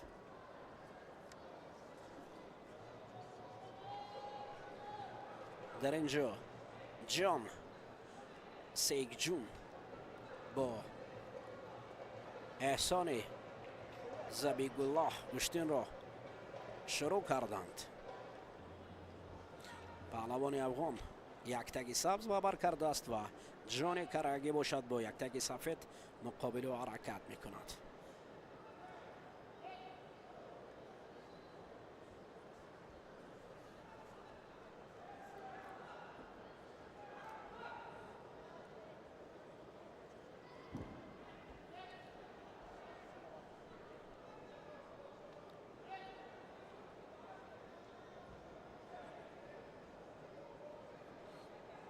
میان جفت حرکات در وزن 78 کیلو ادامه دارد. ببینید چگونه چست و چالاکی از جانب هر دو پهلوان به چشم می رسد.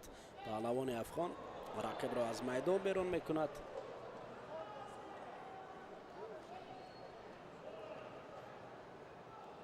و دوباره برگشتی آنها به مرکز میدان می شود. پهلوان افغان زبیح الله از کمربند رقیب دریافت کرده است. Group 1, in this Bundesliga, representing France, Daniel Zubko. Levier kandidat dari Bundesliga Bundesliga nomor Jumhuri Faransa, Daniel Zubko.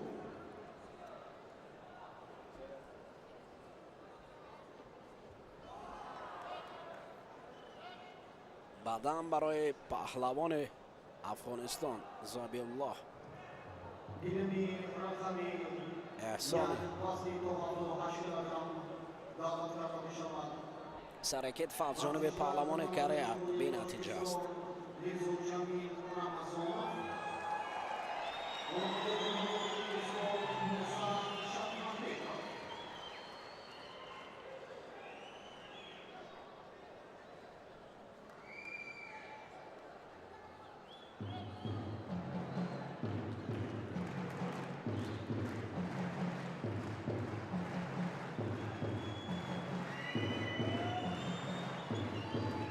آگاهی برای جان سیک جون نشان دادند.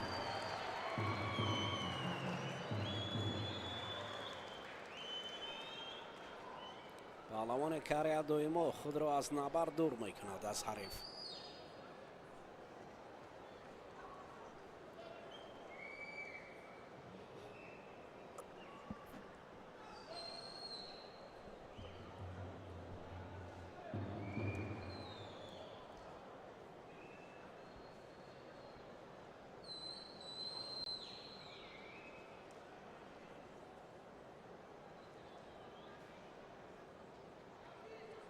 حالا کمربند دریافت کرده است پهلوان. یک تک سبز پوش شده ولی اجرا نکرد اصول را.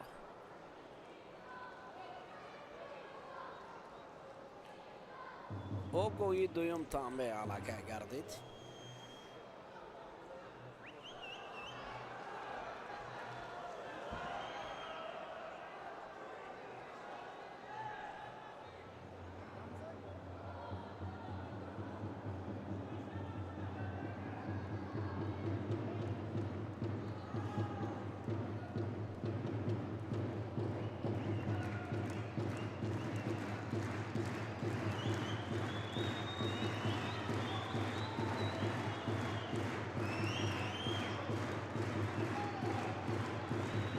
اینوسور پهلوان افغان رقیب را اکنون آورد و یک بدن. فکر میکنم از بدن بالاتر بود. برای داور مرکز این پرتافت رو بدن نشان داد برای احسان. حالت تکرار رو میبینیم. ببینید چگونه خوب اجرا گردید. هرچند توقع بود در زمین ولی بدن الکی دو بدن برای پهلوان افغان نشان دادند.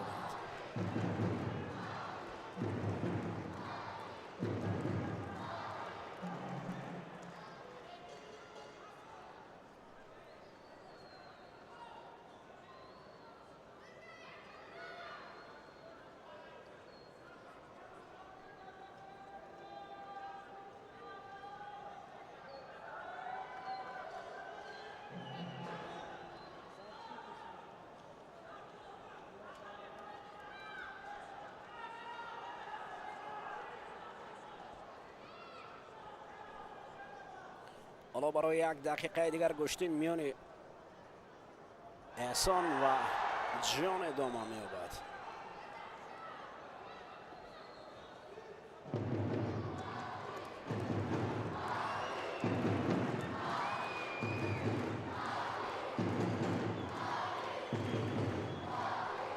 احسان افغان رقیب را زمین می‌آورد.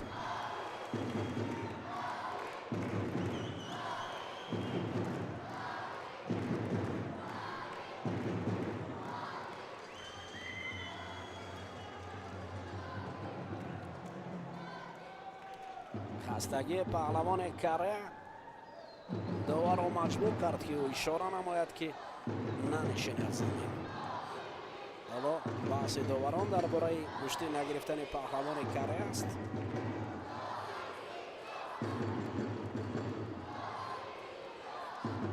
شاید بعد بحث در اینجا قرار میبرند.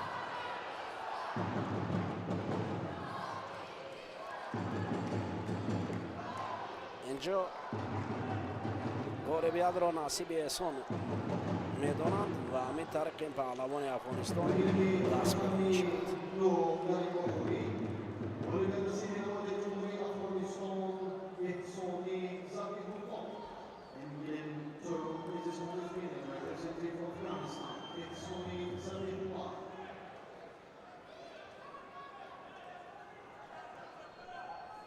پهلوان افغان همین طریق دست بالا شد و رفت به مرحله من بعد. رقیب کریگیش نه اونقدر خوب نبوده شد.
این پهلوان قزاق است که برای نوار میبینیم.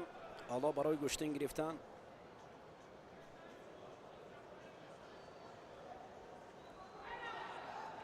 با عرف روی میدان آمده است و هیئت داوران چی را انتظار هستند.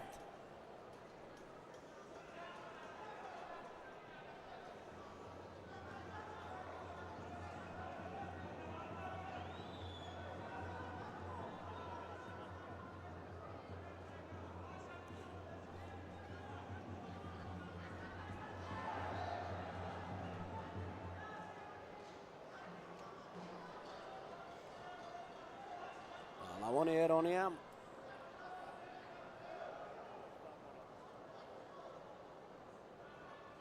روی میدان قدم میزند.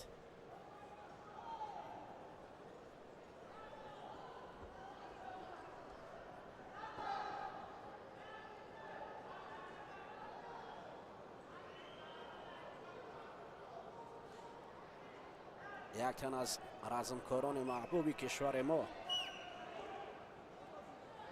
حسنов قمرالدین، با تخلص کامل کراته در اینجا حضور دارد.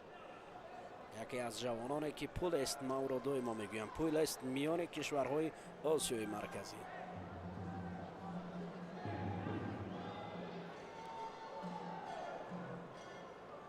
بکدل قزاق بر مقابل پاکدل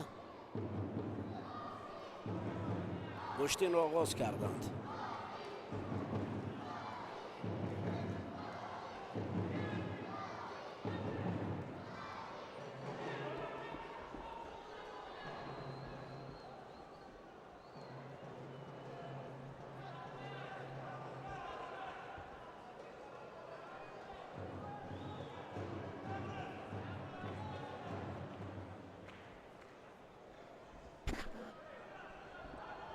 پاکدل رقیب قزاقش را در همین لحظه ها برای زمین آوردن.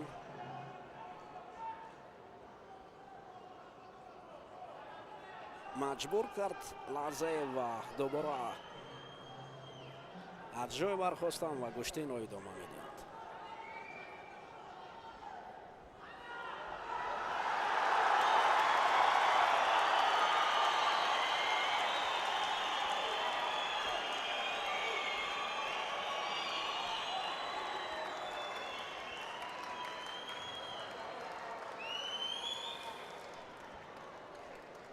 Dari Razabia, dari Mohori, Olimpiada Senior Mode Jumhuri Turkistan, Mizo Jamil Ramazan.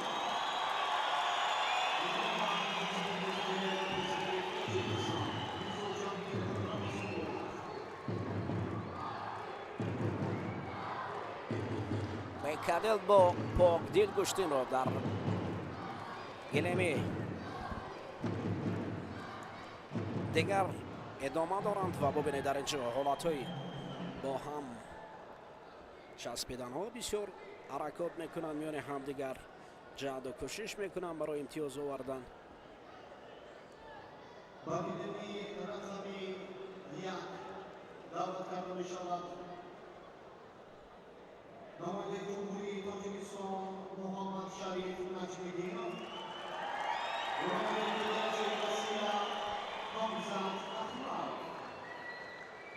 Irmak Türkiye'nin puan Aslı'nın sembolik kilos reprezentatif Tajikistan, Muhammed Sharif Najmedinov.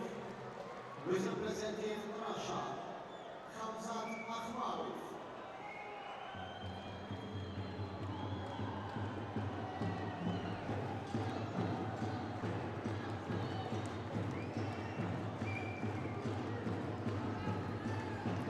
کشتن دور و درازی بکدل با پاکدل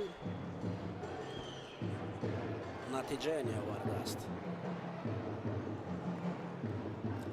پاکدل الیاس زیر لیوای فدراسیون جهانی گشتنگیری برآمد میکند. اولین آگاهی برای پهلوان قزاق بکدل شیر مردانوف نشان دادند.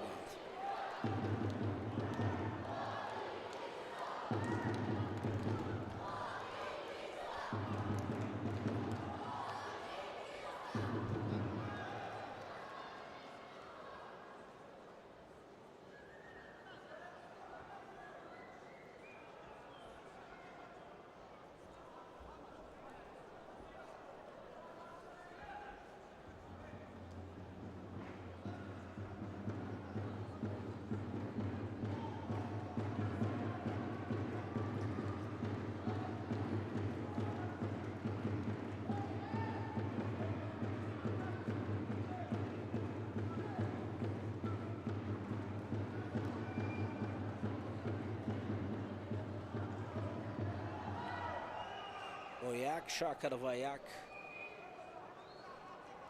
روش کشتین گرفتن پهلوان قزاق برای پاکدل هم امکانیت فراخ نداده است. حالا آگاهی بود تنبیه ما بدل گردید، این آگاهی برای پهلوان قزاق و پاکدل با وجود امتیازهای کمتر به غلبه نزدیکتر بشود.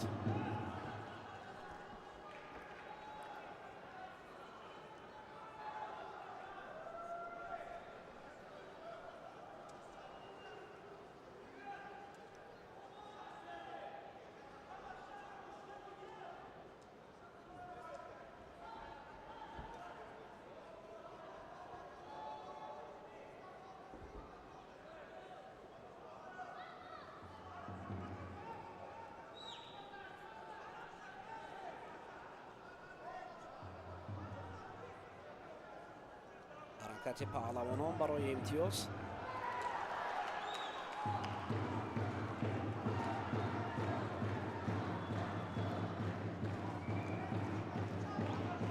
برای 30 ثانیه دیگر حرکت میکنند در اینجا پهلوانان.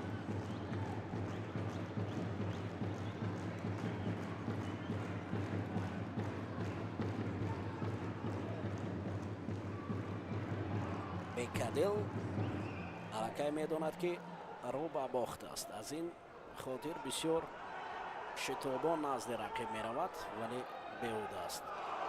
او ترقی سر آمد یک لحظه دیگر، اما بعد از امر داور بود. داور اشاره کرد که این پرتو حساب نمی شود.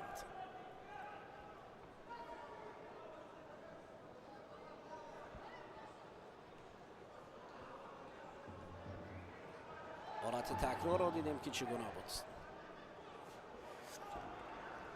اکنون برای آخران لحظه ها حرکت میان پهلوان قزاق و پاکدل ادامه دارد. وقت به اینجا میرسد و همین طریق پاکدل به مقصد خود میرسد.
حالا باید جفتی نو با میدان بیاید. ما انتظار باشیم جفتی نو را و با شور و شوق مردمی که اینجا با هم جمع آمده.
دوستان عزیز، اکنون جفتی نو تشکیل میدهد. قایم شکرانوف پهلوانی که با یک تگ سفید گشتن میگیرد بر مقابل پهلوانی یونانی است. مارکاریان است که برای وزن 78 کیلو با هم دیگر رقابت میکنند.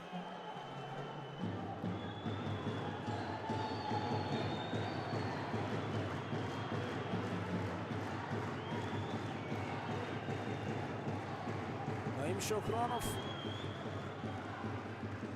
حالا با عرف برابر گشتین میگیرند. هیچ امتیازی بین این دو پهلوان به چشم نمیرسد. مارکاریان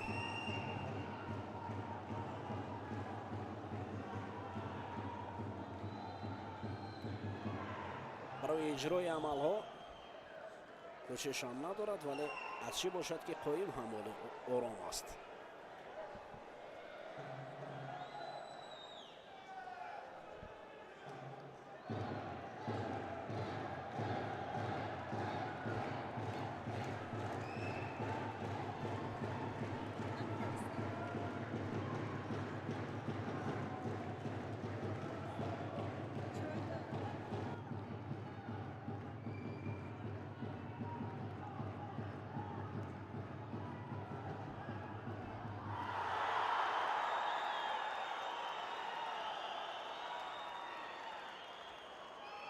حالا برای کمفعالی یک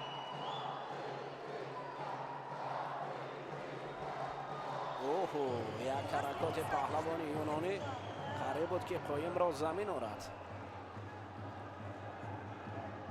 آگاهی برای قایم نشان داد، اما داور مرکز و اشاره دارد، حتی طلب میکند که این آگاهی را باز برای نشان دهد.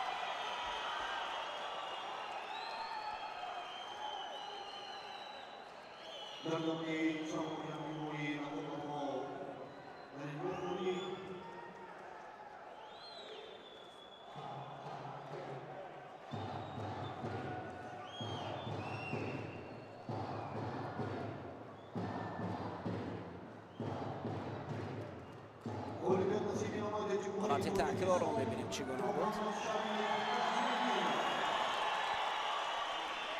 حرارت تکرار دیدن ممکن است که قایم چگونه حرکات را اجرا کرد.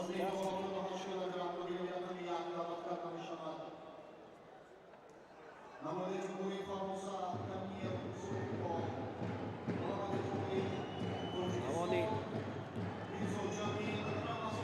یونانی انتظار است.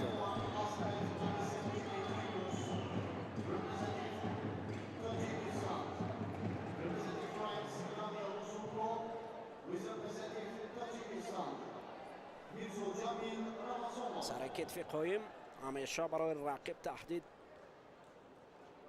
به حساب می رود. حالا قایم در مقابل حریف بسیار قوی است.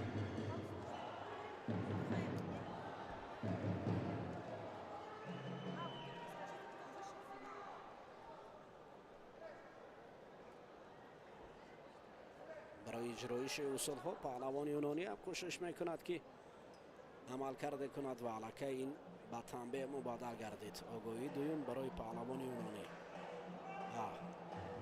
هر دو آگاهی دادند. آگاهی اول برای پهلوان یونانی است. مارکاریان نسبت به قایم کم فعال است. قایم میتواند که برای پای در پای اجرا کردن این اصول ها موفق شد، ولی برای چی؟ آرامانه گشتین میگیرد.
یک دقیقه دیگر یک بدن برای قایم دادند و برای یک دقیقه دیگر زودتر گشتن گرفتند. شاید که قایم در اینجا با این امتیاز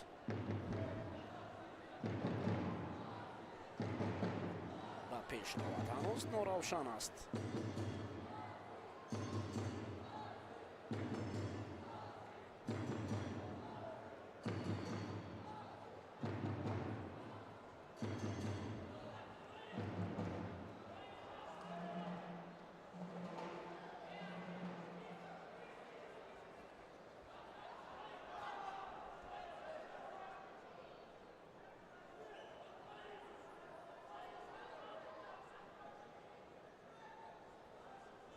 برای چند ثانیه دیگر قایم با مارکر انگشتین رو ادامه می‌دهد.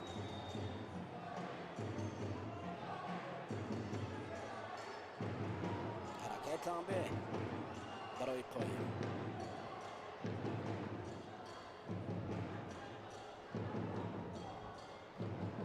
حالتی داشتن، حالتی گریبان گرفتن، سر کتف آوردن. حرکاتی که در اینجا پهلوانی یونانی هم کوشش می‌کند.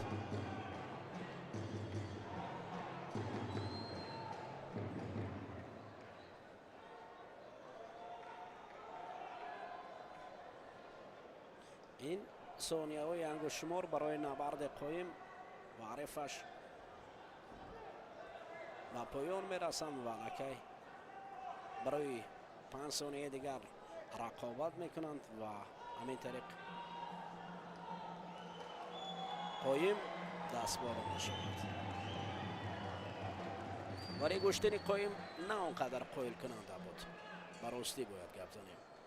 چون که قایمی که گشتین میگرفت سالها باز شاید پهلوان یونانی برای اون آشنا باشد، ولی قایم مثل دیگر پهلوانان ما باید چنان گشتن ملی را زیبایی‌اش را نشان دهد که مردم راحت برد. ولی همون لذتی پرتاب‌های گشتن ملی را ما کم می‌بینیم. همون زیبایی گشتنگیری را ما کم مشاهده می‌کنیم. همون لحظه‌هایی که خاطرمان برای کس هیجان آور باشد. امروز باید چنین لحظه‌های زیبا را تماشا کنیم و بیننده راحت برد. اگر رقابت جالب شود شهر هم خوبتر می شود و این خاطر باید پهلوانان ما که در حالی که گشتین میگیرند گشتینگیری یعنی مال ما است امروز در رو برای جهانیان باید زیبایی گشتین ملی رو نشان دهیم. در گشتین ملی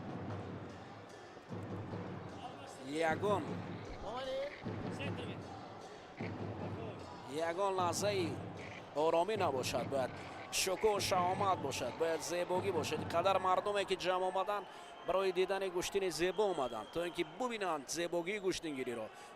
ما باید برای جهانیان نشان دهیم که فرقیت یا خصوصیت های گشتینگیری از دیگر نمادهای ورزش در چی است. چگونه نمادی زیبا است که پرتاب های جالب و جذاب دارد. ولی افسوس که میان پهلوانان ما کمی در کم. این در قهرمانی جهانی که حالا ما روی تاتمی هستیم کم میبینیم.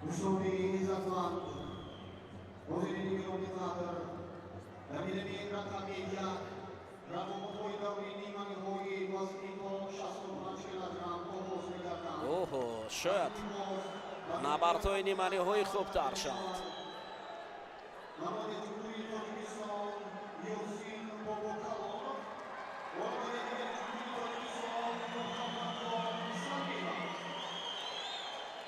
اکنون برای رقابت های نیمانی های پهلوانان سبک وزن روی میدان می آیند.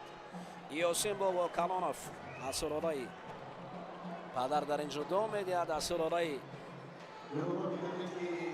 امامعلی نورعلی و برادر امامعلی نورعلی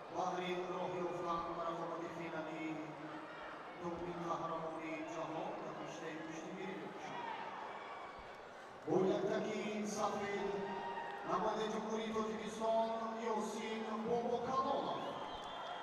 گویندگی سبز نماینده جمهوری تاجیکستان محمد سلیموف یک تگ سبز. یاسین باباکالونov با یک تگ سفید گشتین را شروع میکند.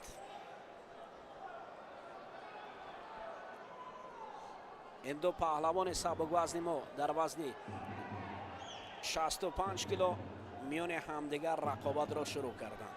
شاید دو پهلوان ما گشتین زیبا را نشان دهند.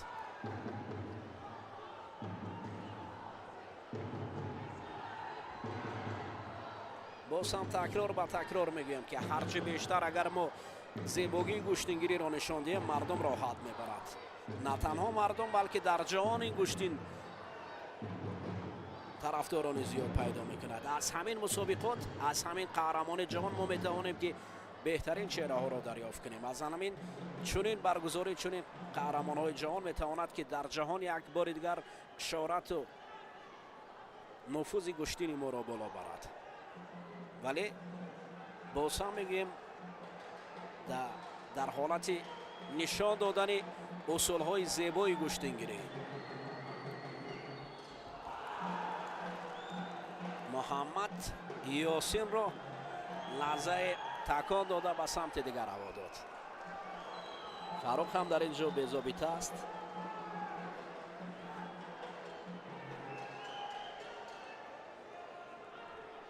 محمد سالموف حالا استین یاسین می‌دارد.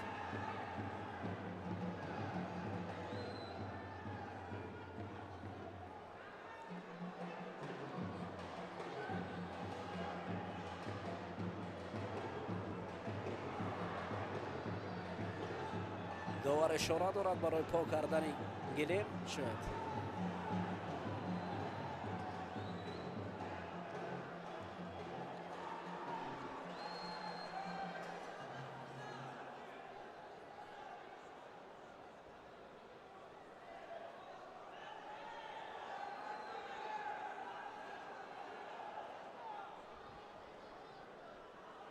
اینجا که اکنون میان پهلوانان ما گشتین ادامه خواهد یافت.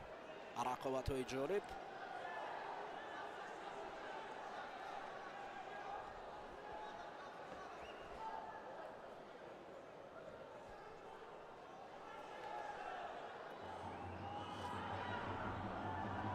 داور مرکز اشاره بر آن دارد که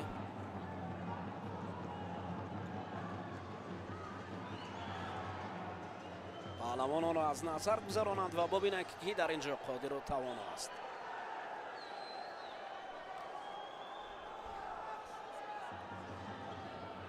حالا یاسین اکنون برای گریبان گرفتن و کمربند رقیب دریافت حرکت میکنند.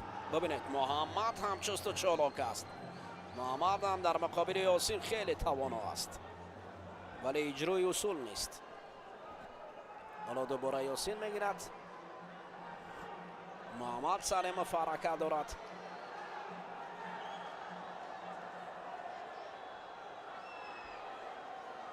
دست کندن ها از میان این دو پهلوان.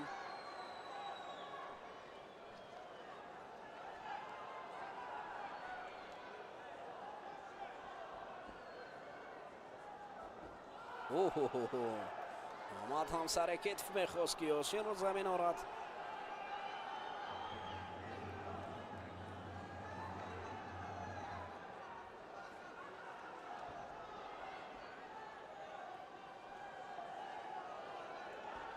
اکنون یاسین برای عملکرد حرکت میکند. سالموف هم خیلی چالاک است. باید برداشت.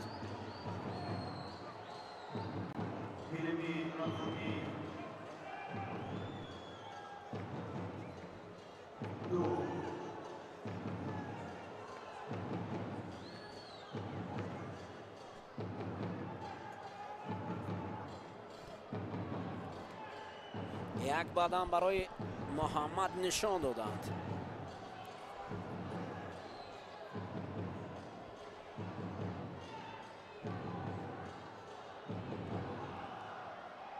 زمین کار کردن در گشتینگیری تماما من است. باید یاسین از حالتهای زمین فشار آوری باید دست کشد.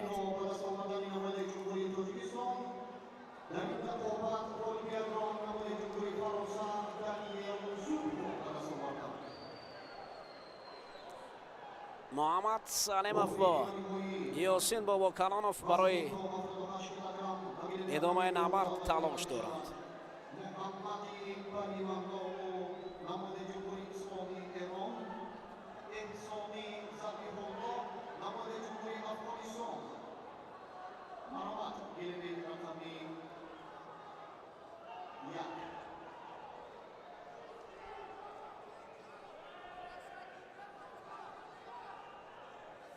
آگاهی برای محمد سلیمов برای گشتین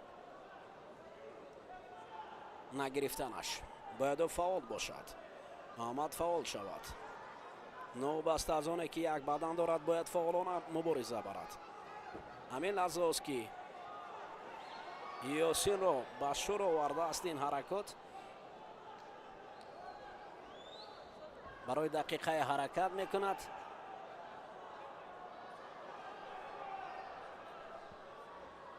حالا یاسین رو ببینید برای پرتافت رقیب حرکت میکند. اوه زمین باز نمیگیم، زمین کار کردن باید زمین حرکات نباشد. یاسین اشاره دارد که بدن رو برای دیند.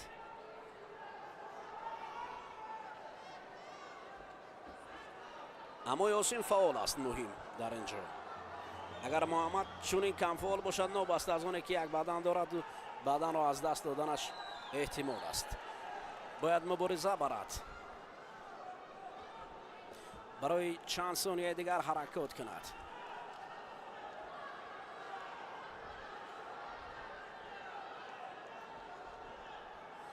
حالا محمد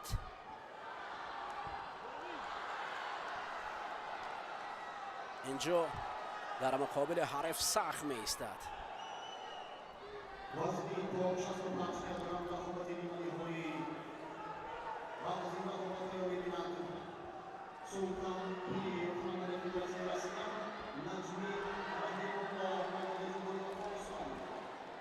شانزده ثانیه دیگر باقی مانده است.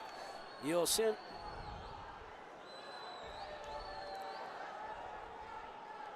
این تنبیه می شود.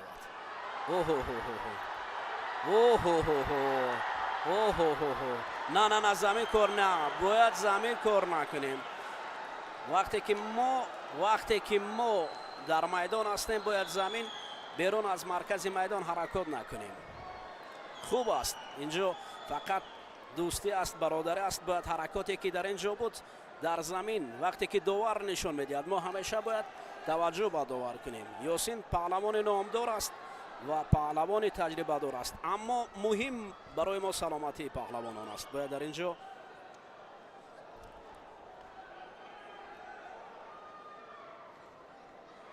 وقتی که داور نشان داد بجایی که داور گفت ایستید می ایستیم، بجایی که حرکات هست حرکت میکنیم.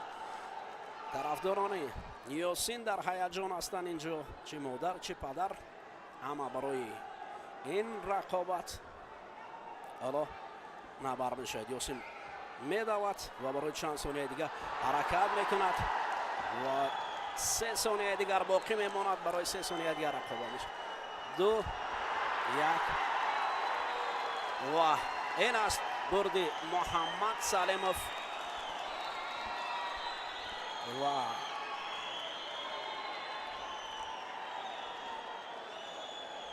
الکی این گشتین است. جای ما بور داریم، جای باخت داریم، اما مهم هر دو پهلوانی ما هستند. اینجا گشتین برادری است، گشتین ملی است و یک عملکرد میتواند یک کس رو بالا برد. نه باید ما دست نکشیم. محمد سلیمov در اینجا دست بالا گردید و رفت به مرحله های من بعد. آفرین محمد خوب کار کرد.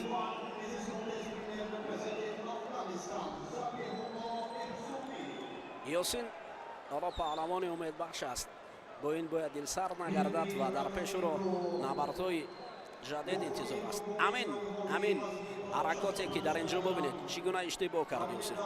امین اشتباه یاسین رو بعداً امتیاز برای رقیب هدیه کرد. اگر یوسین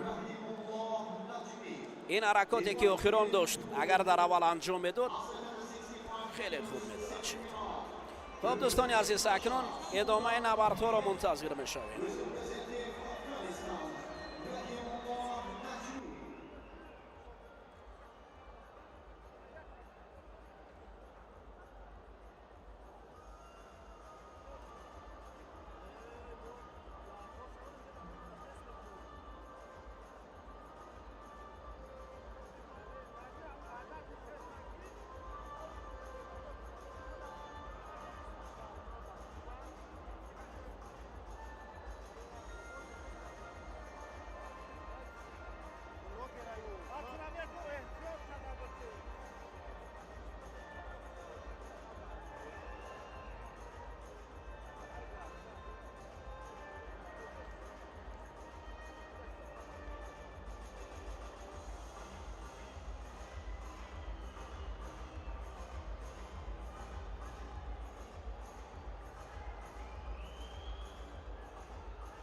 این جفت جدید گشتنگیری است که با همدیگر گشتین را آغاز میکنند. پهلوان یک تگ سفید پوشیده نماینده فدراسیون روسیه می باشد و رقیبی و پهلوان افغانستانی است که مقابلی و برای گشتین گرفتن می روند.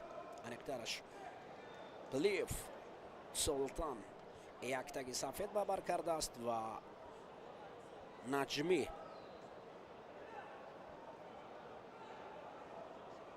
رحیم الله این پهلوان افغانستان است که با یک تگ سبز گشتین میگیرد.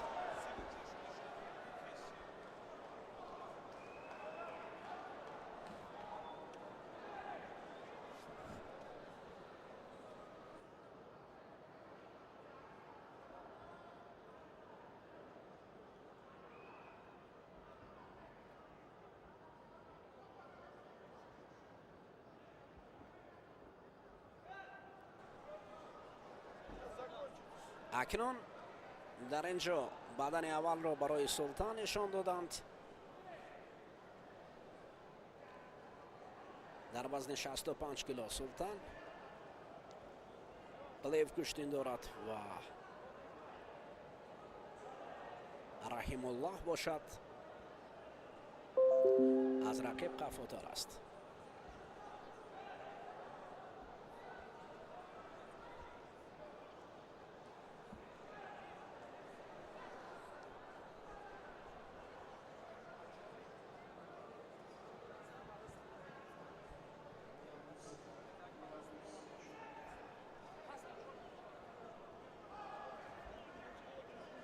میان پهلوانان هنوز یگان نتیجه چشم راستی نیست.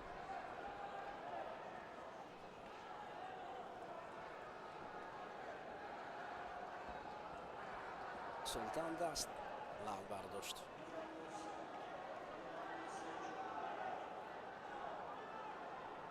بهادر علیم فینالات ها رو میبیند.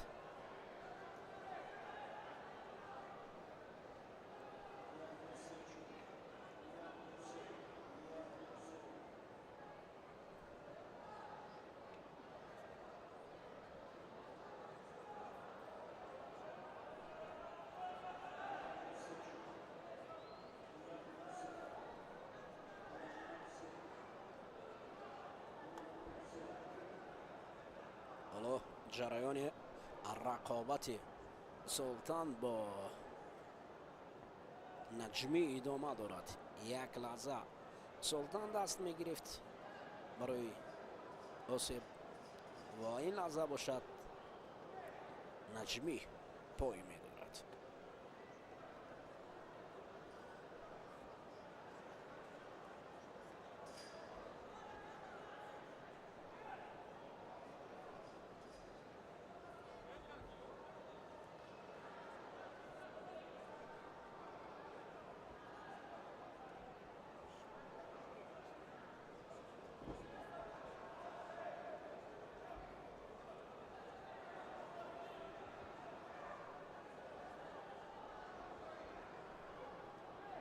عبدالعلیمов اکنون برای نجمی رحمی الله اولین بار آگاهی داد برای گشتی نگرفتنش.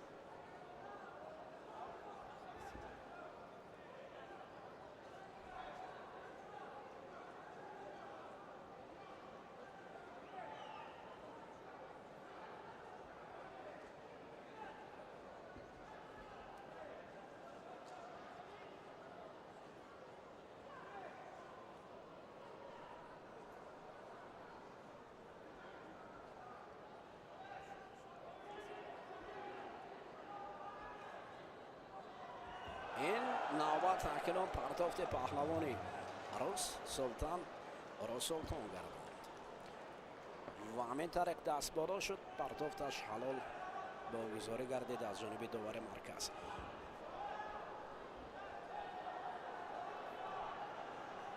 غالبی گوخوری دومی نیمه‌نهایی وزنی با 65 کیلوگرم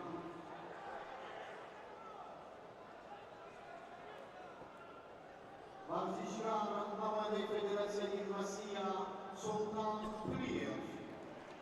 سلطان پلیف دست بالا میشه.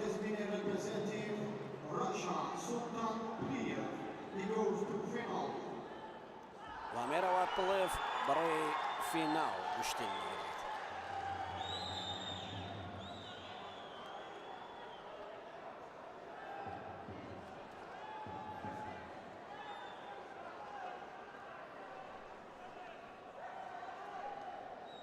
حالت تکرار رو میبینیم. سلطان پلیف با کدام شکل دست بالا شد.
اکنون دوستان عزیز می رویم برای دیدن نبرد نوبتی.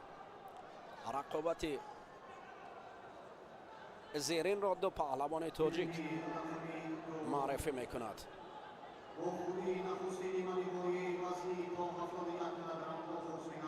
عمر شرف با یک تگ سبز برادر یکی از پهلوانان نامی کشور ابوبکر شرف است.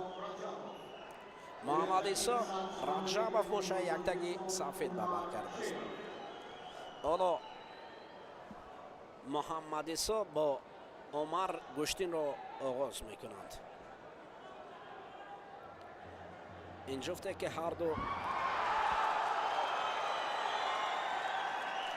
خوب گشتین می گیرند.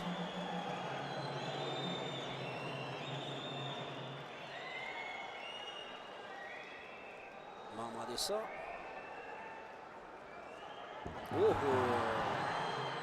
یک بدن هدیه برای شرف.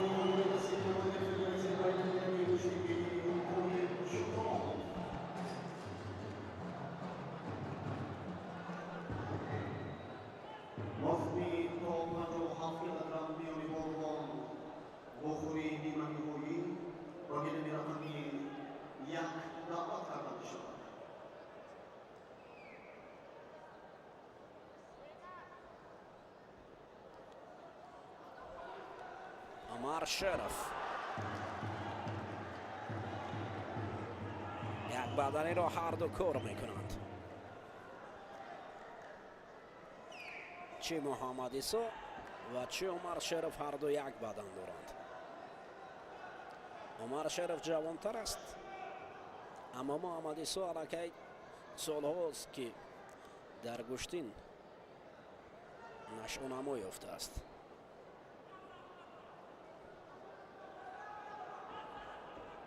حالا عمر شریف برای کمربند محمد عیسی داشتن حرکت کرد و دست رو باز رها کرد.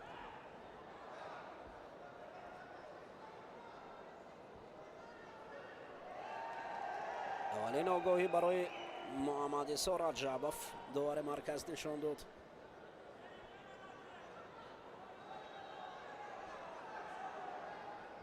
عمر شریف باشد برای دست داشتن محمد عیسی قوی است و او را میخواست که پهلوی دیگر برد.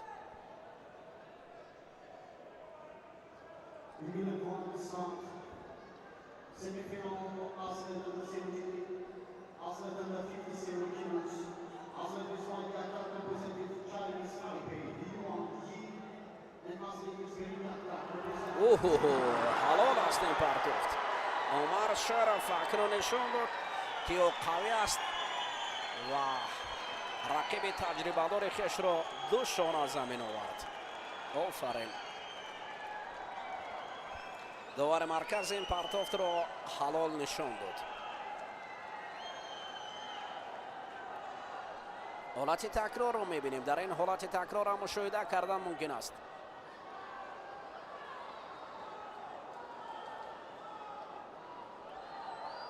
حرکات از جانب محمد عیسی بود ولی خود دو شانه زمین رفت.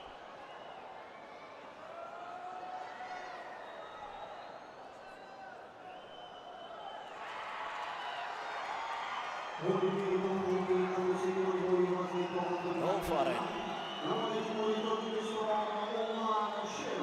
عمر شریف برادرزاده ابوبکر شریف.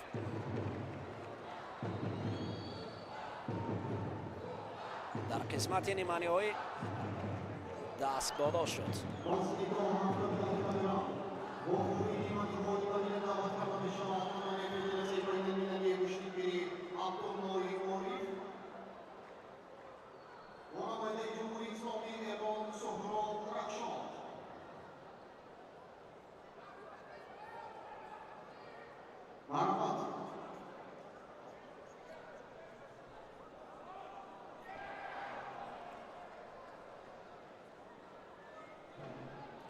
منتظر هستیم برای جفت نوبتی. دیدید برادران عزیز، مخلصان محترم، وقتی که پرتاب‌های زیبا میشود مردم راحت میبرد. اصلا گشتنگیری همین است که وقتی که پرتاب‌های زیبا میبینیم ما از او حلاوت میبریم. حالا معلم طالبوف روی نوار است که شاگرد عمر شریف دست پرور معلم طالبوف هستند. هم ابوبکر شریف هم عمر شریف زیر را برای معلم طالبوف مشق ورزی کردند. اما استادانی هستند که سهم ارزشمند خویش را در قدم‌های اولین شاگردان گذاشتند و شاگردان هم باید آنها را از یاد نبرند. هر کسی که برای کسی اگر لااقل یک سخن یا یک عملکرد را آموخته است پس او حق استادی دارد.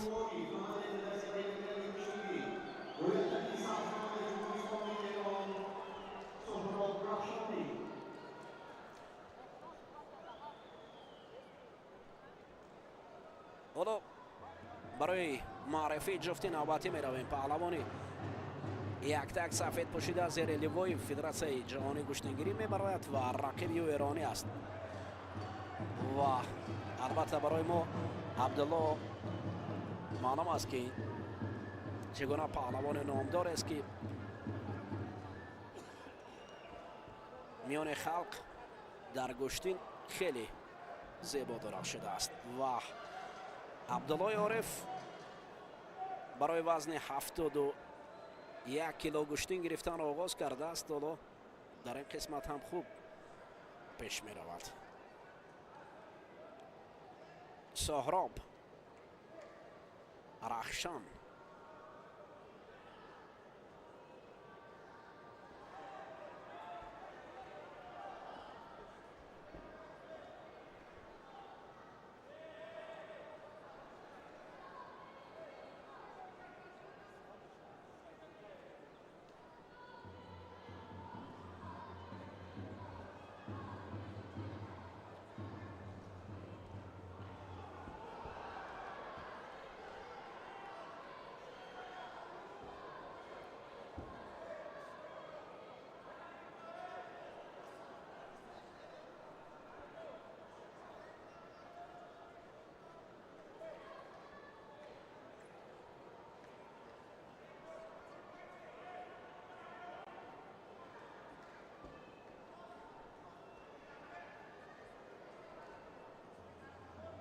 عبدالله عارف بر مقابل پهلوان ایرانی حالا قوی ایستاده است. اما ایرانی پهلوان هم بسیار استوار است در گشتن گرفتن.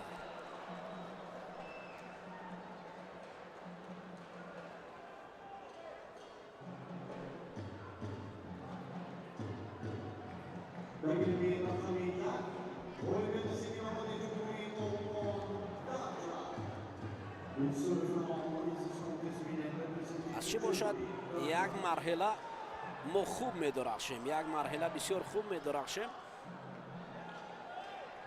ولی رفته رفته نمیدونم یا اینجا متخصصان خوبتر میدونن. مثلا برای مثال من عبدالله عارف رو در نظر دارم که یکی از پهلوانان خیلی خوب میگرفت که حتی در قسمت فینالی گرند اسلمی تشکیل رو ما دیده بودیم در گشتن جدال چگونان مبارزه برد با رقیب ازبکش در میدان آنها. ولی امروز در گشتن ملی تاجیکی گشتنگیری باید چنان گشتن گیرد که مردم راحت برد، نه بدن. باید پرتاب‌های زیبا را ما نشان دهیم.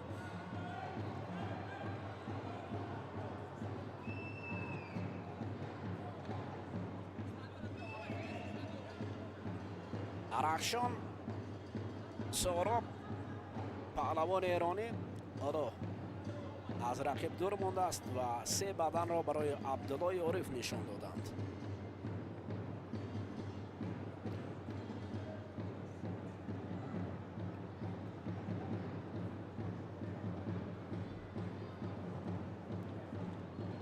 در این نوار تکراری اجرای اصول عبدالله عارف مقابل حریف را نشان میدهد. کشتی ادامه دارد. حالا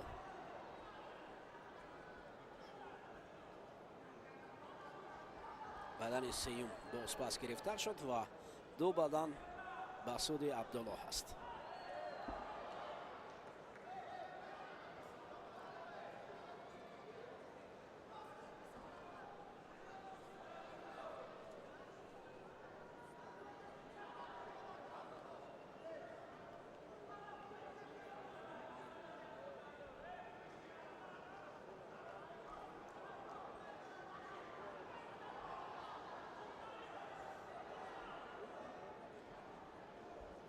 حالا سهراب ایرانی پهلوان هم نشان میدهد و اشاره میکند که عبدالله گشتی نمیگیرد. اما زیادتر از 2 دقیقه دیگر است که در اینجا میتواند حساب تغییر یابد. اما عبدالله گشتی نمونوی نشانه میدهد.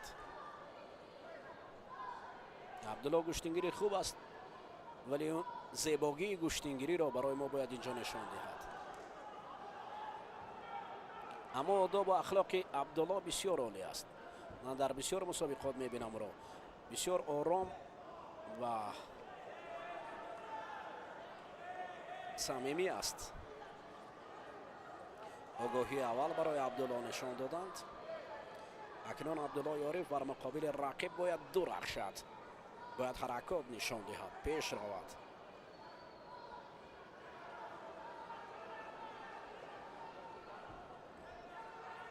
اما یک شکل گشتین میگیرد، همان شکلی که پهلوان ایرانی میگیرد از گریبان بالای، ولی دیگر عبدالله کاری را انجام داده نمیتواند. مردم از 2 طرف شادو میکند برای عبدالله.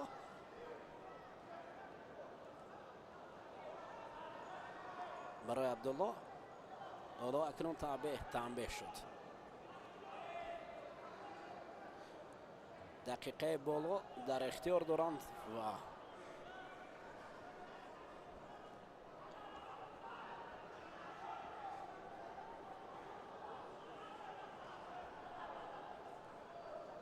این دقیقه ها را باید خوب گذراند. نه، عبدالله گشتین گیرید. قدر مردم منتظر است که عبدالله عارف یک بار دیگر توانایی خیش را نشان میدهد.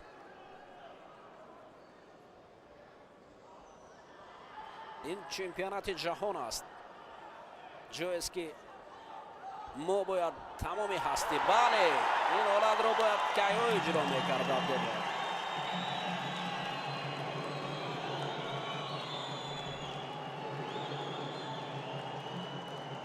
بالاخره عبدالله رقیب را زمین آورد و امتیازی حلال را صاحب شده و مرحله های من بعد میرود.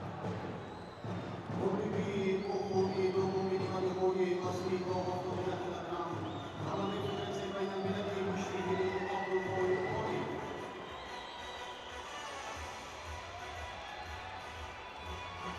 دوستان عزیز اکنون برد عبدالله عارف برای فضای قهرمان جهان شکوه شامل میبرد. ما را همراه باشید، ما گزارش خیش را ادامه خواهیم داد.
Akay boy davros kuni.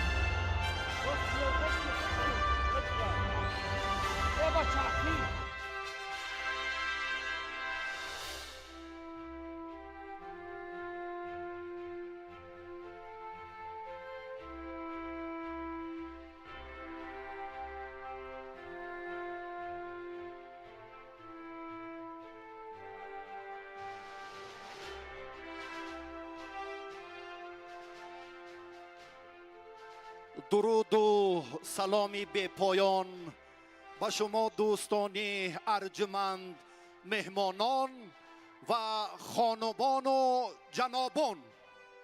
Welcome and greetings, ladies and gentlemen, distinguished guests, dear friends and fans. در پایتخت کشور عزیزمان تاجیکستان دومین چمپیونات جهان آید به گشتینگیری برپا می‌گردد که این صحافت ورزش را به مردم تمدن آفر تاجیک مبارک میگوییم. Today, in the capital of our beloved country, Dushanbe, we are honored to be present at the official opening ceremony of the Second World Gushtingiri Championship. امسال با تاجیکستان عزیز 244 نفر ورزشگر و مربی از 70 کشور سیاره تشریف آوردند که برای ما مایه اکرام و عزتی بی‌نظیر است. This prestigious international competition has brought together more than 244 athletes and coaches from 70 countries around the world. در تنتنه قهرمانی جهان مهمانان والا مقام و عالی قدر حضور دارند.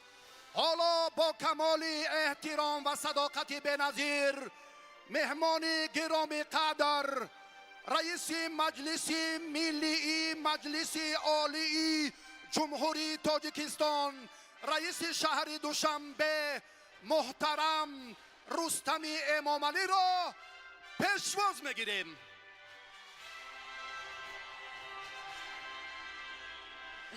Distinguished guests, we are especially honored that today's official opening ceremony is attended by distinguished guests and head of Majlis Milli Majlis Ali of the Republic of Tajikistan, the mayor of Dushanbe city, His Excellency Rustami Emomali.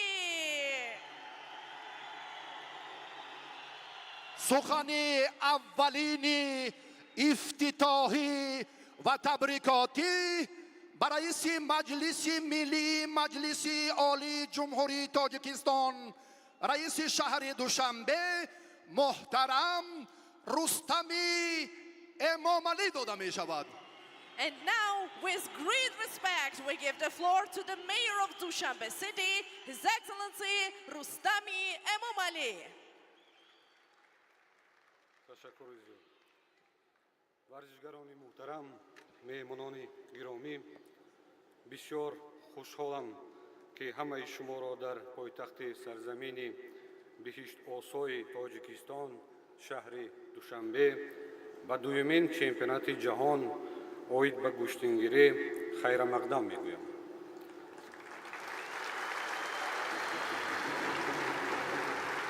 همزمان با این میخواهم یادآور شوم که چهاربینی امروزه در عرفه تجلیل جشن بزرگ ملی مردمی تاجیکستان 35 سالگی استقلال دولتی برگزار می‌گردد.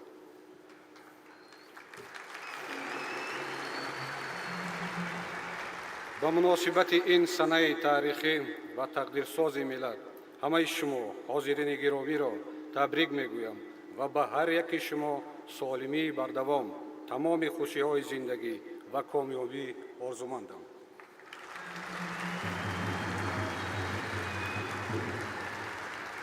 таври президенти ҷумҳурии Тоҷикистон пешвои миллат муҳтарам Эмомалӣ Раҳмон таъкид карданд, гӯштингирӣ намуди суннатии варзиши мардуми тоҷик маҳсуб ёфта таърихи беш аз 5000 сола дорад. воқеан дар масири таърихи чандин ҳазорсолаи миллати ориёии тоҷик навъҳои гуногуни варзиш аз ҷумла гӯштингирӣ маҳбубияти зиёд дошта дар баробари тақвият бахшидани қувваи ҷисмонӣ барои наврасону ҷавонон ҳамчун василаи тарбияи хислатҳои наҷиби инсонӣ аз ҷумла ҷавонмардиву далерӣ хизмат карданд.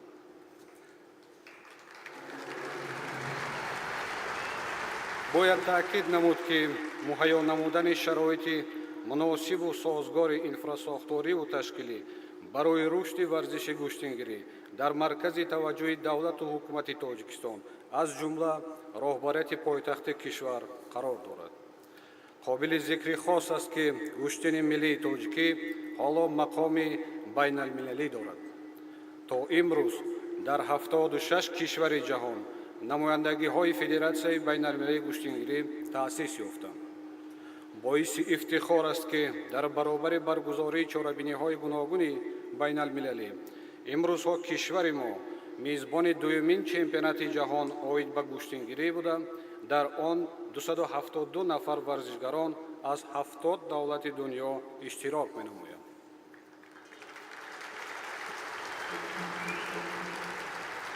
Федератсияи гӯштини Тоҷикистон бо мақсади боз ҳам бештар ривоҷ додани ин намуди варзиш ҳар сол даҳҳо чемпионат ва мусобиқаҳои сатҳи ҷумҳуриявиро баргузор менамояд.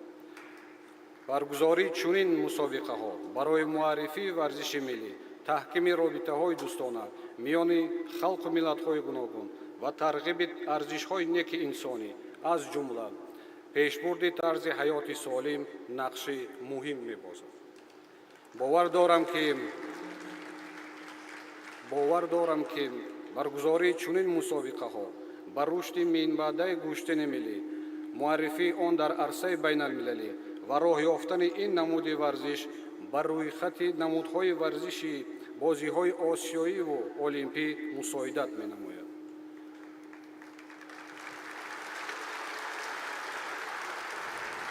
бо итминон иброз менамоям, ки мусобиқаи имрӯза дар сатҳи баланди ташкилӣ баргузор мегардад ва барои рушди минбаъдаи варзиши кишвар, дарёфти варзишгарони ҷавону ояндадор ва густариши боз ҳам бештари тарзи ҳаёти солим заминаи мусоид фароҳам меоварад.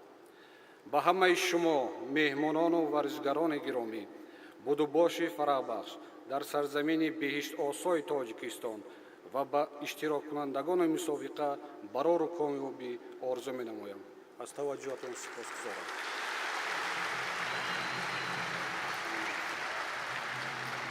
арзи сипосу ташаккур. ҳоло суруди миллии ҷумҳурии Тоҷикистон садо медиҳад ва аз ҳамагон эҳтиромона хоҳиш мекунем, ки парчамро парафшон карда камоли эҳтиром аз ҷойҳои худ бармехезем. Ladies and gentlemen, sounds the national anthem of the Republic of Tajikistan.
اکنون فرصت آن فرا رسید که سرودی فدراسیای بین المللی گشتینگیری صدا دهد.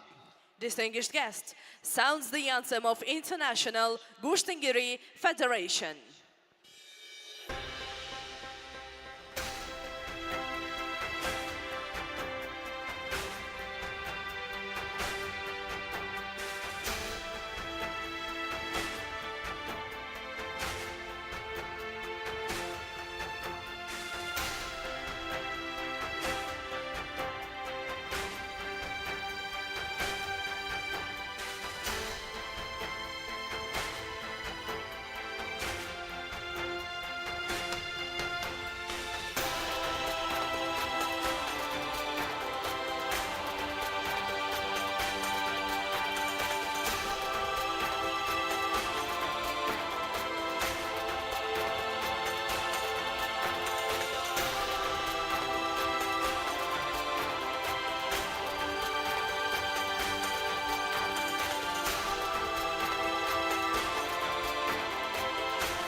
از مهمان والا مقام رئیس مجلس ملی مجلس عالی جمهوری تاجیکستان رئیس شهر دوشنبه محترم رستم امام علی خواهش میکنیم که دومین چمپیونات جهان آید به گشتینگیری را رسما افتتاح نمایند.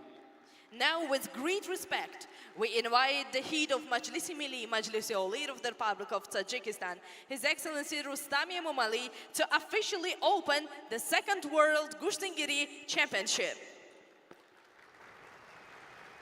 دومین چمپیونات جهان اوید به گشتینگیری را گشوده اعلام می‌نمایم.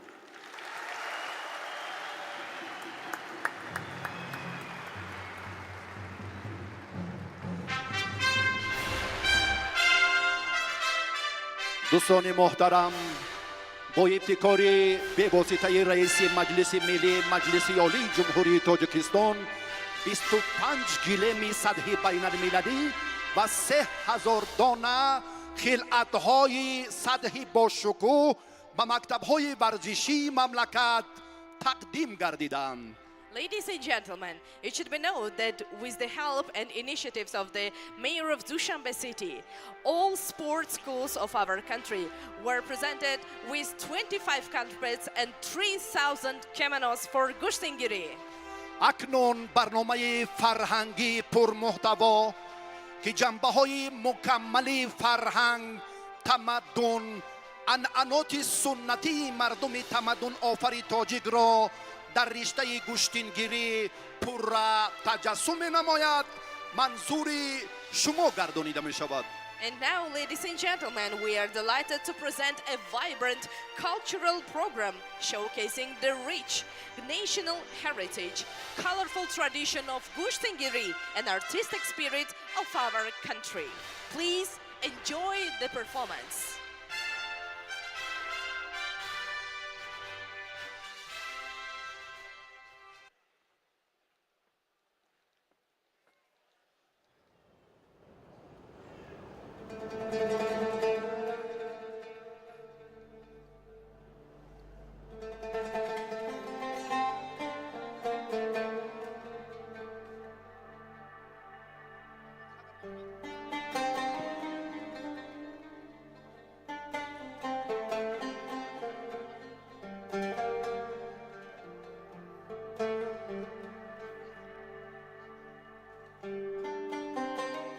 گوشتین این شیوه آزادگی است.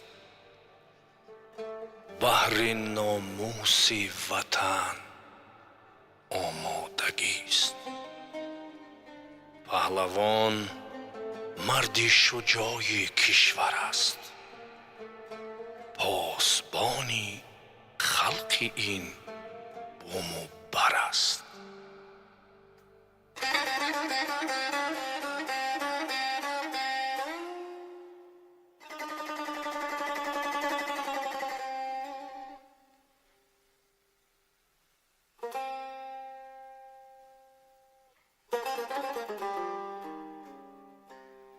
امروز سخن ز پهلوانی است، میدان و نبرد و قهرمانی است. تاریخ گواه بود که کشتی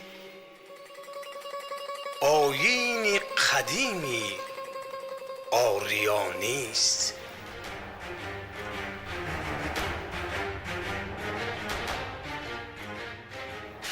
ز رستم، ز سهراب و اسفندیار بمان پهلوانی به ما یادگار. ز گردآفرید و فرنگیس و تامریس روایت زیاد است بدین روزگار.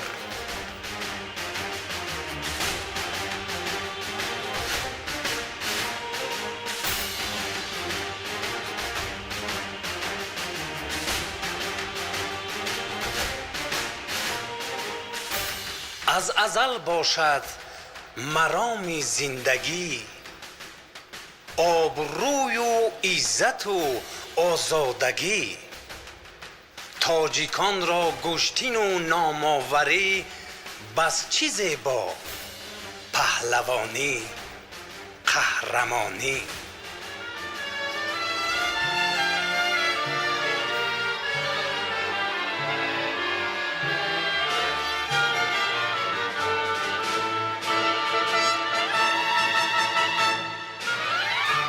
سری پهلوانی که گشتین بود، به تاجیک گشتین سرشتی بود. به میدان نگر که هر پهلوان به اعمال پاکش بهشتی بود.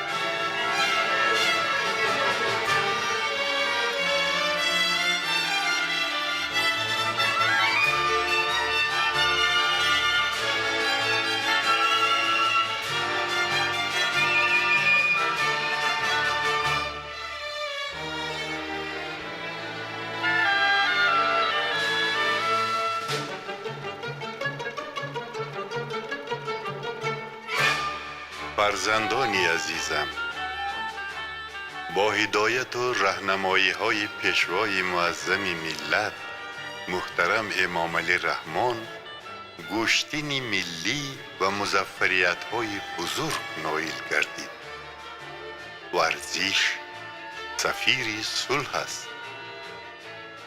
و شما جوان پهلوانان کشور در این راه پیروزی ها و موفقیت های هرچی بیشتر را آرزو داریم. مطمئنم شما جوان پهلوانان امروزه جهان پهلوانان آینده میهن خواهد بود. و پیش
خانمان و جنابان، مهمانان عالی قدر، حاضرین گرامی، در دومین چمپیونات جهان آید به گشتینگیری امسال بیش از 70 کشوری سیاره به تاجیکستان آمدند که حالا فرصت معرفی آنها هم فرا می رسد.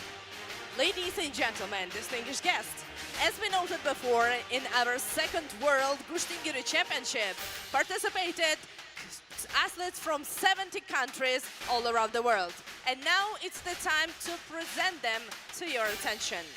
منتخب افغانستان، The team from Angola, ارمنستان، Australia, آذربایجان، team from Bahrain, بنگلادش، team from Belarus, بلژیا، from Bulgaria, بلغارستان، from Cameroon, کانادا، from China, تایپی چین، Congo, کیپر، Dominicana, مصر، Estonia, فرانسه، Georgia, آلمان، Great Britain, یونان، and Hong Kong, مجارستان، India, اندونزیا، Islamic Republic of Iran, عراق، Italy, ژاپن، from Jordan,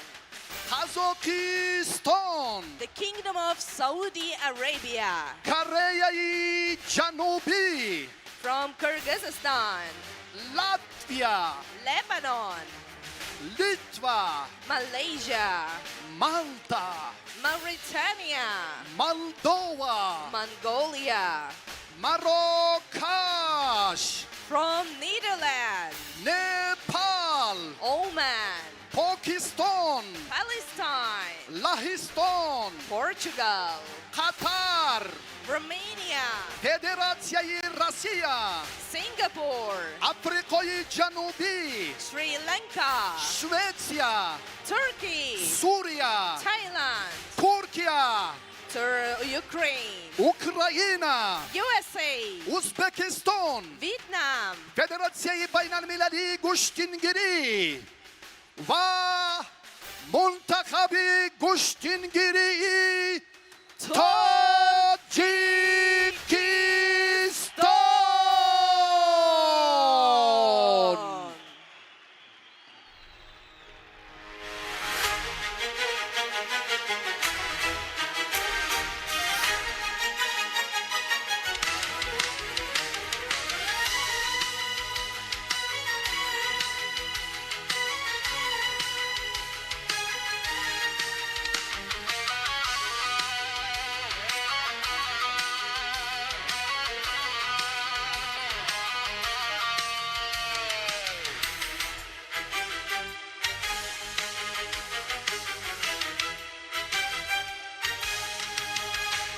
ما هر کجا زی نصرتی ملت سخن کنه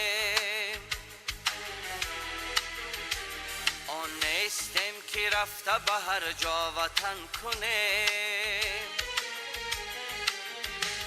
ما هر کجا زی نصرتی ملت سخن کنه آن نیستم که رفته به هر جا وطن کنه گلزار و گل فشان کنیم دشت و دامنش آباد ملکی خیش به مثلی خوتن کنه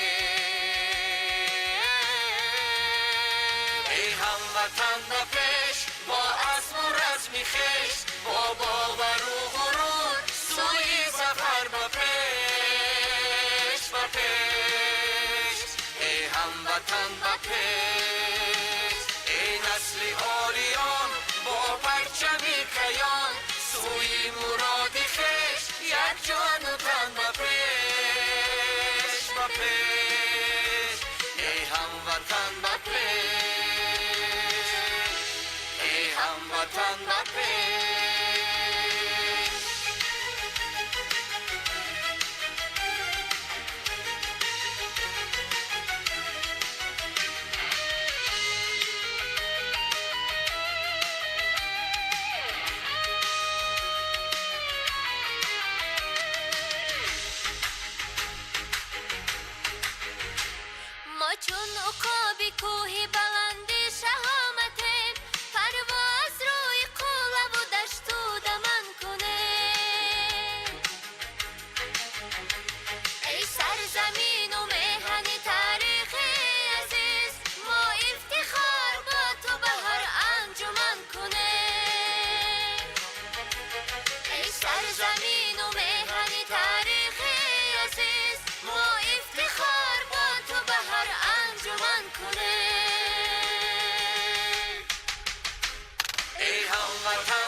پرچمی تو سر بی فراز مزنی شد از تار و پودی تن تنه ها پیرهن کنه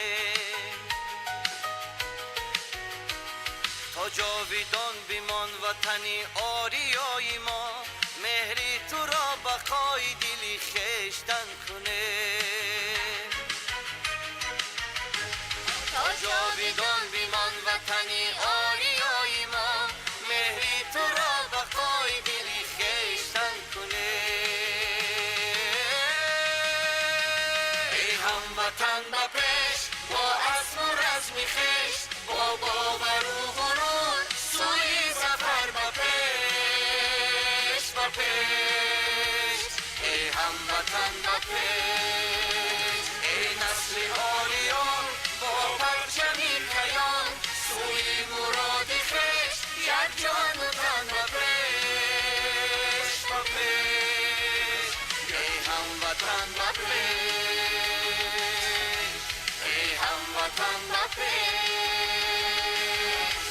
ای هموطن با پیش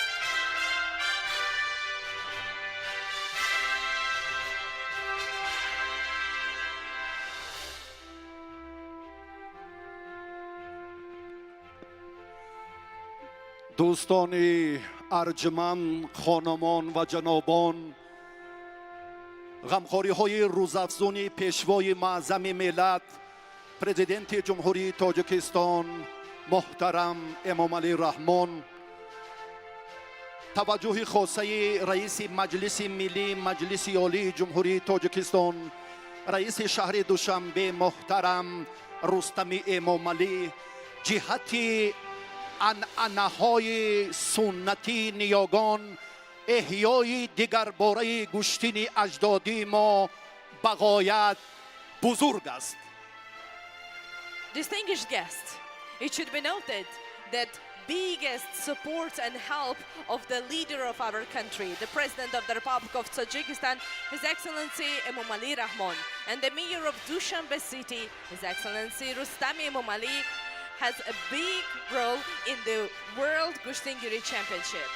بیاید این غمخواری، این توجه بی‌نظیری رئیس مجلس ملی مجلس عالی جمهوری تاجیکستان رئیس شهر دوشنبه محترم رستم امام علی را که برای پهلوانان ابرمردی سیاره $400,000 تأسیس دادند. با کفکوبی های صمیمانه استقبال گیریم. As we know, the cash prize of the second World Senior Gushtingiri Championship is $400,000. نه در گرند سلم و نه در قهرمانی جهان جودو، نه در مسابقه های مختلف نوهای گوشتین این جایزه و مکافات پولی تا کنون تأسیس نیافته است. اکنون رقابت های نهایی را بعد چند لحظه منظور شما می نمایم. در وزن های 65 71 78 و میان بانوان در وزن تا 57 کیلوگرم رقابت های روز اولی دومین چمپیونات جهان بعد از چند لحظه برگزار می گردند. Ladies and gentlemen, in just a few moments we'll start the final round of 3 categories among men and 1 for women.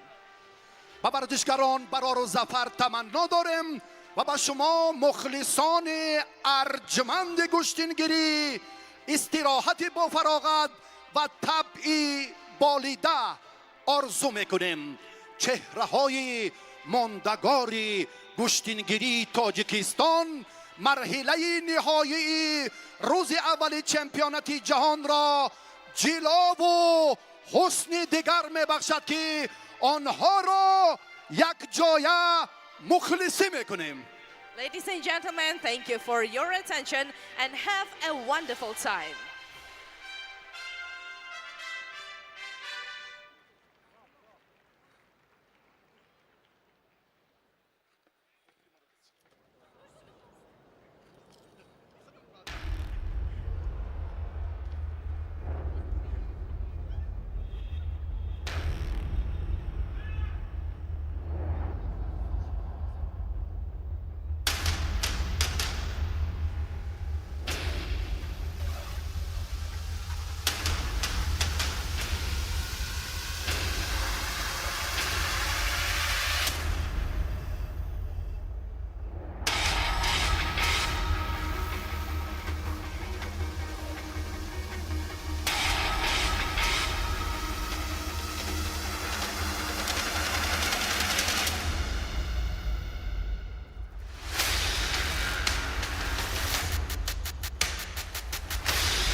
دوستان عزتمند، حاضرین گرامی قدر، ما به مرحله نهایی دومین قهرمانی جهان در رشته گشتنگیری که میزبان آن را تاجیکستان عزیز به عهده دارد رسیدیم. وخوری نهایی وزنی تا 65 کیلوگرم به گیلم دعوت کرده می شود. برنده نشان طلای قهرمانی تاجیکستان در سال 2025 بین جوانان تا 21 ساله، پهلوان ناماشنای تاجیکستانی محمد سلیمов.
هیئت داوران، داوری بالای گلیم، داوری درجه بین المللی نماینده جمهوری اسلامی ایران محسن بخشایی، داوری کنجی، داوری درجه بین المللی نماینده جمهوری افغانستان صدیق الله نعمت، داوری کنجی، داوری درجه بین المللی نماینده جمهوری ازبکستان سیراج الدین چوریف.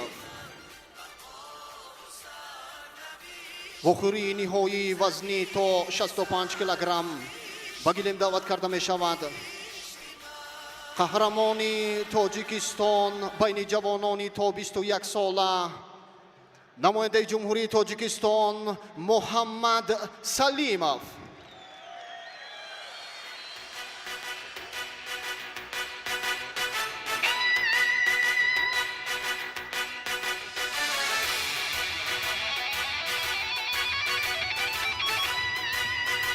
رقیبی پهلوانی تاجیکستانی، قهرمانی فدراسیای روسیه بین جوانانی تا 17 ساله در سال 2025، نماینده فدراسیای روسیه سلطان پلیف. ای مهنم ترانه دلم، ای گلشنم تراوتی دلم، جان و تنم برای تو بادا فدا. وطنی جان بپش همه وخوری نهایی وزنی تا 65 کیلوگرم با یک تکی سفید، نماینده جمهوری تاجیکستان محمد سلیمov. با یک تکی سبز، نماینده فدراسیای روسیه سلطان پلیف.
می‌شود که تلاش‌های بیشتری پهلوان تاجیکستانی این از اصول کمری و همان سری سیوجی است.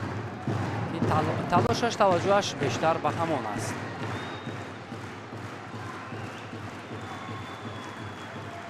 حالا هر دو هم سری آستین میگیرند. بسیار حالتی خطرناک. سری زانو نشست پلیف از فدراسیون روسیه میخواست با همین روش پرتاف کند. خوشبختانه برای پهلوان تاجیکستانی این حالت با آسانی پشت سر شد. البته امروز واقعا جشن حقیقی گوشتین است. بار دیگر توجه به همان روشی که پیوسته استفاده میکند سلیموف. بار سیوم است. از اصول کمری استفاده میکند. البته علاقه آموخت. پهلوان ما را آموخت نماینده روسیه و میداند که با کدام سبک او گوشتین میگیرد و دفاع هم میکند. نه با این شکل مشکل تر است. بیشتر همین عملی که انجام داد سلطان بلیف در گوشتین جودو زیادتر اجرا می شود.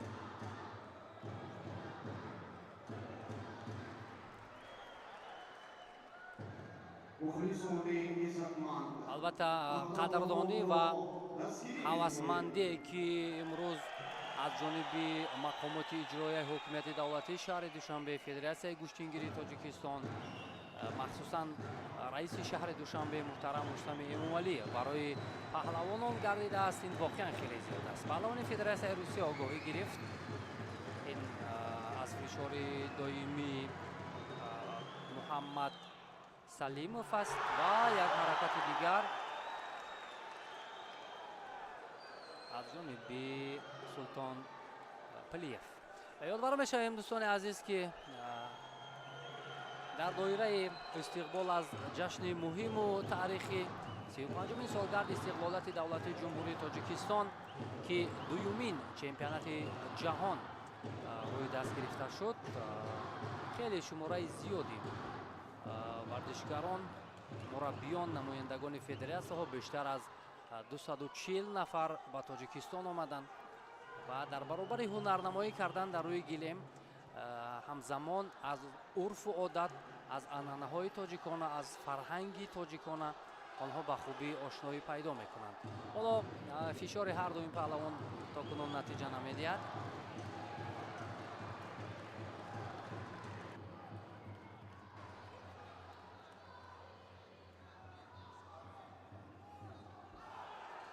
یک حالت اینجا به میان آمد برای محمد سلیموف جهت پرتاف انجام دادن ولی این نوبت موفق نشد.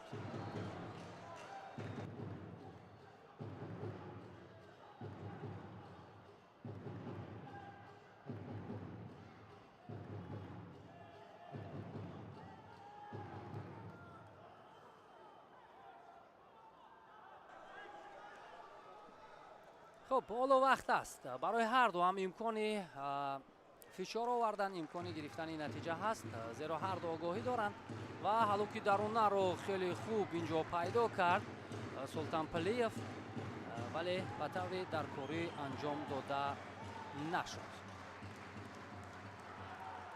البته چون ما در مورد قدرشناسی گفتیم نفرانی که مقام اول رو اشغال میکنن ببینیم چگونه اینجا امتیاز بدن است، امتیاز بدن و بدن باز پس گرفته می شود.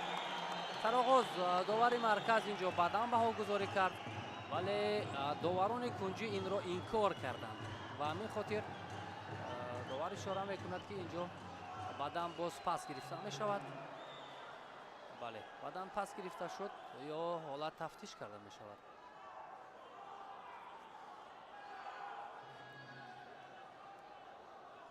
فکر میکنم همون پرتافتی که از جانب پهلوان تاجیکستانی بود این حالت تفتیش می شود.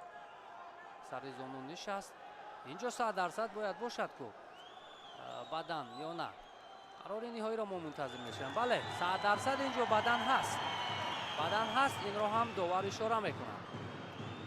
خب یک قدم پیش میگذارد نماینده تاجیکستان محمد سلیموف ولی بار دوم نزدیک به بدن بود.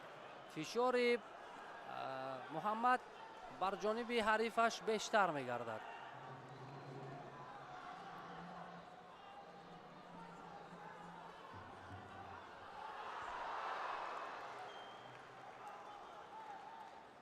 اکنون خو نخو دقیقه باقی مانده فشار و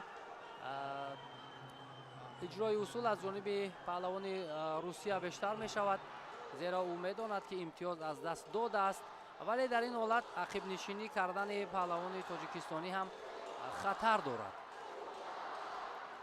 و ترغیب میکنند مخلصان پهلوان ما را البته تشویق میکنند، ترغیب میکنند. این میتواند به روحیه او تاثیر خیلی کلان رساند. وای فشاری پلیف رو ما اینجا میبینیم.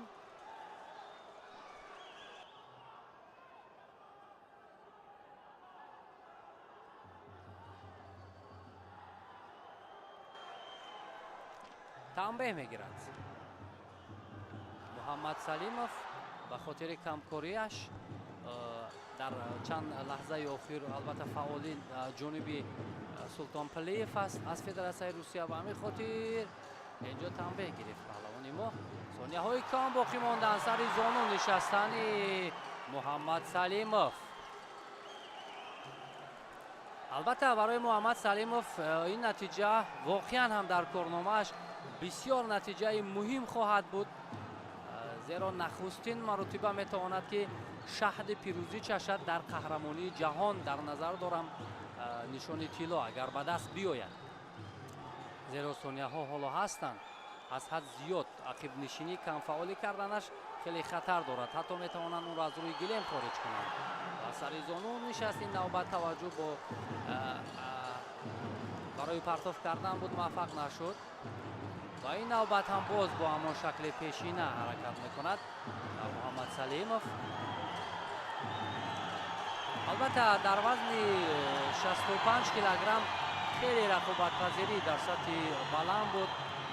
نفران ارزنده در اینجا قواعد بازی میکردند و اینجا وقت با همین و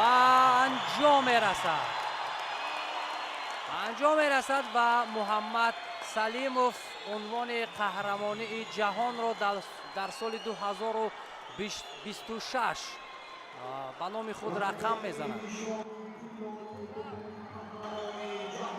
خیلی خوشحال است محمد، زیرا تلاش زحمت کوشش‌هایش امروز ثمر آوردند و همه این کفکوبی ها و دستگیری های مخلصان محض به خاطر پیروزی پهلوان تاجیکستانی است و در این رقابت سلطان پلیف از فدراسیون روسیه با گرفتن نشان نقره مشرف می‌گردد.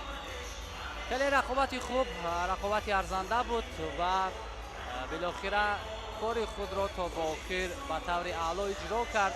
محمد سلیموف و توانست که شور و شوق مخلصان را در وطن خود، در میدان خود بیدار کند.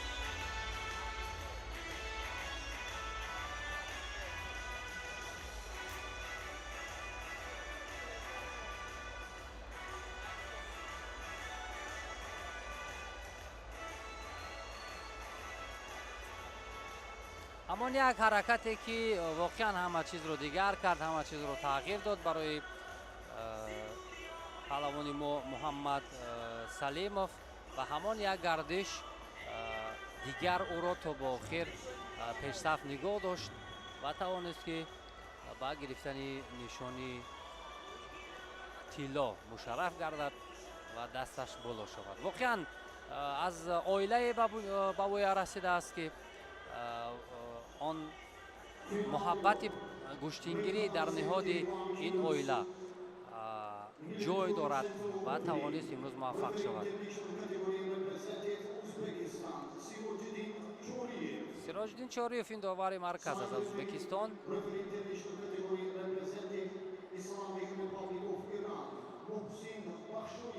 محسن بخشوی این از ایران است، داور کناری و از جمهوری اسلامی افغانستان سید خدا نعمت. خب این نفرانی هستند که رقابت نوبتی رو در وزن 71 کیلوگرم حکمی میکنند. дар миёни мардон. ва ҳоло дар ин вазн ду паҳлавони тоҷикистонӣ бо ҳам сабқат мекунанд. хуб, умар шеров намояндаи ҷумҳурии тоҷикистон бо яктаки сафед ба майдон меояд ва абдуллои ориф бошад аз дастаи федератсияи байналмилалии гӯштингирӣ баромад мекунад. паҳлавони дигари тоҷикистонӣ албатта ин рақобат хеле диданӣ хоҳад буд, зеро ҳарду ҳам таҷрибаи хеле баланди ҳам гӯштини ҷудоро доранд, ҳам гӯштини миллиро. умар шеров сафедпӯш аст ва абдуллои ориф бошад либосҳои сабз ба бар кардааст.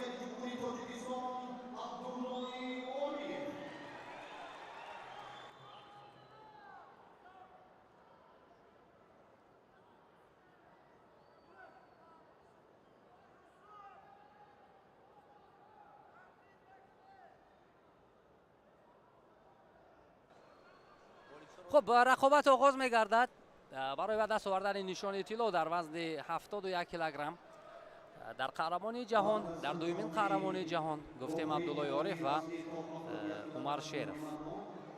حالا از و بسیار حرکتی عالی داشت اینجا عمر شرف. امتیاز بدن رو هم داور ازبکستانی با او می‌دهد. یک پایزنی که داشت واقعا با او کمک کرد و اینجا عمر ادعا دارد که حرکت او پهلو بود ولی داور همه چیز رو زیر نظارت خود دارد و امتیاز بدن با او گذاری کرد. عمر شرف براستی معلوم بود که برای قهرمانی جهان خیلی در سطح عالی آمادگی دیده است ولی پرتافت عبدالله عارف اینجا پهلو با او گذاری می شود، اما داور میخواهد این حالت را تفتیش کند. داوران کنجی یکی پهلو میگویند یکی بدن اشاره میکنند و همین خاطر داور مرکز میخواهد از نوارهای تکراری استفاده کند و بعدا قرار نهایی خود را برآورد.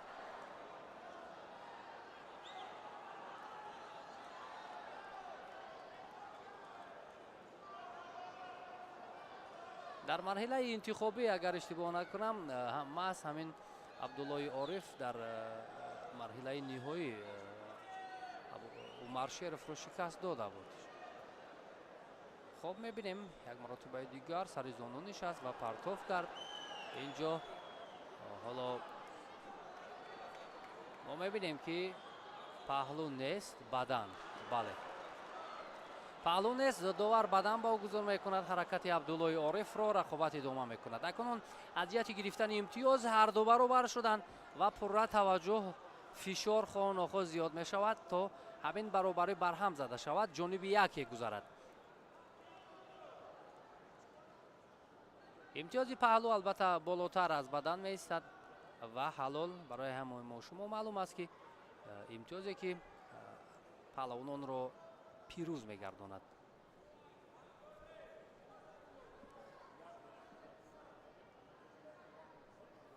هر دو هم یک زایل داشتن و بار دیگر عبدالله عارف سر زانو می نشیند. این نوبت پرتافتش امتیازی پهلو به او گذاری می شود.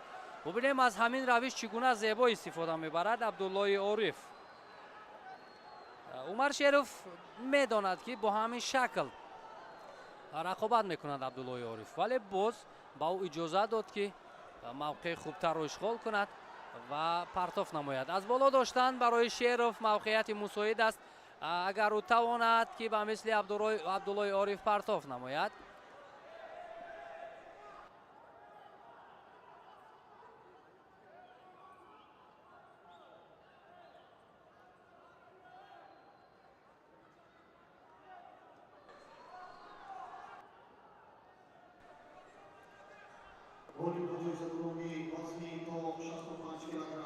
خب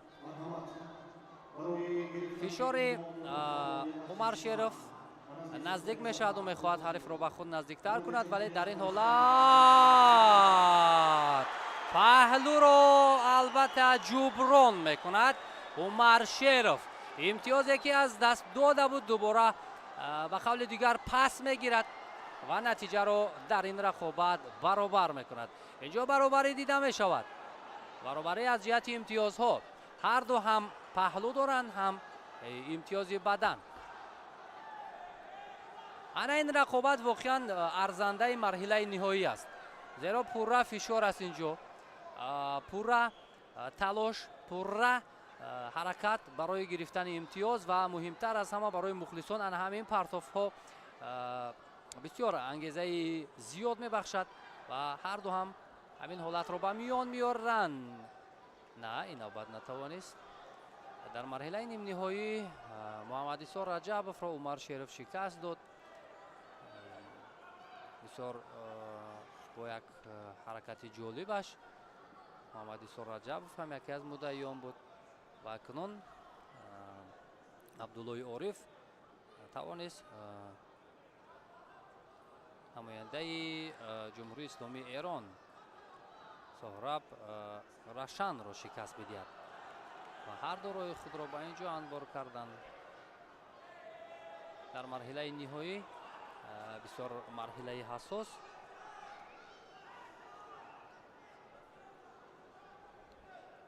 اگر توجه کرده باشید بیننده عزیز، به مثل رقابت به مثل اولی این نیروسنجی یعنی دقیقه های اول سرعت اندک پستر شد و فشار عبدالله عارف امتیازی بدن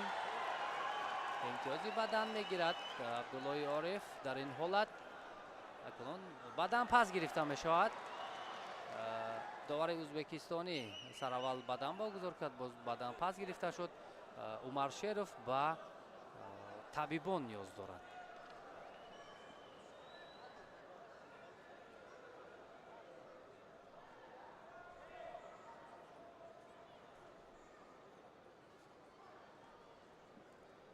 عبدالله عارف رقابت ها رو از دوری اول بر مقابل نماینده آذربایجان تلمان والیف شروع کرد، او را شکست داد. خب به مرحله 4-1 نهایی گذشت. در مرحله 4-1 نهایی پهلوان کشور قرقیزستان بولتابек атақулов رو شکست داد. در مرحله نیم نهایی گفتیم پهلوان جمهوری اسلامی ایران سهراب رشن رو از صدی رویش بیرون کرد. خب برمیگردد عمر شریف و جریان رقابت بعد از آنی که از داوران کمک گرفت، معذرت از طبیبان کمک گرفت، برگشت و رقابت را ادامه میدهد. فشار عبدالله عارف اندک نسبت به عمر شریف بیشتر شد. او همان حالتی از بالا داشتن را پیدا کند برای عبدالله عارف قلایتر می شود، زیرا او در حال با سر زانو می نشیند. همان اصولی دوست داشته و پسندیده عبدالله عارف. تنبیه می گیرد یا آگاهی اینجا با عمر شریف از جهت مجازات برابری است، از جهت امتیاز هم برابری است. اکنون در ثانیه های پایانی یک امتیاز می تواند یکی را پیش صف کند و ببینید چون گفتیم عبدالله عارف توجهش بیشتر با همان اصول سری زانو نشستن است.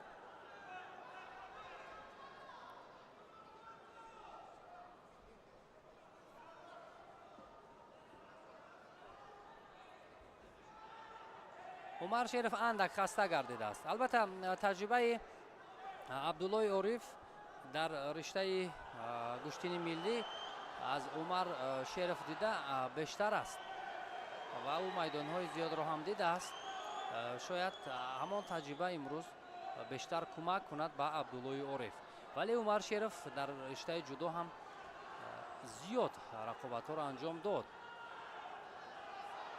خب عبدالله عارف فعالتر است و این چیز اگر کم فعالی بیشتر شود بر ضرر شریف است و تنبیه هم میگیرد. این چیز الکی معلوم گردید.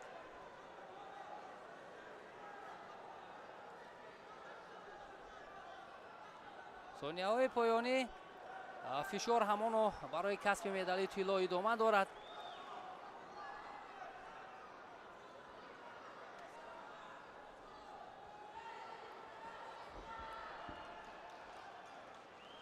вақтам ба анҷом расид ва инҷо Умар Шеров хушҳолӣ мекунад.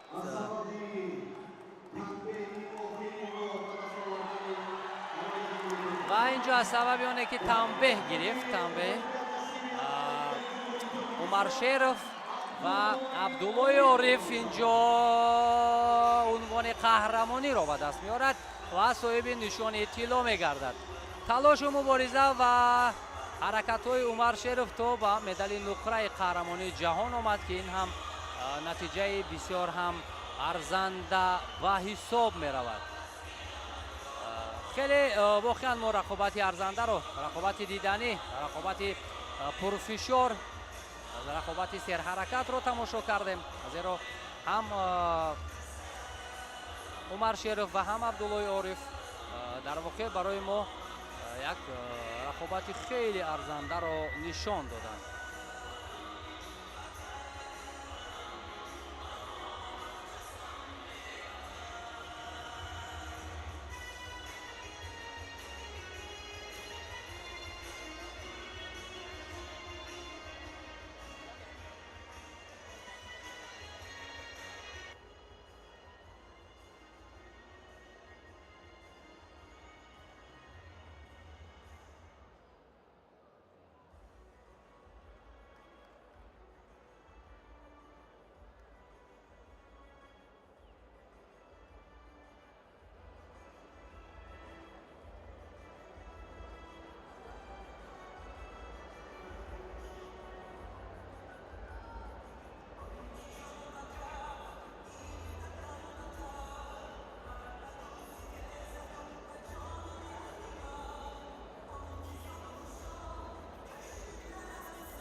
دوستان ارجمند، حاضرین محترم، مراسم سپاریدن جایزه های غالبان وزن تا 65 کیلوگرم برگزار می‌گردد.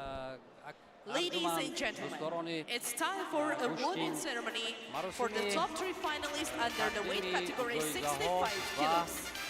از مهمانان بالامن ها خواهش می‌کنیم که سفره ظفر را اختیار کنند. And now it's time to invite distinguished guests to the stage to present diplomas and medals.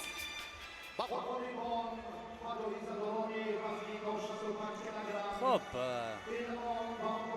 حالا رئیس شهر دوشنبه محترم رستم امامعلی و نایب президент кумитаи миллии олимпии тоҷикистон Дилшод Назаров омода ҳастанд то нафарони муваффақро қадршиносӣ кунанд.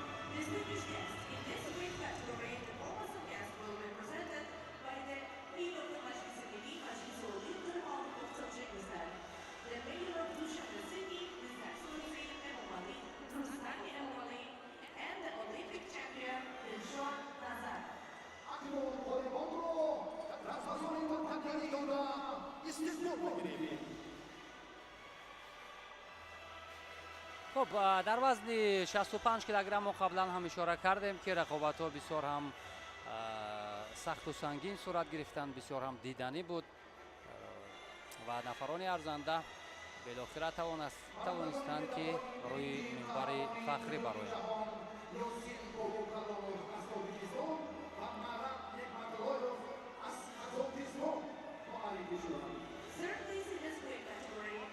خب یاسین باباکالонов از تاجیکستان و مریم نعمتالله аз қазоқистон 2 нафари муваффақе ки ба гирифтани медалҳои биринҷи вазни то 65 килограмм мушарраф гардиданд. Ёсин Бобокалонов яке аз муддаиён буд, вале имрӯз шикаст хӯрд. хуб, намояндаи федератсияи Русия Султон Палиев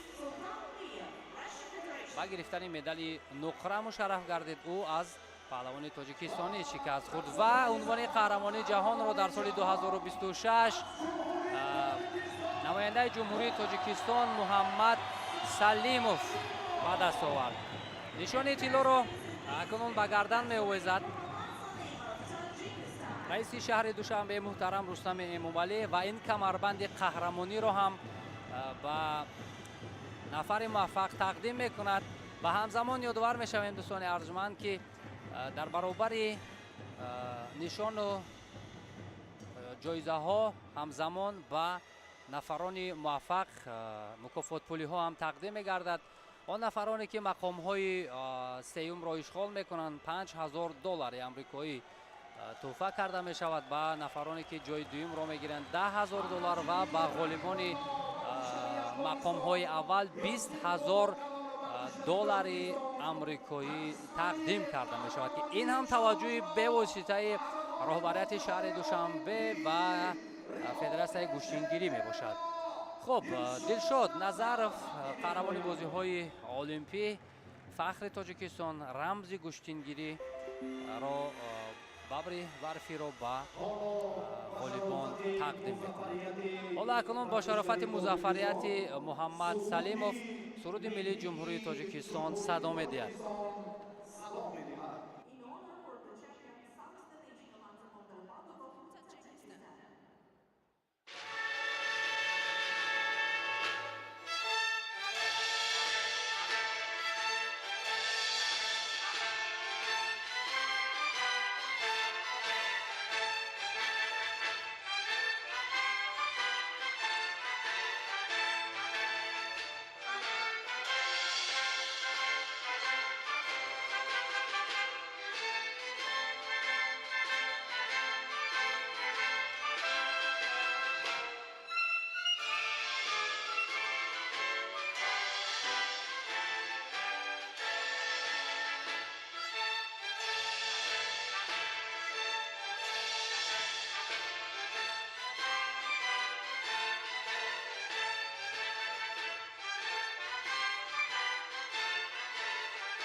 و جایزه‌داران دومین چمپیونات جهان آیین به خب گشتیگیری. حالا اکنون با نفران موفق، نفرانی که الکی در دومین قهرمانی جهان نتیجه خوب را به دست آوردند، عکس خاطره‌ای با مهمانان گرفته می شود. این هم البته لحظه‌های تاریخی این قهرمانی جهان به حساب می رود.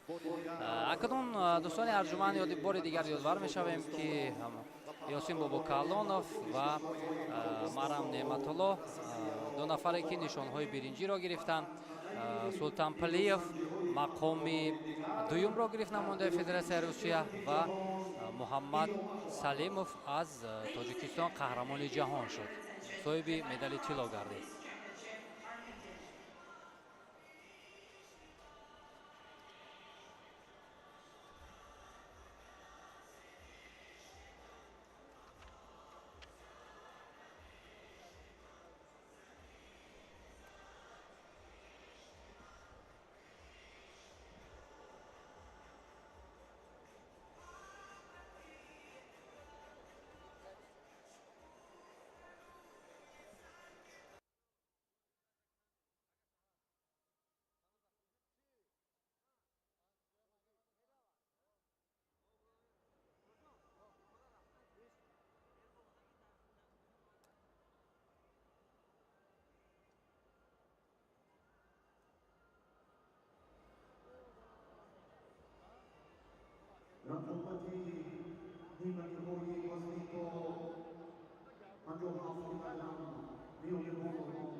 خب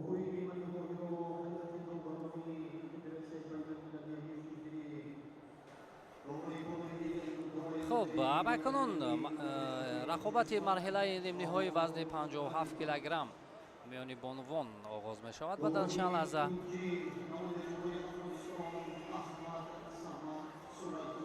احمد صمد سلیمان این داور کنجی است.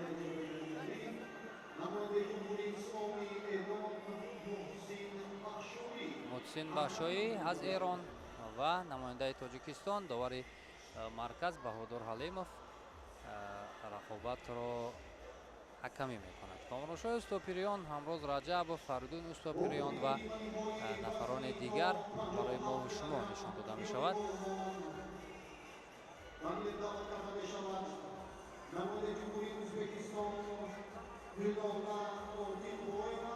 هلاله ارتیقبایو از ازبکستان و کازارینا از فدراسیون روسیه.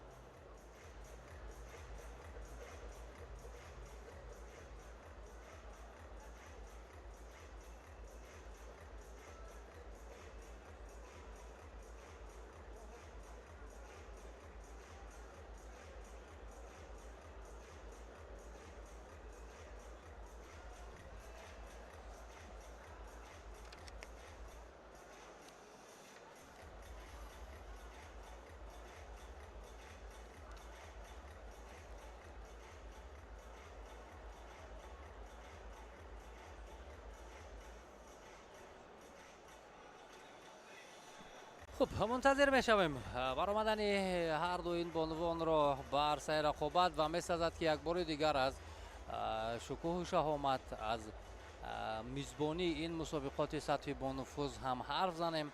البته گشتین ملی تاجیکی که امروز مقام جهانی کسب کرد آرزو و امول چندین ساله مردم تاجیک بود که خوشبختانه سال 2022 با تلاش‌ها و دستگیری‌های همیشگی و سیاست ورزش پرورانه سرور دولت محترم امامعلی رحمان و رئیس شهر دوشنبه محترم رستم امامعلی یعنی جامعه عمل پوشید این آرزو و امول چندین ساله مردم تاجیک و گشتین ملی گشتینگیری مقام جهانی کسب کرد و امروز ببینید از قریب در تمام جهان این رشته علاقه دومن پهن کرده ایستاده است و فدراسیون های گشتینگیری تشکیل می‌یابند. خب نماینده جمهوری ازبکستان هلاله ارتیقبایو با لباس‌های سفید به میدان وارد شد. علاقه در نزدیک گیلم است و با منتظر میشم که نماینده فدراسیون روسیه یولیا کازارینا به میدان بیاید. خب نماینده فدراسیون روسیه سبز پوش است. یولیا کازارینا به میدان وارد می شود. این بانو که امروز خیلی رقابتی ارزنده داشت و یکی از مدعیان هم به حساب می رود. با احتمال زیاد نفری که برای مدال طلا نزدیک است محض همین نماینده فدراسیون روسیه است.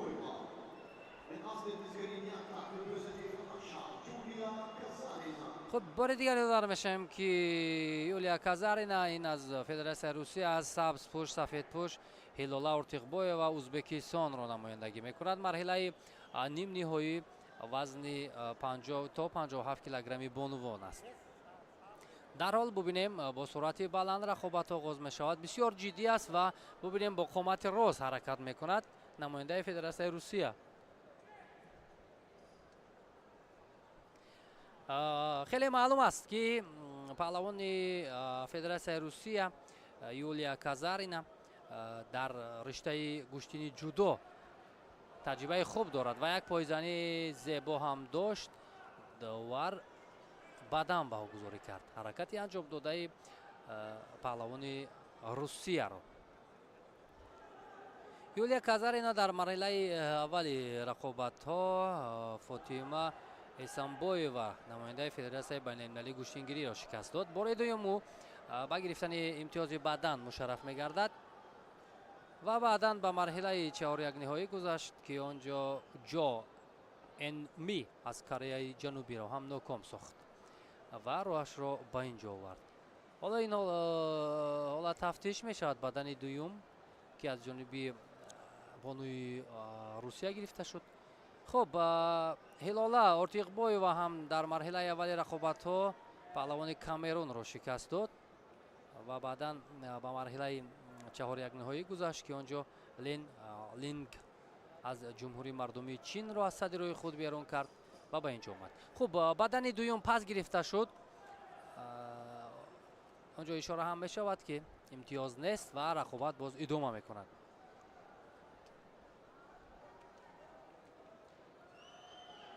حرکت و فشار ببینیم با دست راست داشته است کازارینا و پورا ببینیم این رقابت را زیر نظارت خود گرفته است.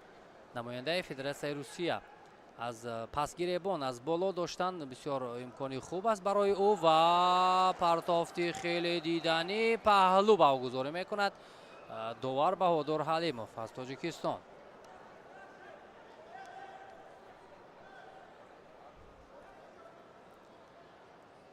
خب به طور ما تخمین کردیم در این رقابت برتری البته پورا بر جانب نماینده فدراسیون روسیه است. همین گونه هم هست و هم وابستگی دارد به کسبیت بلندش در رشته گوشتنی جودو.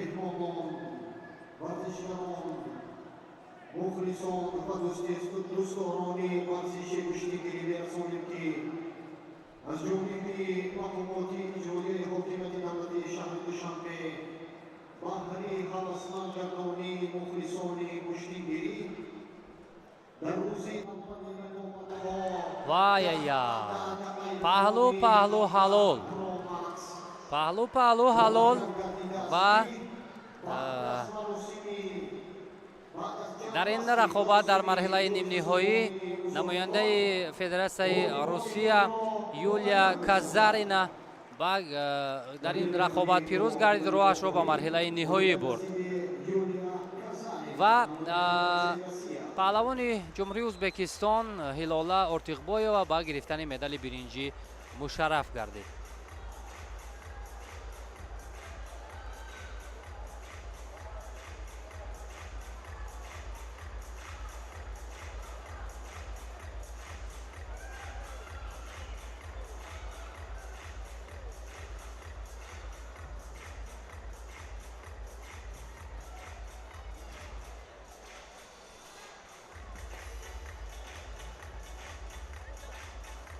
ببینیم چگونه زیبا حرکت میکند.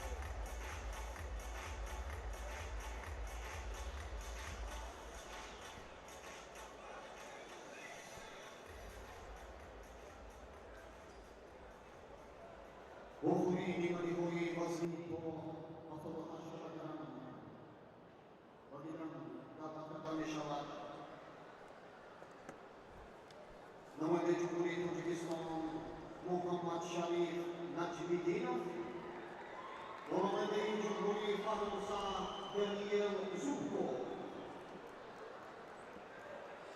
خب رقابت مرحله نیم نهایی در وزن تا 78 کیلوگرم شروع می‌گردد.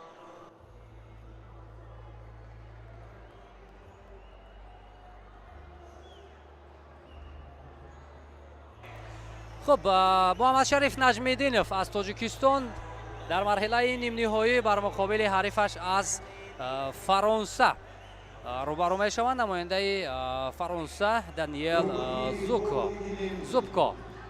خب البته محمد شریف نجمیدینوف امروز در این نیروسنجی ها بسیار هم رقابت ارزنده و دیدنی نشان داد و حالا میبینیم که در مرحله نیم نهایی چگونه مهارت بلند خود را نشان میدهد. خب البته هیئت داوران اینجا برای ما و شما معرفی گردیدن، همه آماده است و ما تنها منتظر میشویم نیروسنجی مرحله نیم نهایی را. پهلوان فرانسه واقعا امروز هنر ارزنده خود را نشان داد تا به مرحله نیم نهایی بسیار با یک سبک عالی هنرنمایی کرد.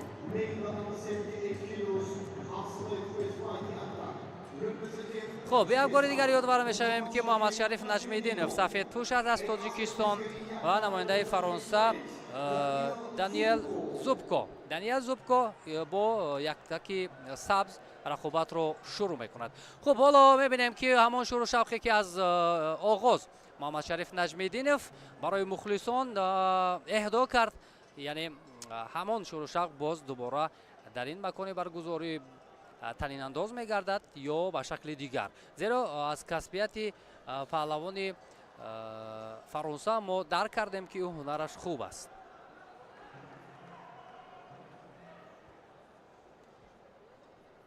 محمد شریف نجمیدینov البته نفری است که در رشته گشتینگیری واقعا به یگان وصف و تعریف هنرش ارزنده است، خیلی ارزنده است و در همه مسابقات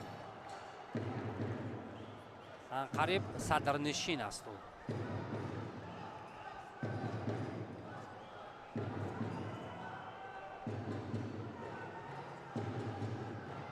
و حالا میبینیم که نسبت به رقیبان دیگری که نجمیدینov رقابت کرد اندک با احتیاط بر مقابل حریف نوبتیش سبقت کرده ایستاده است، زیرا آموخت سبک و اسلوب پهلوان فرانسه را و خیلی خوب هم میداند که او چگونه باید بر مقابل حریفش رقابت کند.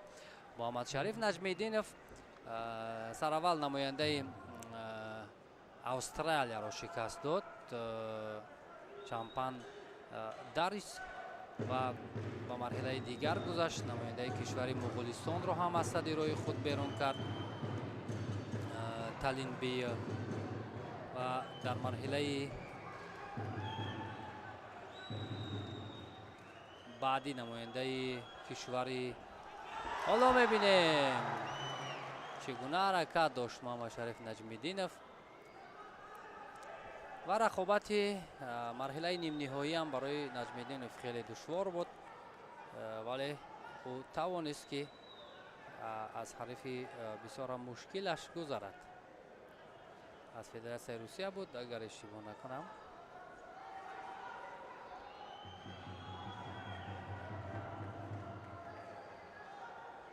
حالا گاهی هم گرفت پهلوان فرانسه و ببینیم که بسیار از جهت قوه، از جهت تکنیکی بسیار خوب است. براستی پهلوان فرانسه بسیار خوب است، به همین خاطر نجمیدینov راههای تسلیم کردن او را به زودی پیدا نکرده ایستاده است.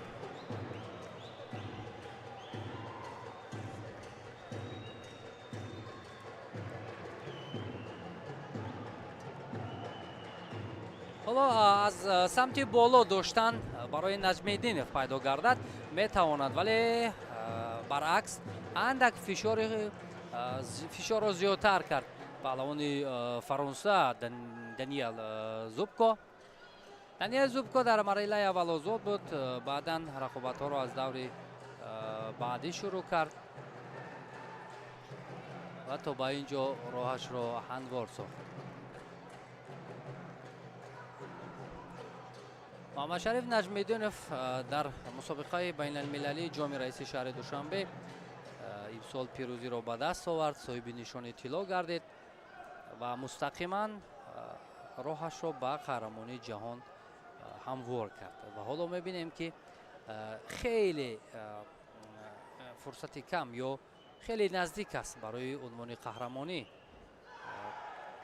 زیرا اگر حالا رفت و همین نماینده کشور فرانسه را شکست بدهد میتواند که به مرحله نهایی رود و مبارزه برای نشان طلا.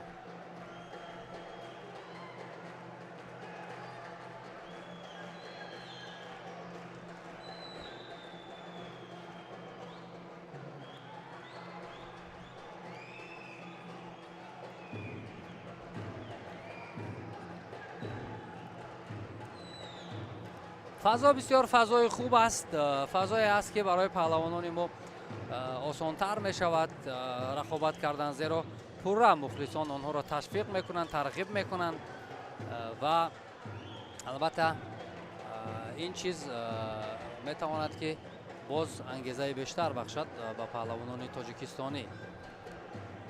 محمد شریف نجمیدینов حالا همون موقع خوبتر رو که او میخواهد پیدا نمیکند. ببینید دوستان ارجمند، امروز مثلا بیشتر از نمایندگان 70 کشور سیاره به تاجیکستان آمدند.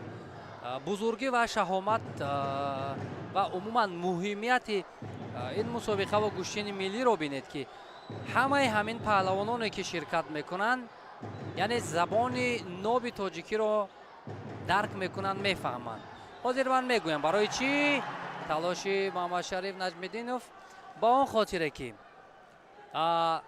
داوران با زبان ناب تاجیکی میگویند گیرید، این رو پهلوانان تمام سیاره میفهمند.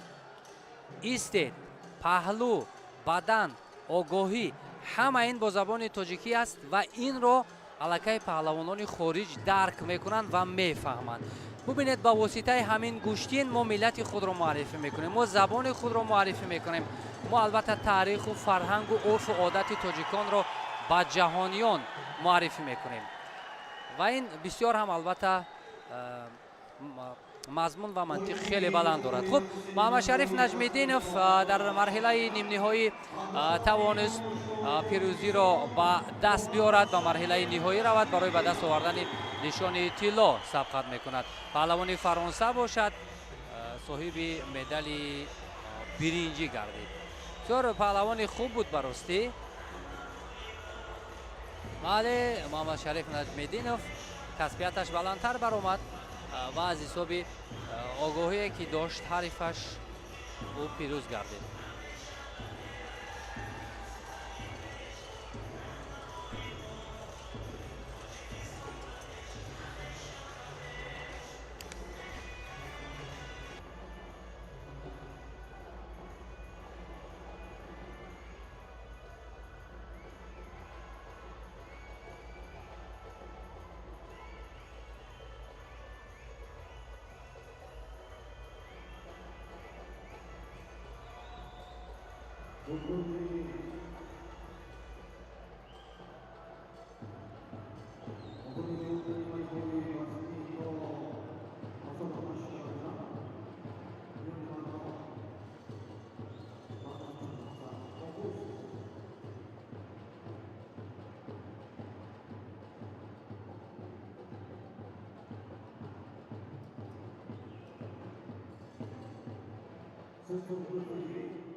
خب مرحله نیم نهایی در وزن تا 78 کیلوگرم هم حالا بعد از چند از آغاز میگردد.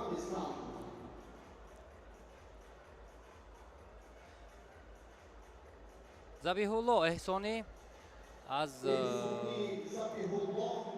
جمهوری اسلامی افغانستان سفیدپوش و قایم شکرانوف نماینده فدراسیون بین المللی گوشتینگیری در مرحله نیم نهایی با هم روبرو میگردند و غالب این جفت با محمد شریف نجمیدینov در مرحله نهایی رقابت خواهد کرد.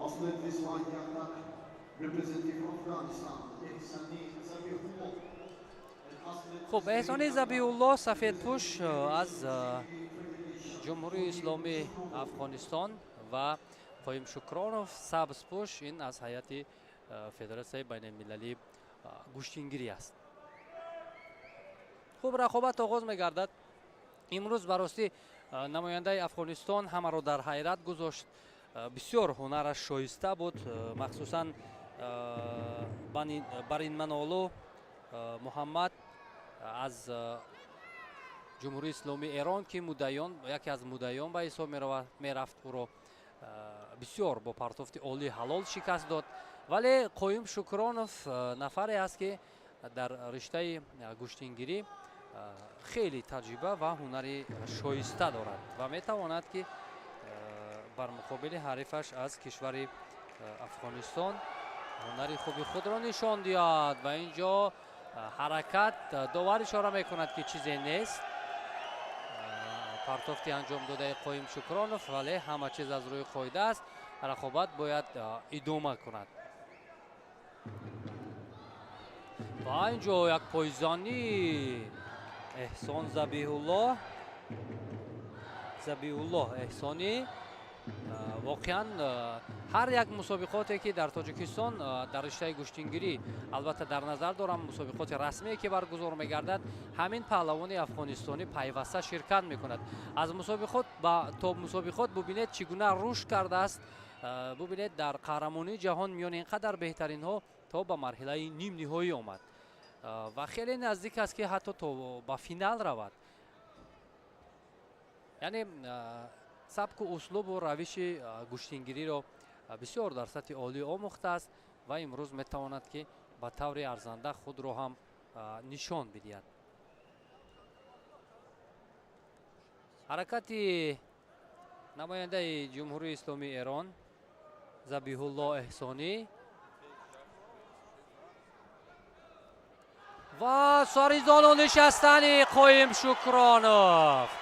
қоим шукронов хеле олӣ ҳаракат мекунад ва ӯ тавонист ки имтиёзи ҳалолро ба даст биёрад ва ҳарифашро аз садди рӯи худ берун кунад. ва инҷо дасташ боло мешавад. намояндаи федератсияи байналмилалии гӯштингириро рӯи худро ба марҳилаи ниҳоӣ бурд. акнун бар муқобили муҳаммад шариф наҷмиддинов ӯ рақобати арзанда нишон хоҳад дод.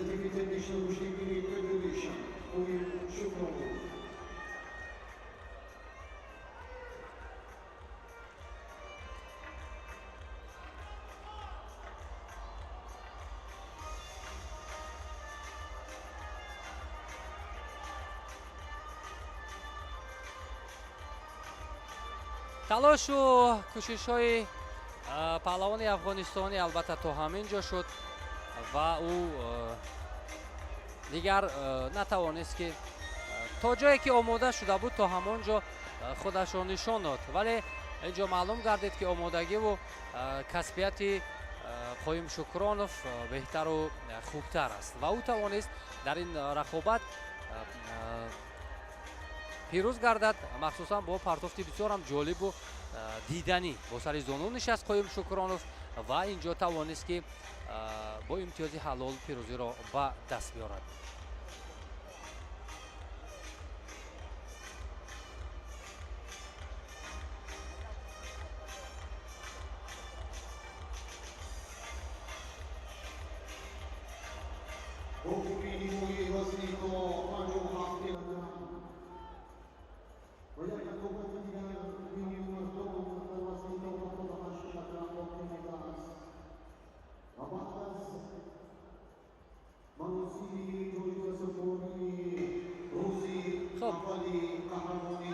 بعد از چند لحظه در وزن تا 57 کیلوگرم مرحله نهایی آغاز می‌گردد. مبارزه برای به دست آوردن نشانی طلا.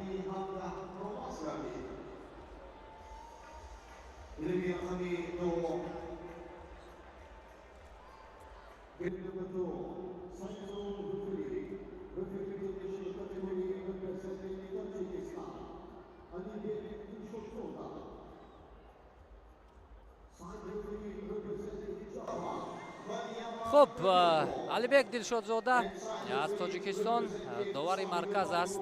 داور درجه بین المللی حسین بچایی از جمهوری اسلامی ایران با این خانم البته کمک میکنند با علیبک دلشودزاده.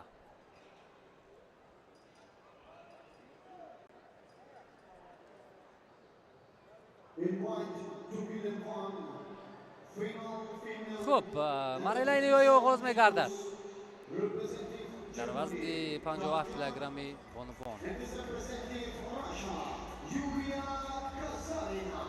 Юлия Казарина аз Федератсияи Русия ва намояндаи Олмон Дарьян ё Дарҷа ба майдон мебароянд.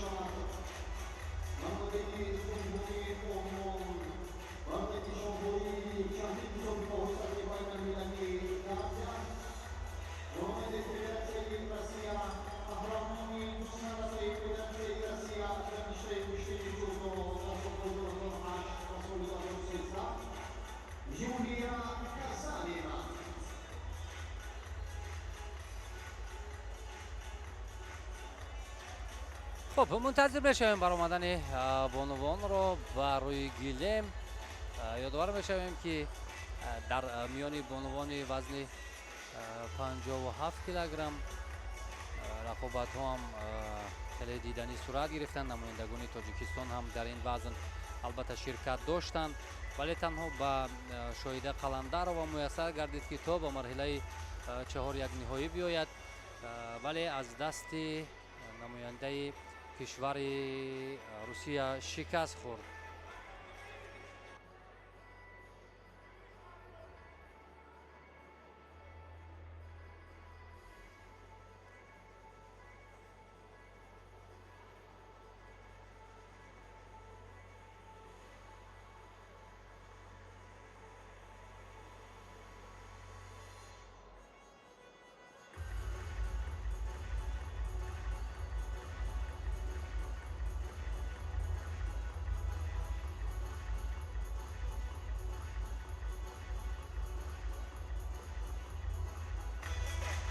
خب بانوی فدراسیای روسیه با میدان وارد می شود. خب این یولیا زاکارین است. دو کاراته معذرت، این نماینده آلمان است. نماینده آلمان با میدان وارد شد. این دریا و اکنون پهلوان فدراسیای روسیه دو کاراته قهرمان روسیه در رشته جودو است این بانو و اشتراکچی چندین مسابقات بانوفوز، تجربه خیلی بلند هم دارد و محض همون تجربه بلند در رشته جودو با او کمک کرد که تا به مرحله نهایی بیاید.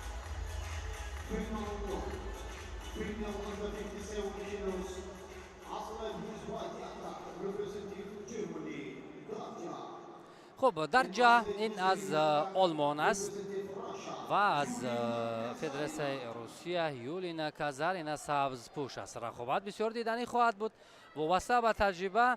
نماینده روسیه البته تجربه خوبتر دارد، ولی این فینال است.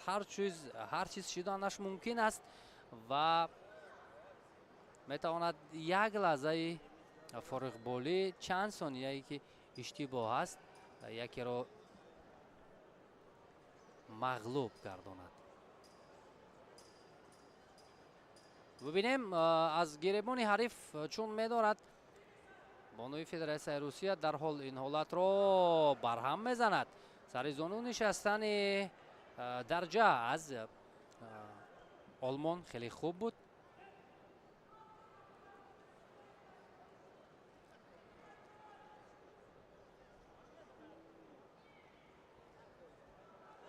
وای چگونه پرتافت دیدنی، ولی همین گونه پرتافت زیبا تا با امتیاز بدن آمد.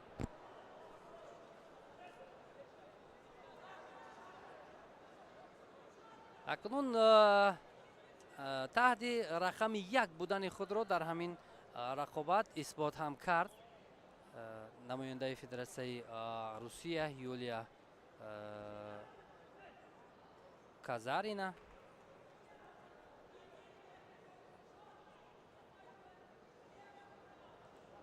در مرحله نیم نهایی چون دیدیم با پهلوان ازبکستانی بسیار رقابتی ارزنده داشت، ولی باز گپ سر همون تجربه است. تجربه بلندی او برایش کمک کرد و با گرفتن راه خود را به مرحله نهایی هموار کرد. ولی اگر توجه کنید بیننده عزیز، پیوسته پهلوان آلمان از همان روشی با سر زانو نشستن استفاده میبرد، ولی حرکت های намояндаи федератсияи русия гуногун ҳастанд.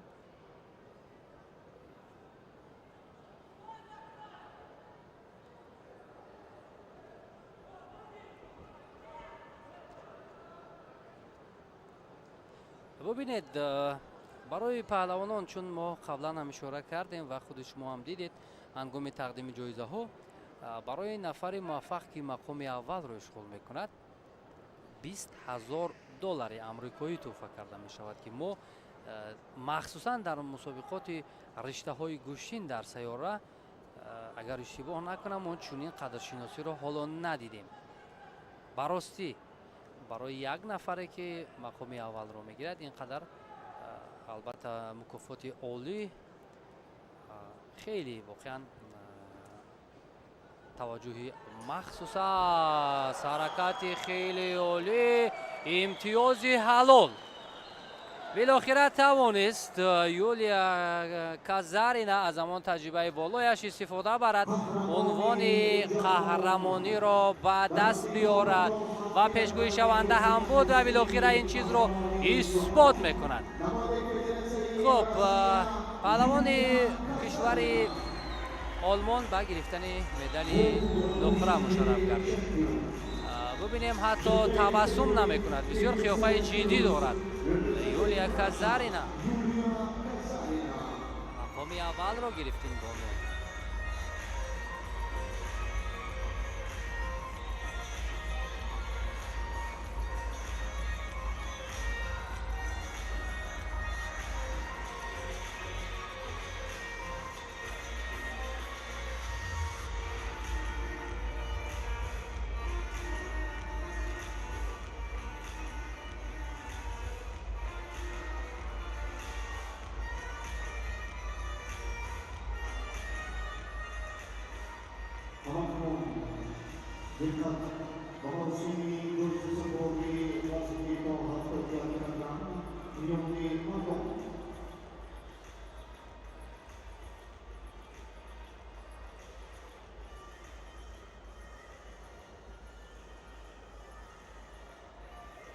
бисёр барости ҳаракати ҷолиб дошт Юлия Казарина. партофташ воқеан саривақтӣ буд ва ӯ тавонист ки бо ҳамин амалкарди зебояш ҳарифро таслим кунад, соҳиби нишони тилло гардад.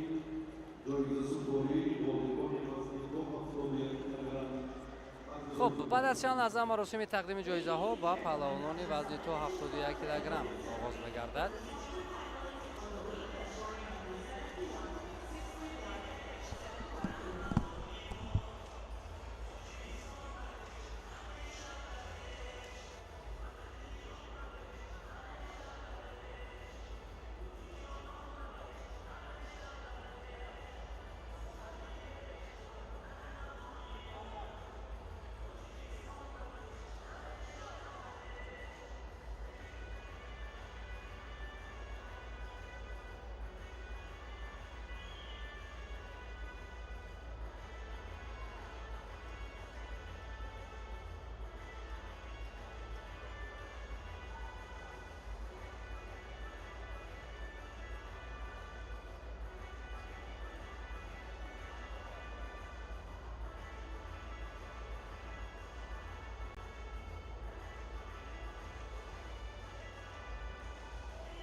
از ریزا ناصری کاتب گنرالی انجمن بین المللی کورش و منصور میرزیایف نایب پرزیدنت فدراسیون بین المللی کورش که مهمانان فخری‌اند خواهش میکنیم که نزد منبر افتخاری بیایند. We kindly invite Rizo Nasiri, General Secretary, International Courage Association, and Mansour Mirziyoyev, Vice President, International Courage Association, come to the stage.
دوستان ارجمند، غالبان وزن تا 71 کیلوگرم بالا خطر شناسی می شوند.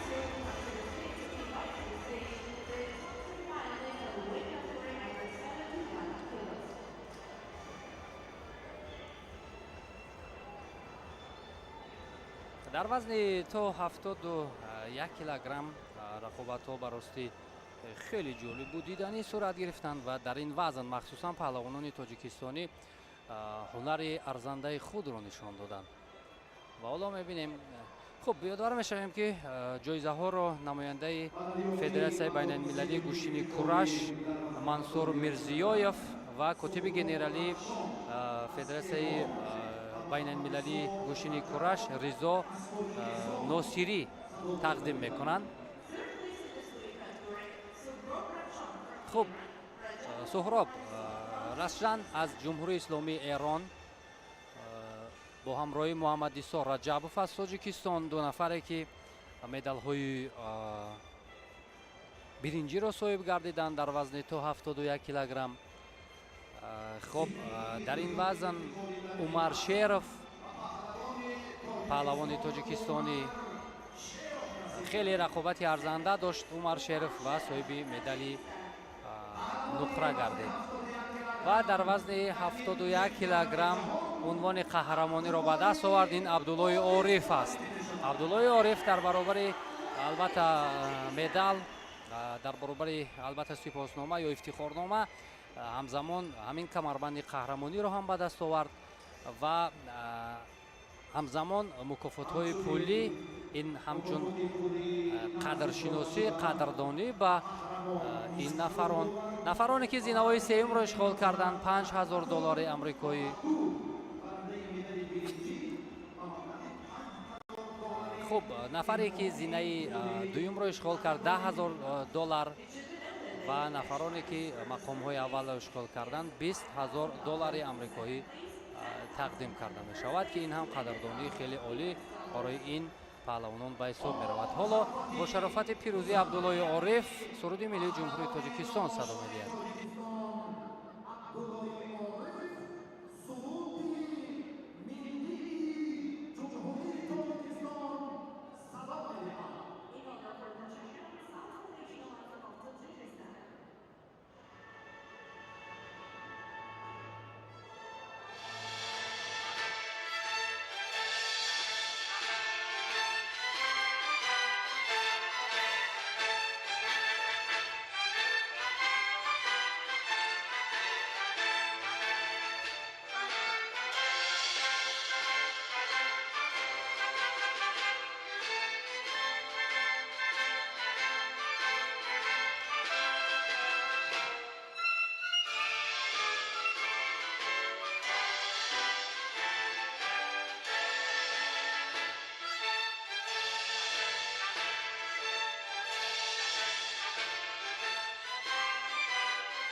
زیباسو تشکر اما با قهرمان و سازندگان چمپیونات جهان فرصت عکس برداری است. It's time خب for اکنون فرصت عکس برداری با غالبان با نفران موفقی که توانستند در وزن تا 71 کیلوگرم برای سفره ظفر براین. عبدالله عارف مقام اول را گرفت از نماینده تاجیکستان که فدراسیون بین المللی گوشتنگیری را نمایندگی میکرد. عمر شریف از تاجیکستان، نماینده دیگر تاجیکستان محمد ایسا رجبوف و پهلوان ایرانی هم توانست مقام سوم را اشغال کند.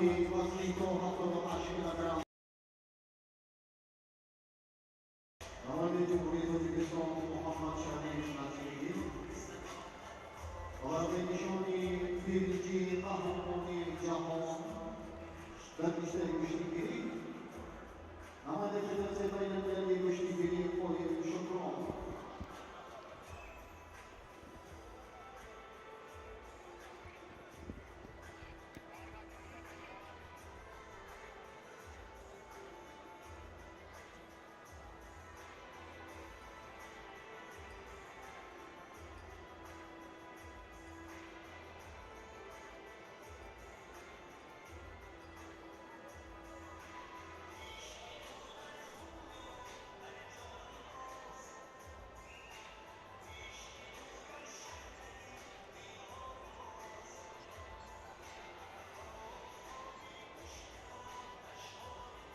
خب مرحله نهایی در وزن تا 78 کیلوگرم آغاز می‌گردد، جایی که واقعا برای هر دو هم مرحله تاریخی خواهد بود، چون برای به دست آوردن نشان طلای قهرمانی جهان سبقت میکنند. این نتیجه ارزنده خواهد بود. محمد شریف نجمیدینوف، نفری که در سال 2020 در سال جاری در جام رئیس شهر دوشنبه عنوان قهرمانی را به دست آورده بود، صاحب نشان طلا گردید. و قایم شکرانوف، نفری که تجربه خیلی والا دارد در رشته گوشتنگیری که فدراسیون بین المللی گوشتنگیری را او نمایندگی میکند. سفید پوش این محمد شریف نجمیدینوف است، نماینده تاجیکستان.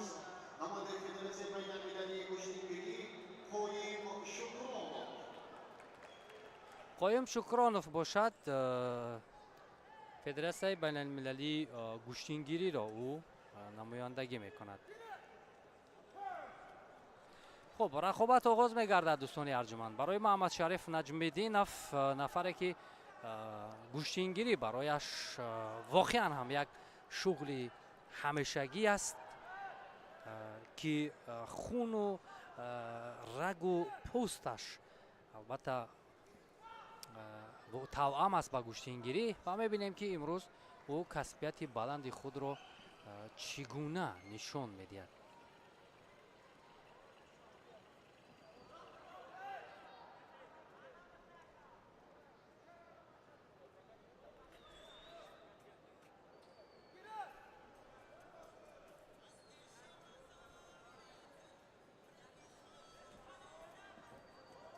قایم شکرانوف هم از جهت فیزیکی واقعا پهلوان پرقوت است، نفری است که هنری بسیار شایسته دارد. به همین خاطر برای محمد شریف نجمیدینوف مشکل می شود پیروزی بر مقابل قایم شکرانوف. ببینیم اولین آگاهی را از نجمیدینوف میگیرد.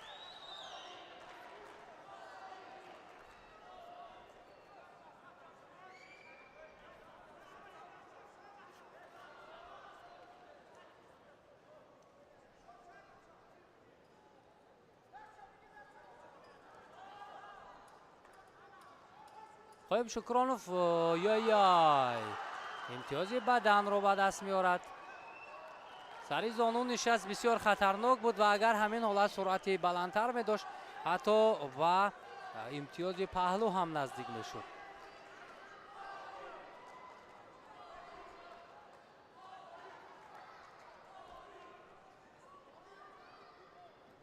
و بار دیگر تلاشی قایم شکرانوف. ببینیم محمد شریف نجمیدینوف اجازه میدهد که قایم شکرانوف آزادانه اجرای اصول کند از حالتهایی که برایش موافق است اشغال کند و پرتاف نماید.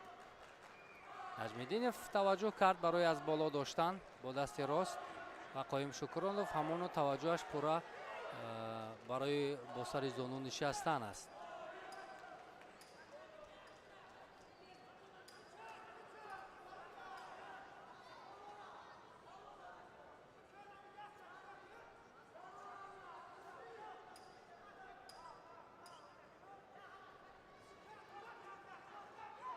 محمد شریف نجمیدینوف حالا اکنون نسل نورس رو هم درسی هم گوشتینی ملی هم گوشتینی جودو میدهد. در ناحیه فیض آباد با حیث مربی فعالیت میکند. این خوب است که البته در این سن سال هم خود هنرنمایی میکند و هم نسل نو رو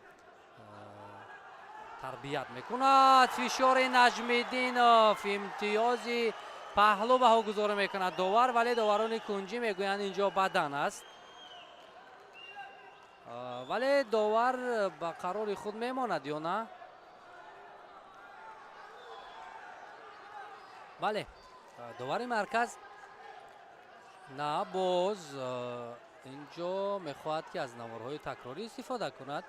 خب میبینیم سرداور و هیئت مشاورت چی بادگی میکنند. انا همین عملی انجام داده محمد شریف نجمیدینوف را پهلو بیکار میشود بدن، پهلو بیکار میشود امتیاز بدن با نجمیدینوف. اکنون برابری در امتیاز دیده میشود، ولی نجمیدینوف یک آگاهی دارد.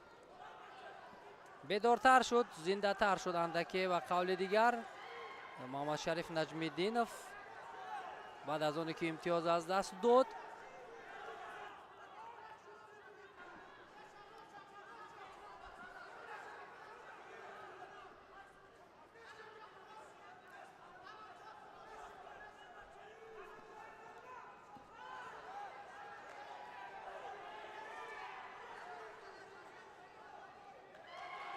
تنبیه میگیرد. نجمیدینوف تنبیه میگیرد. اشاره داور هم به خاطر کمکاری کمفعالی او است. این بر نفع قایم شکرانوف خواهد بود. فشار را بیشتر میکند نجمیدینوف. حالا وقت خیلی زیاد است برای تغییر دادن این نتیجه.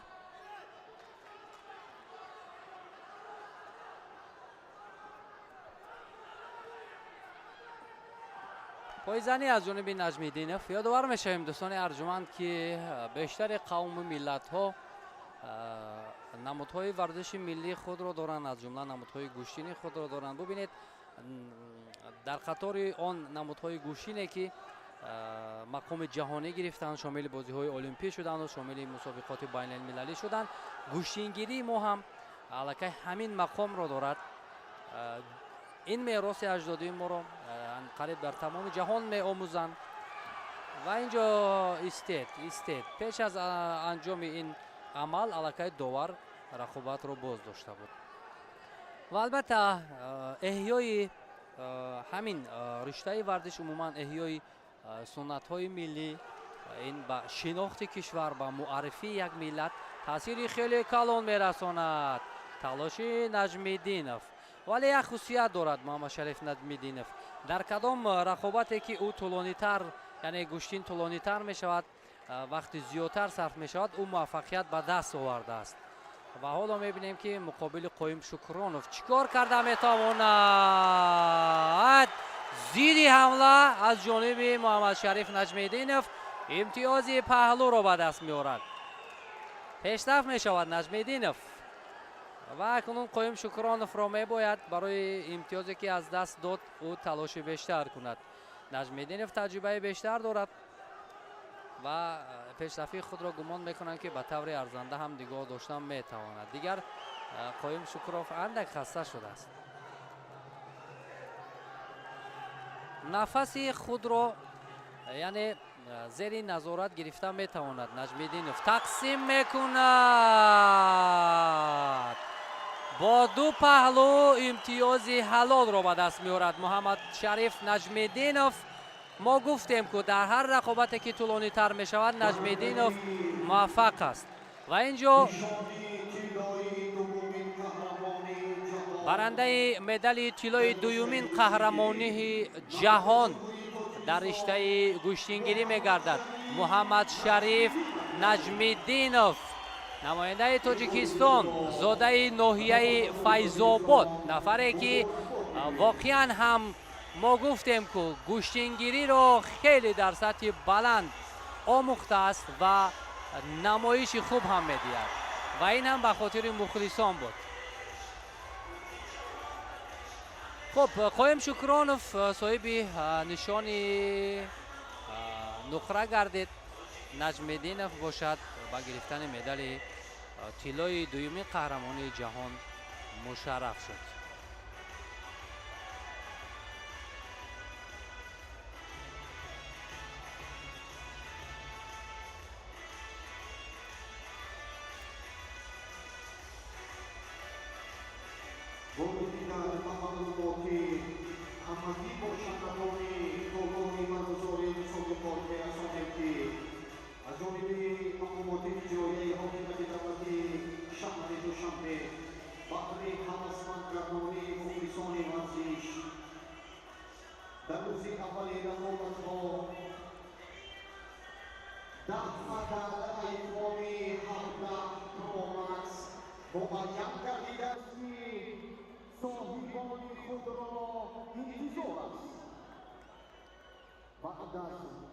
Harusnya Joyce Samori masih to 57 kilogram ni Bonomo.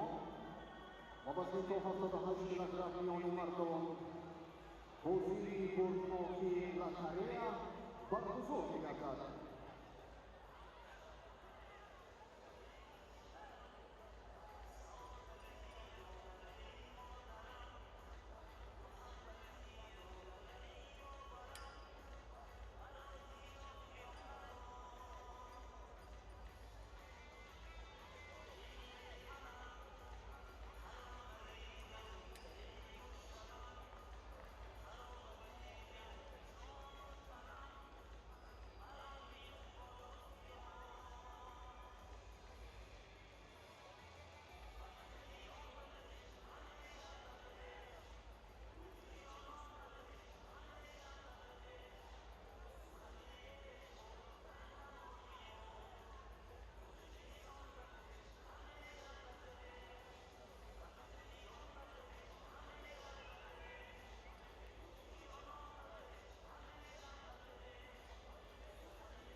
از مهمانان گرامی شاکرزاده محمد طالب معاون رئیس کمیته کار با جوانان و ورزش نزد حکومت جمهوری تاجیکستان و رجب علی باباخانov سردار ریاست کار با جوانان و ورزش حکومت شهر دوشنبه خواهش می‌کنیم که منبر افتخاری بیاید.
خب همکنون دوستان ارجمند مراسم تقدیم جایزه ها و بانوان وزن 57 کیلوگرم تقدیم کرده می شود. البته در وزن 57 کیلوگرم ما رقابت های خوب رو هم میانی بانوان مشاهده کردیم.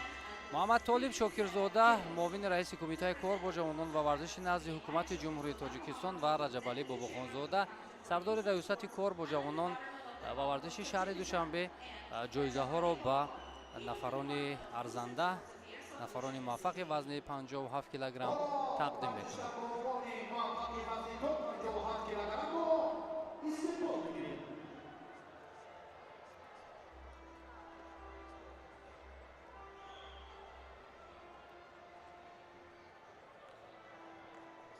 خب بانوان موفق هم با میدان با سفره ظفر وارد میشوند با نزد سفره ظفر. خب در میانی بانوان مقام های افتخاری را البته این از تایپه چین است. هلاله اورتیبکووا از ازبکستان و نماینده تایپه چین این خوانگ یو، دو نفری که با گرفتن مدال های برنجی موفق شدند. محمد طالب شاکرزاده معاون رئیس کمیته کار با جوانان و ورزش نزد حکومت جمهوری تاجیکستان مدال و جایزه ها را البته به این نفران موفق تقدیم میکند. خوب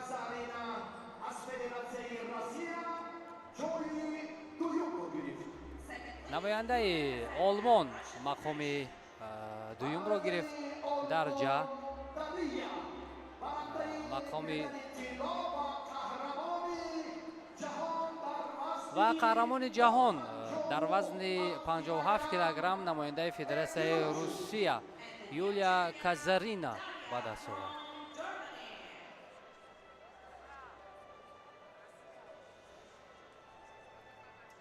بانوی فدراسیون روسیه در واقع هنرش خیلی شایسته بود و بالاخره تا به مرحله نهایی آمد، توانست که نشان طلا را هم به دست بیارد. حالا با نفرانی که زینه‌های سهم را گرفتن $5000 آمریکایی و رمز این مسابقات بابری برفی تقدیم کرده می شود. با بانوی موفق و زینه دوم $10,000 و غالب این وزن با بانوی فدراسیون روسیه $20,000 آمریکایی تقدیم می شود که این هم نتیجه ارزنده است. خب باکنون با شرافت پیروزی بانوی فدراسیون روسیه سرودی ملی فدراسیون روسیه صدا می‌دهد. And in honor for her sounds the national anthem of the Russian Federation.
تشکر عکسی خاطرانی و حالی بود جایزه‌داران قهرمانی جهان در میان خب یادآور میشیم بار دیگر که در وزن تا 57 کیلوگرم نفران موفق از کشور تایپی، چین، ازبکستان، آلمان و فدراسیون روسیه بودند که بالای منبر فخری برآمدند و با شرافت آنها پرچمشان بالا شد و سرود ملی صدا داد. این به خاطر موفقیت نماینده فدراسیون روسیه یولیا کازارینه بود.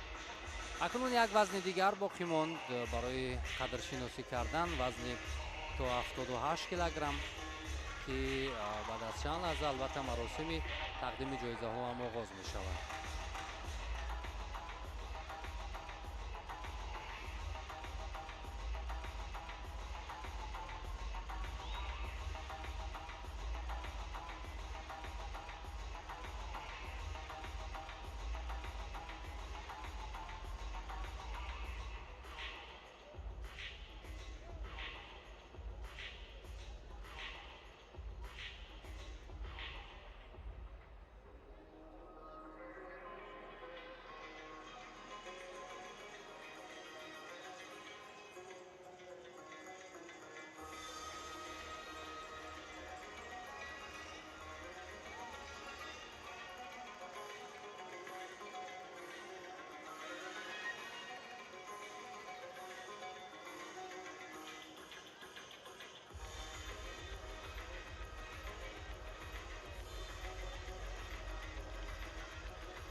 تشکر.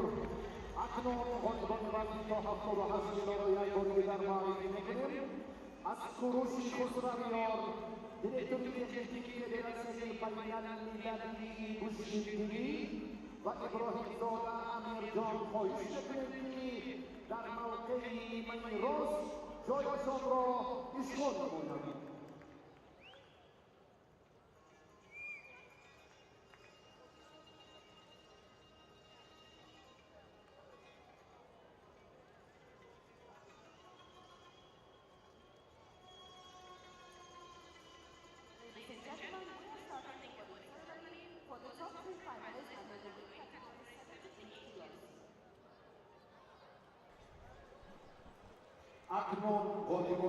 غالبان وزن تا 78 کیلو هم حالا بعد از چند لحظه قدرشناسی میشوند.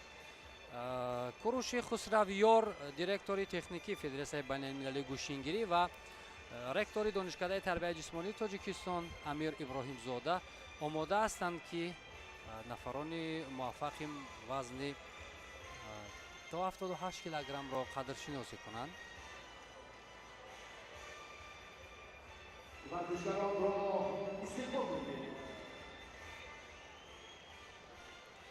حالا نفران موفق هم به نزد منبر فخری نزدیک می شوند.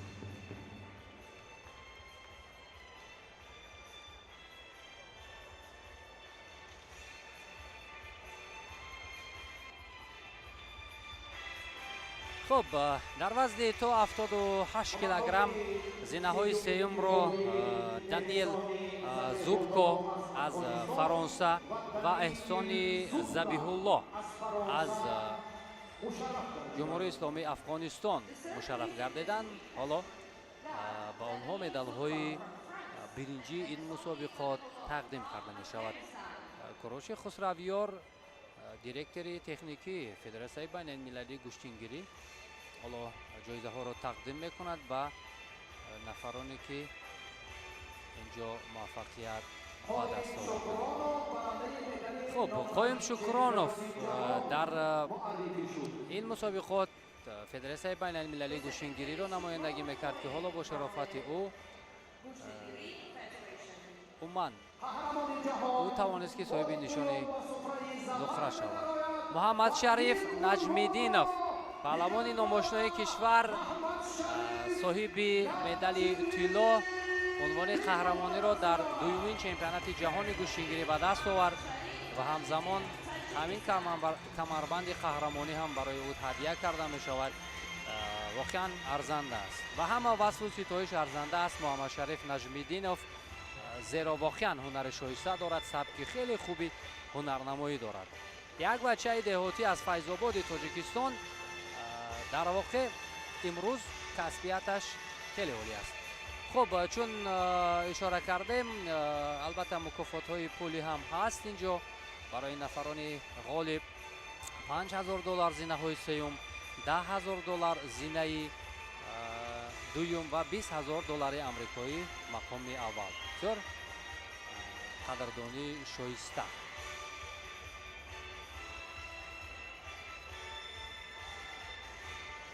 خب حالا اکنون با شرافت پیروزی محمد شریف نجمیدینов سرودی ملی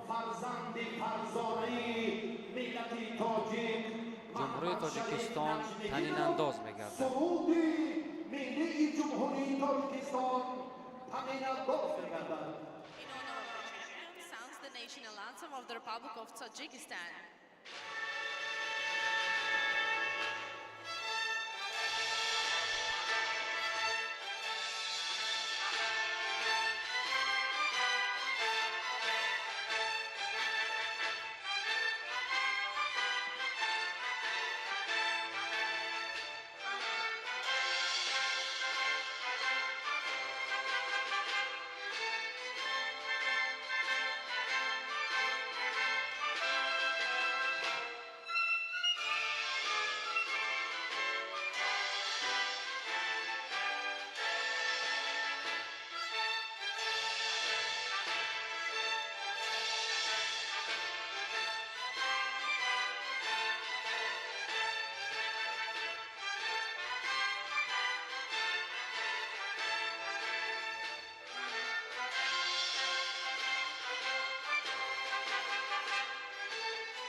تشکر مقولون خب اکنون این آخرین نفرانه بودند در روز اول که قدرشناسی شدند و برای محمد شریف نجمیدینov می‌سپارم نتیجه ارزنده است. عکسی خاطره‌ای با مهمانان فخری یک جا با ورزشکاران موفق. خب دوستان ارجمند، یادآور می‌شویم که تا این دم من سوربان میسایف و جمع همکارانمان از مجمع قصر تنیس و نمودهای ورزشیابی روز اولی دومین قهرمانی جهان را برای شما نمایش دادیم، شرح و توضیح دادیم. البته فردا باز رقابت‌های دیگر باز در وزن‌های 86, 95, جمعی 95 و 70 جمعی 70 میانی بانوان برگزار می‌گردد. دوستان ورزش باشد، تنتنه ورزش بار دیگر مبارک باشد و در اینجا با شما خیر خوش میکنیم. غالبا محمد شریف نجمیدینov پای شکران هر کسی مهمانا را برگردانید که حالا برگردانید بچه‌ها را برای مراسم پررقصی نجمیدینov پای مهمانان دیگر هم دعوت کنید هر روز.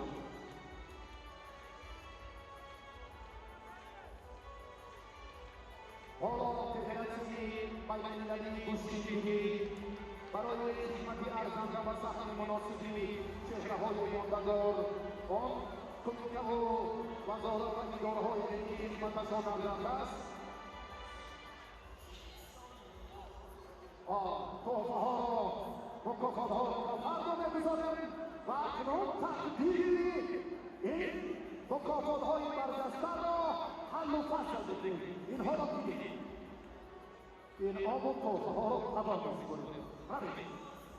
پای شکران ذبیح الله مهمانان ارجمند خانمانی لازم نظر تغییر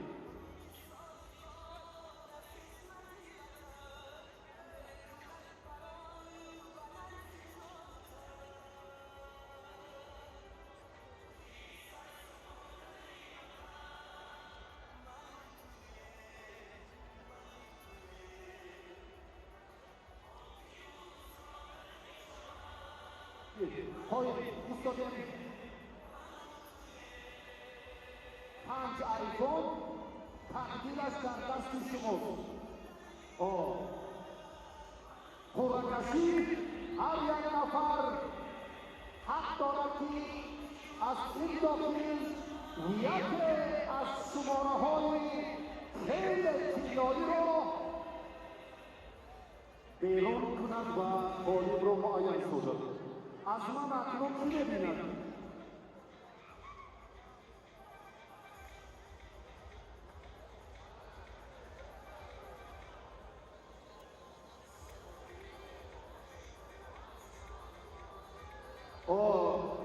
این کراناش شدتی اکمان خالصانه همان چیشته های شما را دستی راست میکنم. من بکنم الان اینجا نظارت میشود از خودت 6 دانه از اینها هم همین شما را یکی اون طرف همه خالصانه بگیم. من چشم از اینجا بر نمیکنم.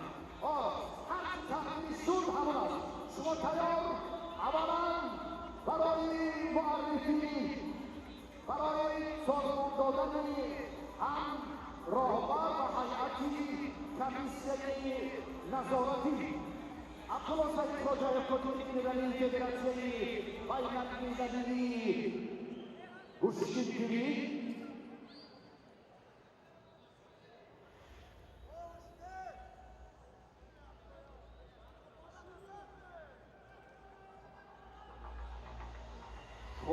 یک نفری دیگر بابا مدیر شوبایی وقتی داره اونم تقدیمی همه نظرت داره واقعا شما در همه چی برای من داره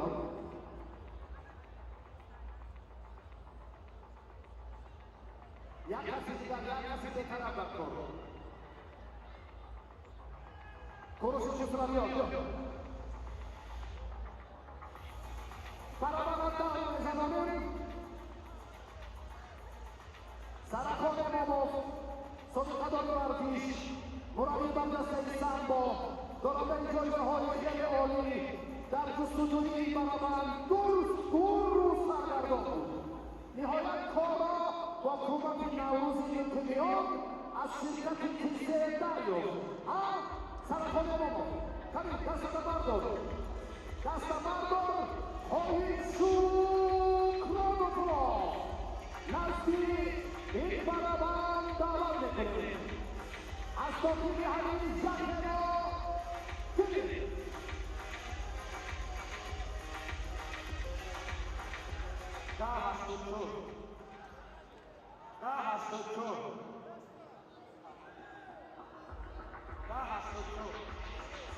شماره چیزترین موفق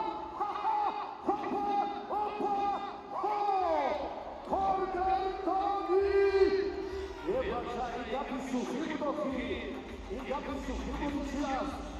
اما 10-84